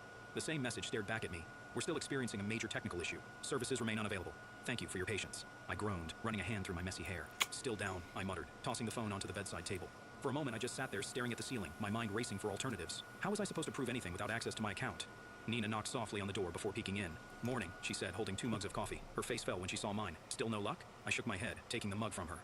"Nothing. I don't know what to do, Nina. I can't just walk in there with my word against Olivia's. They'll never believe me." She sat down beside me, tucking her legs under her. "There's got to be another way," she said, thinking out loud. "Can you call your bank? Maybe they can verify the transfers over the phone?" I considered it for a moment, but knew it wouldn't work. Even if I called the bank, my parents weren't going to let me sit there on the phone in front of them. They'd just dismiss it as another excuse. Besides, it was Christmas Day, and all the bank branches were closed. I tried calling their customer service line anyway, but all I got was an automated message. "We are experiencing high call volumes due to a technical issue. Please try again later." I hung up, frustration boiling over. Everyone must have been calling for the same reason, and now I was completely stuck. "I have to think of another way," I muttered, more to myself than to Nina. I can't just show up empty-handed. Sitting at Nina's kitchen table, staring blankly at my coffee cup, I felt completely stuck. Every option seemed like a dead end. There has to be a way. I mumbled more to myself than to Nina, who was scrolling on her phone nearby. Something Olivia didn't think of when she faked those receipts. I picked up my phone for the 100th time, scrolling aimlessly through apps and emails, hoping for inspiration. That's when it hit me. The emails. Every time I made a transfer to my parents, I got an automatic confirmation email from the bank. Those wouldn't be tied to the app or the bank's current technical issues. I nearly dropped my phone as I scrambled to search my inbox. It didn't take long. There they were, clear as day. Monthly email confirmations from July through December, showing the exact amounts I'd transferred and the same account numbers linked to my parents. "Nina," I practically shouted, spinning my phone around for her to see. "Look at this. The emails. They're all here. It's all the proof I need." Relief and determination flooded through me at the same time. Nina's eyes widened as she read over the emails, her face breaking into a smile. "You've got her now," she said, her voice steady with confidence. "There's no way Olivia can talk her way out of this." I nodded, my resolve firm. "I'm going to that house, but only with this proof in hand. If she tries to deny it, I'll show them these emails right in front of everyone." For the first time in hours, I felt like I had control again. Olivia's lies were about to unravel, and this time I wouldn't let her get away with it. As I stared at the confirmation emails, a wave of relief washed over me, but it was quickly followed by a twinge of embarrassment. He's checking How on had I not it. thought of this earlier? It was so obvious. But then again, I hadn't been thinking clearly since last night. I'd been too overwhelmed. I'm by the plotting fight, out the more on accusations, another and the sheer tab. humiliation of being called a liar in front of everyone. My mind had been spinning in 100 directions, and honestly, I was just trying to hold it together. God, I muttered, shaking my head at myself. Also, I feel it's so sped stupid up. for not They're checking not my actually emails sooner. moving that It's been sitting fast. there this whole time. Nina reached over and squeezed my arm. "Don't beat yourself up," she said gently. "You've been through a lot in the past 24 hours. It's no wonder you didn't think of it right away. The important thing is that you found it now." Her reassurance helped ease some of the shame, though I still felt a little silly. I took a deep breath, steeling myself for what was coming next. "Okay," I said, sitting up straighter. "I've got the proof. I'm going over there, and I'm setting the record straight. If they still don't believe me after this, then that's on them." Nina nodded, her expression firm. I've got your back, Sophie. Let's go show them the truth. I pulled into my parents' driveway, gripping the steering wheel for a moment before stepping out. The sight of the house decorated with twinkling lights and a cheerful wreath on the door felt like a cruel joke. I wasn't here to celebrate. I was here to expose the truth. Nina gave me a small nod of encouragement before we both walked up to the door. My mom opened it, her face tight with disapproval. So you decided to come back, she said, her tone sharp enough to make me flinch. Behind her, Olivia was leaning casually against the wall, smirking. Did you come to apologize, Sophie? She asked, her voice dripping with mockery. My dad stood further back, arms crossed, looking like he'd rather slam the door in my face. I just want to celebrate Christmas with the family, I said softly, forcing my voice to sound apologetic. I don't want any more drama. My mom narrowed her eyes but stepped aside to let me in. Olivia let out a little snort as I passed her, whispering just loud enough for me to hear. Took you long enough to come crawling back. I clenched my fist but kept my face neutral. Let her think I'd given up. Let them all think I was just here to grovel and move on. I played along, smiling faintly, and staying out of the way as the house slowly filled with relatives, cousins, aunts, uncles. They all greeted me Playing the warmly, long none of them aware petty of the storm game. brewing beneath Fuck the surface. yeah. As we sat down for dinner, I felt my heart pounding in anticipation. I knew Olivia couldn't resist bringing up last night. It was only a matter of time before she used the moment to paint herself as the victim and me as the villain. All I had to do was wait and make sure my proof was ready. It didn't take long for Olivia to seize the spotlight. As we all sat around the table, passing dishes and exchanging polite conversation, she cleared her throat dramatically. Well, she began, glancing at me with a smirk. I think we all need to address the elephant in the room. The table went silent, all eyes turning toward her. She leaned Oh, I back in bet her she's chair, trying to feigning a get look an of concern. apology, huh? You know, last night was I really tough bet. for me, she said, her voice trembling just enough to seem genuine. I mean, I never thought Sophie could stoop so low as to accuse me of lying. It was honestly heartbreaking. My stomach twisted as whispers spread around the table. A few relatives were already glancing at me with disapproval, while others seemed too stunned to react. Olivia wasn't done. I've always tried to be there for this family, she continued, laying it on thick. Sending money every month to help mom and dad, never asking for recognition. And for her to turn around and call me a liar in front of everyone, it's beyond hurtful. Her performance was flawless, tears threatening to spill, voice shaking just enough to sound sincere. My parents nodded along, my mom looking particularly wounded. You didn't deserve that, Olivia, she said, her voice firm. We've always known you were the responsible one. The room filled with murmurs of agreement, and I felt the weight of their judgment pressing down on me. Oh, my cousins and aunts they'd stared never at get me like I was the another. worst person in the They'd world. never get another dime. I gripped my phone They'd under the table, never get my another pulse pounding dime. in my None ears. of them. I had waited for this Never. moment, but now that it was here, the pressure was suffocating. I took a deep breath, steadying my hands under the table. As Olivia continued her act, when she finally paused, dabbing at her eyes with a napkin, I seized the moment. That's enough, I said, my voice calm but firm. Every head turned to me, some with surprise, others with outright disdain. I stood, gripping my phone tightly. You've had your chance to talk, Olivia. Now it's my turn, she scoffed, rolling her eyes. Oh, here we go again. I ignored her and addressed the table instead. I've been sending mom and dad money every month since July. I don't use fancy speeches, and I don't ask for recognition. But when Olivia stood there last night claiming she was the one doing it, I couldn't stay quiet, and now I can prove it. I held up my phone, showing the email confirmations. I found these. These are my receipts. They come directly from my bank. They show every transfer I made to mom and dad's account, along with the exact dates and amounts. Olivia leaned back, smirking. Oh, please, she said, waving me off. Anyone can fake an email these days. You really expect everyone to believe that? My receipts came straight from the app. They're not fake. I shot back, my frustration boiling over. And if you're so confident, let's check the dates, Mom, Dad. Did you bother to check the transfer dates on Olivia's receipts last night? Because I'll bet they don't match mine. My parents exchanged uneasy glances. My dad shifted in his chair, scratching his chin. We didn't check, he admitted. We just assumed. And we don't use the bank app on our phones. You just assumed she was telling the truth. I finished for him, my voice sharp. You trusted her without a second thought, but now you have a chance to see for yourselves. I crossed my arms, daring Olivia to interrupt. Let's go and check your ATM statements. They show the account numbers for every deposit. You don't need bank apps for that. Olivia's smirk faltered, but she quickly recovered. Fine, she snapped. Let them check. I have nothing to hide. My parents hesitated, clearly uncomfortable.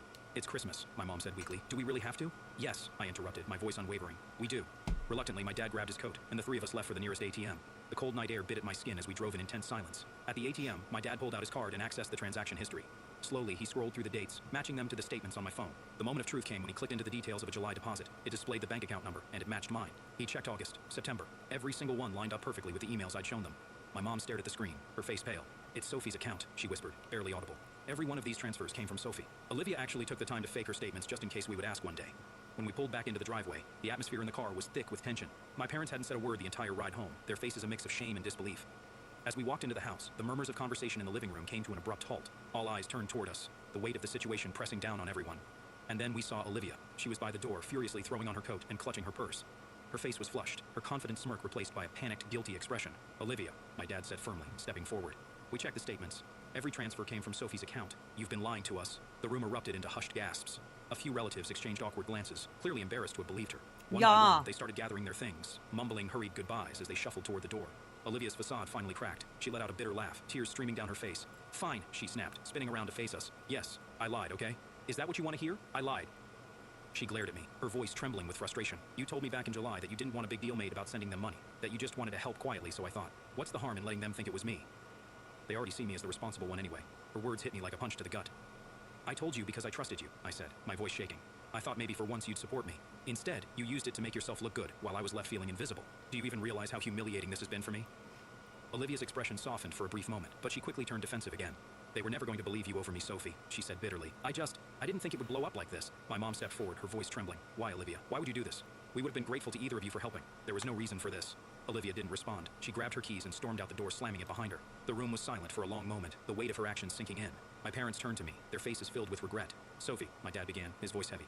We owe you an apology, a huge one. We should have listened to you, but we didn't, and we're sorry. My mom nodded, tears streaming down her face. We've treated you unfairly for so long, and this was inexcusable. I don't know if we can ever make it up to you, but we'll try. I promise. I stood there, taking in their words, unsure how to feel. Part of me wanted to forgive them, but another part still ached from years of being overlooked. I appreciate the apology, I said finally, my voice quiet. But this doesn't erase everything. It's going to take time. They nodded solemnly, and for the first time, I felt like they truly understood. The night ended quietly after that, with the house emptied of guests and the three of us sitting in the lingering aftermath. It wasn't the Christmas I had hoped for, but at least for once, the truth was out, and I wasn't the bad guy anymore. Bleh.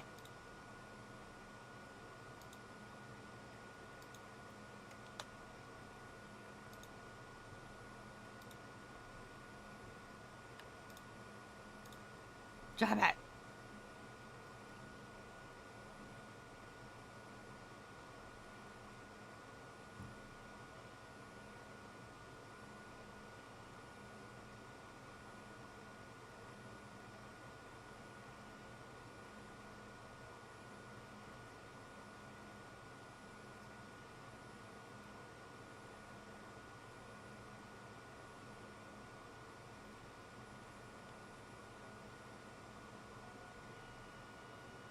Weird shit. Oh, check this one out. Dudes who married the bridezilla. What happened after the wedding?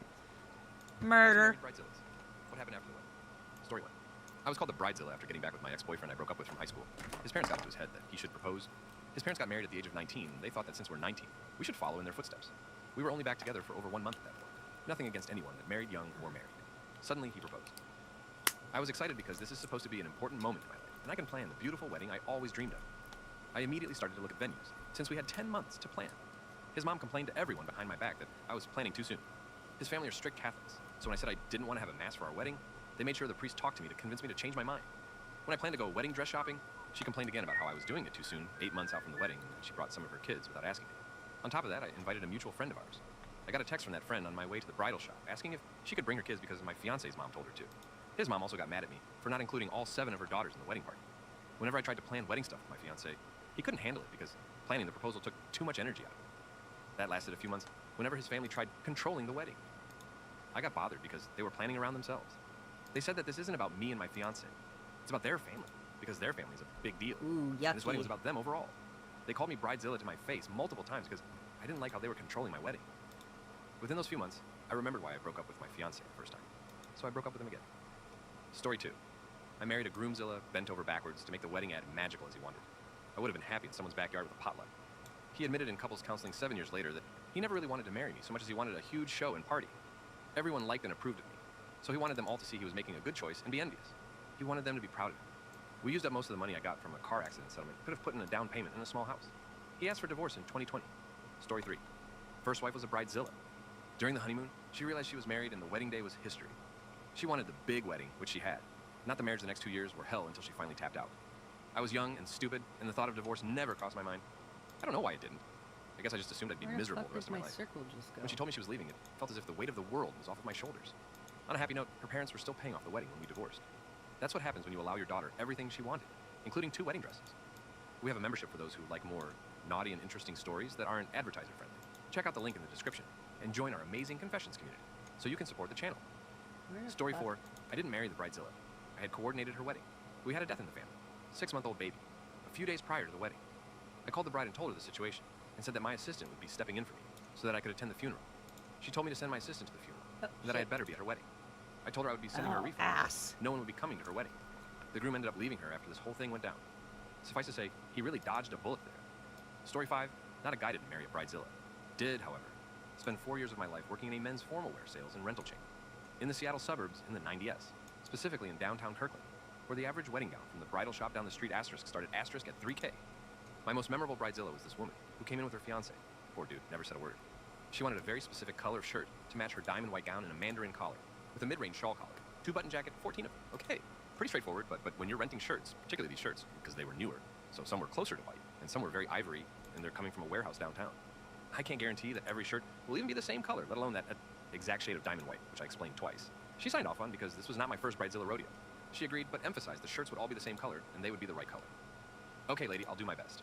Cue 6 weeks later, the Thursday before the wedding, Bridezilla comes in with her poor fiancé. We pull out the tuxes. Of course, the shirts are exactly as I warned her. They would be several shades, and only one was her perfect color, not the groom's. She lost her ever-loving she, screaming, crying, pounding on our glass countertop, wailing at the top of her lungs that we were discriminating against her because she was Japanese. Yeah, hun. So was like half of Greater Seattle. She got so agitated. She shattered our front counter with her pounding. The cops were called, bride got arrested. Groom took his and everyone else's tuxes and left still without a word other than profuse. Apologies. Sunday, I happened to be accepting return. Fogg comes back with 14 unworn tuxes. He explains that bride spent 24 hours in jail after my spineless manager refused to press charges at the rehearsal dinner bride through some insane temper tantrum, complete with throwing glassware, swearing, and finally punching the groom in the face. He declined to proceed with the marriage. I will never forget that woman's crazy eyes or her insistence on the perfect colored shirts from a $90 rental. Story 6, kind of the opposite end of the spectrum. My wife and I eloped a few months before our wedding, kept it mostly a secret. Then on the day of, we could just focus on having an awesome party for us and our friends. Our pastor canceled the day of after standing us up for the rehearsal. My wife checked into the hotel the morning of, and the lady asked lady at counter, "Is there anything else I can help you with?" Wife? Jokingly? Yes. Pastor. LAC. Our omelet chef is ordained lack. Hey, Tony, you busy tonight? Tony? No way. Okay. Story 7. My coworker married a crazy bridezilla. I'll try to just hit the bullet points of what happened leading up to, during, and after the wedding, but it's still a lot more than that. The moment he proposed, she lost her close relationship drive. According to him, she also basically stopped acting like the woman he fell in love with and started acting like her real self, which was batshit crazy too. A week after he proposed, she quit her job because her full-time job was now planning the wedding. The wedding was horrible. I'm getting there. 3. She had a fight with his mother because the bride demanded the groom's mom pay for half the wedding, but get zero input, and wasn't allowed to contribute to the guest list, which was 95%. The bride's friends and family 4, Bree, who was 30 years old, subsequently egged her future Miles House 5, when bride and groom had a spat about the egging. He went to the work the next day and she shaved her head and sent him video of her screaming and sobbing as she buzzed her hair off in the bathroom. I worked with him. He showed me the video when he said he had to leave, and I strongly urged him to have her assessed by a psychiatrist. He made a dumb joke about alluring with the crazy girls, the best kind, and I pitied him. 6. Wedding was in a pool clubhouse in summer. It was much too small for the 150 plus people he invited. Someone forgot to turn the AC on until after the place was packed. A lifeguard showed up in a swimsuit to turn it on, but it did little given it was already sweltering 7. Go back to watching 2 rows of Cakes. chairs in the clubhouse were ribboned off with reserved signs on them, so no one sat in them. They were later occupied by the 6-seated bridesmaids, leaving about a dozen chairs open once the wedding started. The one groomsman stood by the groom and didn't sit. Elderly people were left standing or reduced to sitting on the floor, as there was no way to get to the chairs. And once the ceremony started, 8 brides showed up 90 minutes late, having been unhappy with her hair, wig, and makeup. So she took it all off and did it herself. So all the guests are standing for the 1.5 hours waiting for her. Groom was literally standing at the altar, sweating his peach off in a wool suit in the South's high summer, and was clearly not sure if she would show up. He looked like he felt sick. 9. When bride showed up, she burst into the clubhouse, marched down the aisle, and snapped at the officiant to hurry up and get started. 10. During the prayer, while the religious groom had his head bowed, she turned to wave at everyone. I don't pray, so I was looking up. Then she told her mother to go get her some water. She drank a bottle of water during prayer and kept grinning and waving at people in attendance, paying zero mind to her groom in front of her. 11, when the ceremony was over, tables were crammed into the clubhouse, and apparently only family and immediate friends of the bride had seats at tables. The rest of us were going to be standing outside during the reception, so I didn't see a dance, a speech, the cake, nothing. 12. The food was served outside in the southern U.S. July heat with bugs everywhere. The bride made the groom go get her food over and over. He meekly stood in line with the other 150 people until people insisted he go sit and let them get food. Nope, she told him to get food, so he said he had to be the one to get her food. 13. She never left her table, never greeted any of her guests. 14. Apparently they had a massive fight as they were leaving the following day for the honeymoon. Bride laying all the failures of the wedding, she planted him and his mom's feet. She threw his luggage out of the car and tried to drive to the airport by herself. He had their tickets and jumped on the hood to stop her from driving off in his car. 15. He got fired about a month after the wedding because he kept showing up late, leaving early, and leaving in the middle of the day, usually because she called him with some crisis. 16. 1 year after the wedding, I got a thank you note for my wedding gift, which was signed by just the bride, with a note that said, "As you may have heard, Ryan and I have had a bumpy start in our first year as a married couple, and we're separated now. Thanks for the lovely gift." The divorced a couple months later. Story 8. I have performed a few ceremonies that came about because things fell through for whatever reason, only one of which I had to walk away from. I had received a call from my CIO that one of her friends was supposed to get married. The priest had passed away the week before. They didn't want to change the date and move it, so they had asked if she knew anyone who could help out. Yay! I said, Amber _ Nicole 1223 followed your Okay. channel. I was on my way home from work where I had finished up an important meeting. I missed meeting in person and was reasonably well dressed, so I called home to say I was going to be late.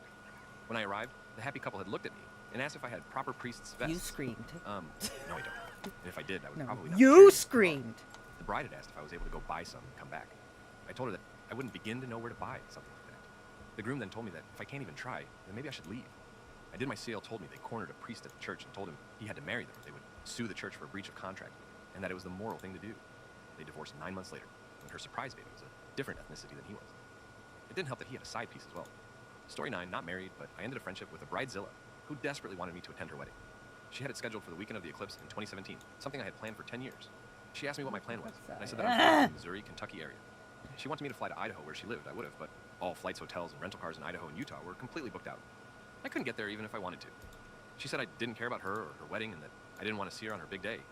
She claimed I put the eclipse something I'd planned on seeing for 10 years before her. Lenny, someone I knew for 6 months. I ended things really fast after that. But from what I see, she still posts photos of her wedding to this day. Like every day she posts different wedding photos. It's almost like she stopped living after her wedding story 10. They had the expensive $75K How the Afterwards, they split, fuck? and it turned out the bride never turned in the paperwork to make their marriage legal. The groom didn't even know he wasn't married until he wanted to file for a divorce. The bride never returned the gifts either, even though they never even got married. She just lied to everyone about it. I get how many people know she never got married. Story 11. My mom was a mother of the bridezilla.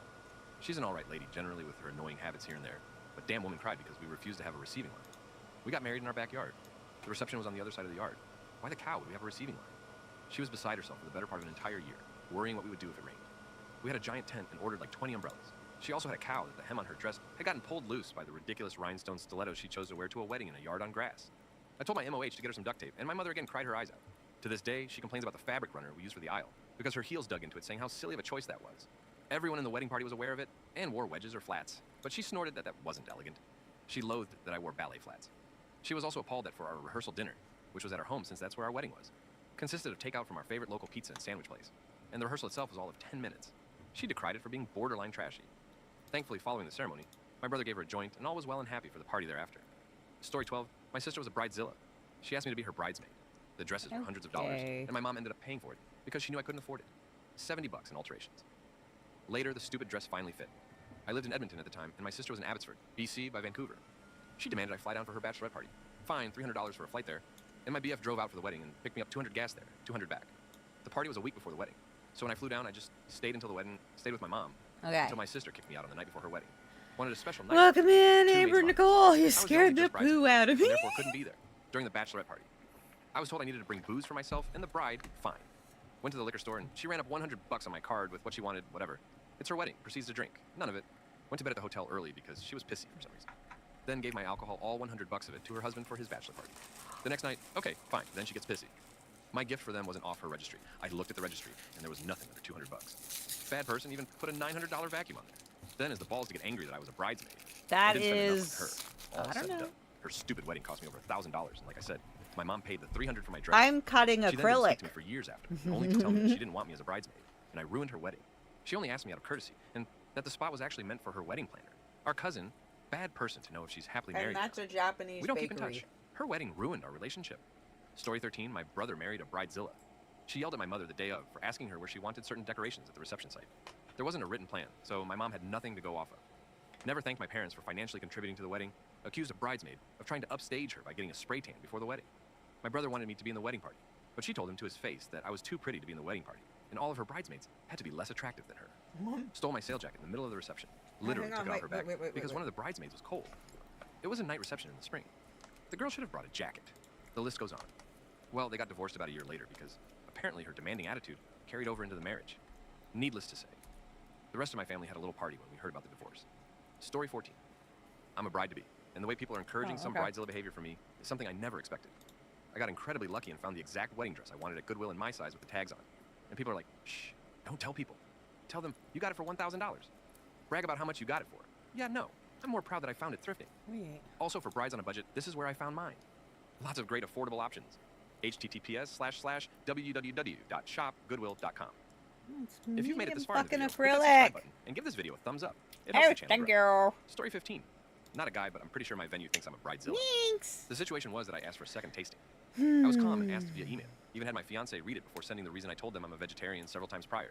And when I got to the first tasting, I couldn't eat anything, and they even put bacon on the salad. They served me. We also asked for absolutely no bacon pig because we had quite a few people coming who didn't eat it for religious reasons. My fiance had like 7 full-size dishes around him, and I was just sitting there with a glass of wine for over an hour. They were very rude and treated me like a bridezilla. When I came for the second tasting story, 16, a bit of a change-up. not a bridezilla, but a groomzilla. A friend of my father was remarrying. It was both his and the bride's second time around, both in their early 40s and an arranged marriage, think Indian Orthodox Muslim stuff. The guy was an utter groomzilla. He demanded that every event be at top-notch hotels with obscenely expensive catering and hired string quartets and whatnot for the entertainment. Mostly paid out of the bride's family's pocket, I might add. The parties on the nights leading up to the main wedding event were opportunity enough for him to make a rather public peach of himself, talking at the top of his voice and showboating the entire time. But the kicker came the next day when the bride was missing from her own wedding's reception. Obviously, it was very odd and conspicuous, and the few relatives from her side made some non-committal excuses about her not feeling well, etc. Turns out this bad person had divorced, underscore the poor woman, right after he'd had his wedding night. Fun. He said that he didn't like her enough, and that's an almost literal quote. He gave her the triple divorce thing, and that was it. The marriage was officially over before the festivities even ended. Story 17. My cousin was married to one. He comes from a very not wealthy area and has become successful himself after moving out of his hometown. His wife was extremely wealthy, even could say excessively. They married after a year of knowing each other, and boy, was it a surprise to hear about the wedding plans. They spent plus $250K on the wedding, including catering by 5-7 different restaurants. Their food was from different cultures and cooked in front of you, think almost hibachi buffet style. They even had servers in tailed suits and white gloves serving Taco Bell after midnight, once everyone was drunk. Once they got married, she was spending more money than he could make. She was getting mad because he wasn't making enough. Ready. While she wasn't working and they hadn't had kids, they got divorced. And she gave him the ultimatum of getting his ring back or keeping the dog. He kept the dog. Her sister, a lawyer, helped her file a restraining order on him. And they haven't spoken since. Next. Fudge her, but man, did he dodge a bullet at it? I forgot to say they finished the divorce papers exactly 1 year and 1 day after their wedding. Edit. Perfect. 2. I never expected my first award to be the famous wholesome cheers story 18. My sister was I need to do Bridezilla something next else after real her venue. quick. I heard them. However, the chair coverings were red, supposed to be brown. There was no mirror in the bridal suite for her to get ready at. The photographer was late. The makeup artist was very late. Nope. Hence the issue with the mirror. The buffet was totally wrong. Yes. Not a single dish she chose, and they charged $25 Okay, hang per on. person for what was to I be need a a 4-tier chocolate flashlight. fountain, but ended up being a I small have plastic reasons. contraption that she saw them unboxing from Walgreens the day of. It's a convenience store on top of it all. The waitstaff was one half the number. The contract stated, and the DJ refused to honor the playlist selected, so yeah, she lost it at the venue. Story 19. My brother's fiance went off on my mom in front of me and my sister when he was 45 minutes late to the rehearsal due to his best man's car tire. Blowing out. Where is your unpleasant person of a son? Dude should have never showed up for the wedding. Not only a bridezilla, but a total utter sociopath. Her life was completely fabricated, and her parents, who didn't show up for the wedding, called my mom to tell her the truth about it the day after. She had a rap sheet a mile long and a prison record, but my brother, who just wanted to believe that people can change, stuck it out for 7 years. Don't do that. Don't ever do that. Story 20. According to my meal, I'm the bridezilla. We had a max limit of 36 people, including ourselves and my son. My meal gave me a guest list, which included, you guessed it, 36 names. She assured me that not everyone would come, but that they would be very dollar appreciative of the invite. I felt gross by that and left the decision up to my husband, since it was his family. Needless to say, they all got invites. I'd asked for RSVPs to be given a few months before the wedding. Since the MIL had used up all of the guest list, I had greatly reduced my side of the guest list to 4 people, some on hold until I knew the exact numbers. I finally lost it 2 weeks before the wedding when I still didn't have RSVPs. She said she would work on it and get back to me a week before the wedding. She said one family also needs to bring 9 other people because they were going on a family trip. Right, Our town was on the way, so they would all be here anyway. I flat out said no and called her out on the BS. I offed the guest list. Said that I was inviting the rest of my guest list, and that whoever had an RSVP didn't get a chair or plate right up to the day of the wedding. They were making changes. We got married at a Chinese buffet so that it would be the simplest planning and everyone would have something that they liked to eat. My dress was $40 off Amazon. My flowers were $20 from Costco. We had a Dairy Queen ice cream cake for the wedding cake, yet she still makes it out that I was the bridezilla story, 21, married a groomzilla. We are talking costume changes between wedding and reception, yelling at the wedding planner, drag out all-night fights about whether we can add fruit KBO so people would maybe get enough to eat all that. There was zero compromise. He made a lot of promises for things I'd been wanting after the wedding and never materialized, like a beach vacation and such. Turns out no compromise at the wedding meant no compromise anywhere else. So I left. I will cut the holes Best decision ever. with Story 22. I'm a wedding my official drill. who has married over 300 couples I know wrong. Kind of married, only a few bridezillas in there, and they're actually super easy for me to work with. They write their own All stuff. right, let's do the next. Don't depend on me to run the rehearsal, and they don't try to dicker me down on the price. Mother. Zilla of the bride, on the other hand, are my worst fear, as they can quickly make my job It's not miserable. unknown. It's If they're failing to get their way on interfering with fucking their daughter's acrylic. wedding, they'll try to use me as a Brent. proxy. Edit, grammar, and spelling story. 23. My sister was a bridezilla. She announced a 2-year engagement and asked me to be MOH. Then I got the opportunity to move across the country to pursue my career. It was 18 months before her wedding, and her reaction to the news was, "You're going to leave me here to plan my wedding all by myself." Like I'd signed away my right to have a life for the honor of being in her wedding. She made us all spend hundreds of dollars on specialized dresses. The bachelorette party had a dress code and a steep price tag. For 10 years before her engagement, I had consistently had blue/green/purple hair. But knowing she's conservative, I let the color grow out. I had natural color, but a short bob with undercut that she went on about. In the lead-up, we talked every few days to discuss her wedding. It was the closest we'd ever been, and then as soon as she was married, I got radio silence. She even forgot my birthday needles to say we don't speak anymore. So I have no idea how her marriage is going. Story 24. I married a bridezilla. He is a lovely, sweet, thoughtful man, but boy did he lose it. Surrounding the wedding, I could have been married with about 3 special people there. He needed 200 plus. As far as I was concerned, we could eat off paper plates and napkins and have a big bonfire to burn them afterwards. He needed personalized, moist towelettes. You get the point. He is a lovely person and I love him dearly, but I will never marry him again. Story 25, I was a bridezilla. It was a small wedding, like 50 people was going to be at the park. Very casual. Yes, it Everything was is. handmade or from the dollar store. It's I only picked up YouTube. the dress from a David's, Reddit because my first little boho robots. dress I ordered was more of a shirt. My mom and friends took me dress shopping. And My mom then told the lady not to tell me any prices. that. but I told her under $200. I tried on one dress and cried because I loved it so much. My mom bought it, and This is I my later glow looked it up and saw it forge. was $3,000. That's my glow That changed forge. everything. No more wedding at a park. So we booked a small venue. We served pizza and pies still, and the groomsmen were still I wearing just polos and finished shorts. a Bridesmaids were bag. still in some Rue 21 dresses I I'm bought for them. putting I more only became bridezilla the patterns day of. on. None of my family I'd invited showed up, Okay. so my husband's side was full and mine was I'm empty. filling it Even the our friends rest sat of on the his way side. in. Our MC read the speech I wrote before we were even at the altar. Our camera passed away, so we didn't do Yeah. the recording. I tripped going up to the altar. I had herniated a disc a week before the wedding. I was miserable and in so much pain I cried so hard afterwards. I felt like it was terrible, like everything was ruined. I did my best to hold it together, but I was so relieved when it was over. If I could do it all over, I would change everything, especially how I acted. None of that excuses my snippy behavior or my crying just because I was stressed and upset, and hurting doesn't give me the right to make I'm others gonna feel drill bad. it. Edit. I really appreciate the reassurance, but I definitely wasn't nice to the people trying to So help. it's a And I'll always Reddit regret the way I robot acted. reader. Story 26, our friend, he and my husband met when kids. So think about almost 20 years of friendship. Married a bridezilla. She is evangelical, and religion is pretty much her life. And he was agnostic, nice metalhead geek guy. They asked us to be one of the best man/woman. Me and my husband, we were both tattooed. When we arrived at the wedding, we were his only friends. Everyone in that big wedding was from her .v now, also his church. Well, the preacher kept saying to him, he had his old life, and now his new life, his old friends, and now the new friends, yada yada. But all the time criticizing his old ways, the authentic way. And everyone kept looking at him. And Oh, my Jack, husband, it's a we were backpack. beasts. Worst day ever. She is that kind of person that wants to be an influencer. .vev, oh no, thing is in her Instagram. The relationship seems perfect there, but he always seems so unhappy, so It's a apathetic. backpack. His Especially head when we used to see him unzips. before the pandemic. Always talking about how they're so different, how things are like she wants. Her stories are Thank basically you. she's saying he does nothing to be right. It's even Thank humiliating. you for the She made him stop talking to us just last week. support. He got out of So- every group we had. He stopped answering. My husband, We who was are very sad, he lost 24 his friends. I hours believe she's the one replying to old. a few weird messages Our he gets. baby That's the bridezilla. robot. It seems to be really usual for the bridezilla to act up on social media. but in Super the real life, it's all adorbs. messy. Story 27. When I got married, I saw why women become bridezillas. Lots of unsolicited Yeah. advice, criticism requests, and stupid comments. When we sent out our invites, I included a line that said, "Do you have a request you think we should make? Oh, Click shit. on this link to start." It was a link to PayPal for a donation. If you're going to give us your unsolicited advice, you should join in on the funding. People got the message. Story 28. My GF of 10 years is very down to earth and level-headed. How much of We it finally can decided to cut? get married later this year for a few reasons. She's feeling a lot of phantom pressure to do things a certain way. It's not like there is an overbearing mom, fuck it. catty friends applying pressure or expectations. It's just the whole idea is overwhelming, Whatever. filled to the brim with opportunities to make a decision. You might end up regretting later or for of her.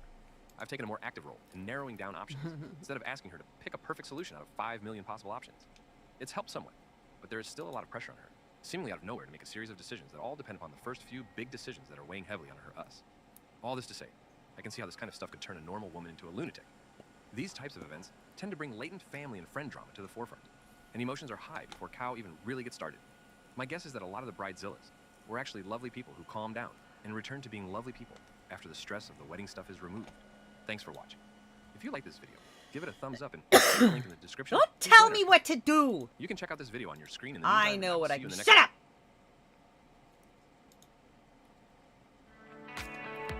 Oh god, damn commercials. Shut up.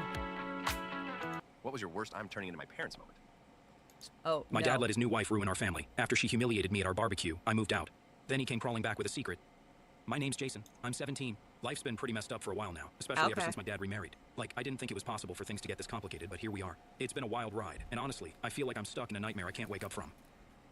Let me start from the beginning, though, so you can get the full picture of how things went down. So, my mom passed away when I was 10, which sucked big time. She had cancer, and it was rough watching her go through it. My dad, who's 45 now, didn't handle it well at all. He threw himself into work, trying to keep everything together, but honestly, it was a mess. He was barely around, and I was just a kid, not really understanding what was happening.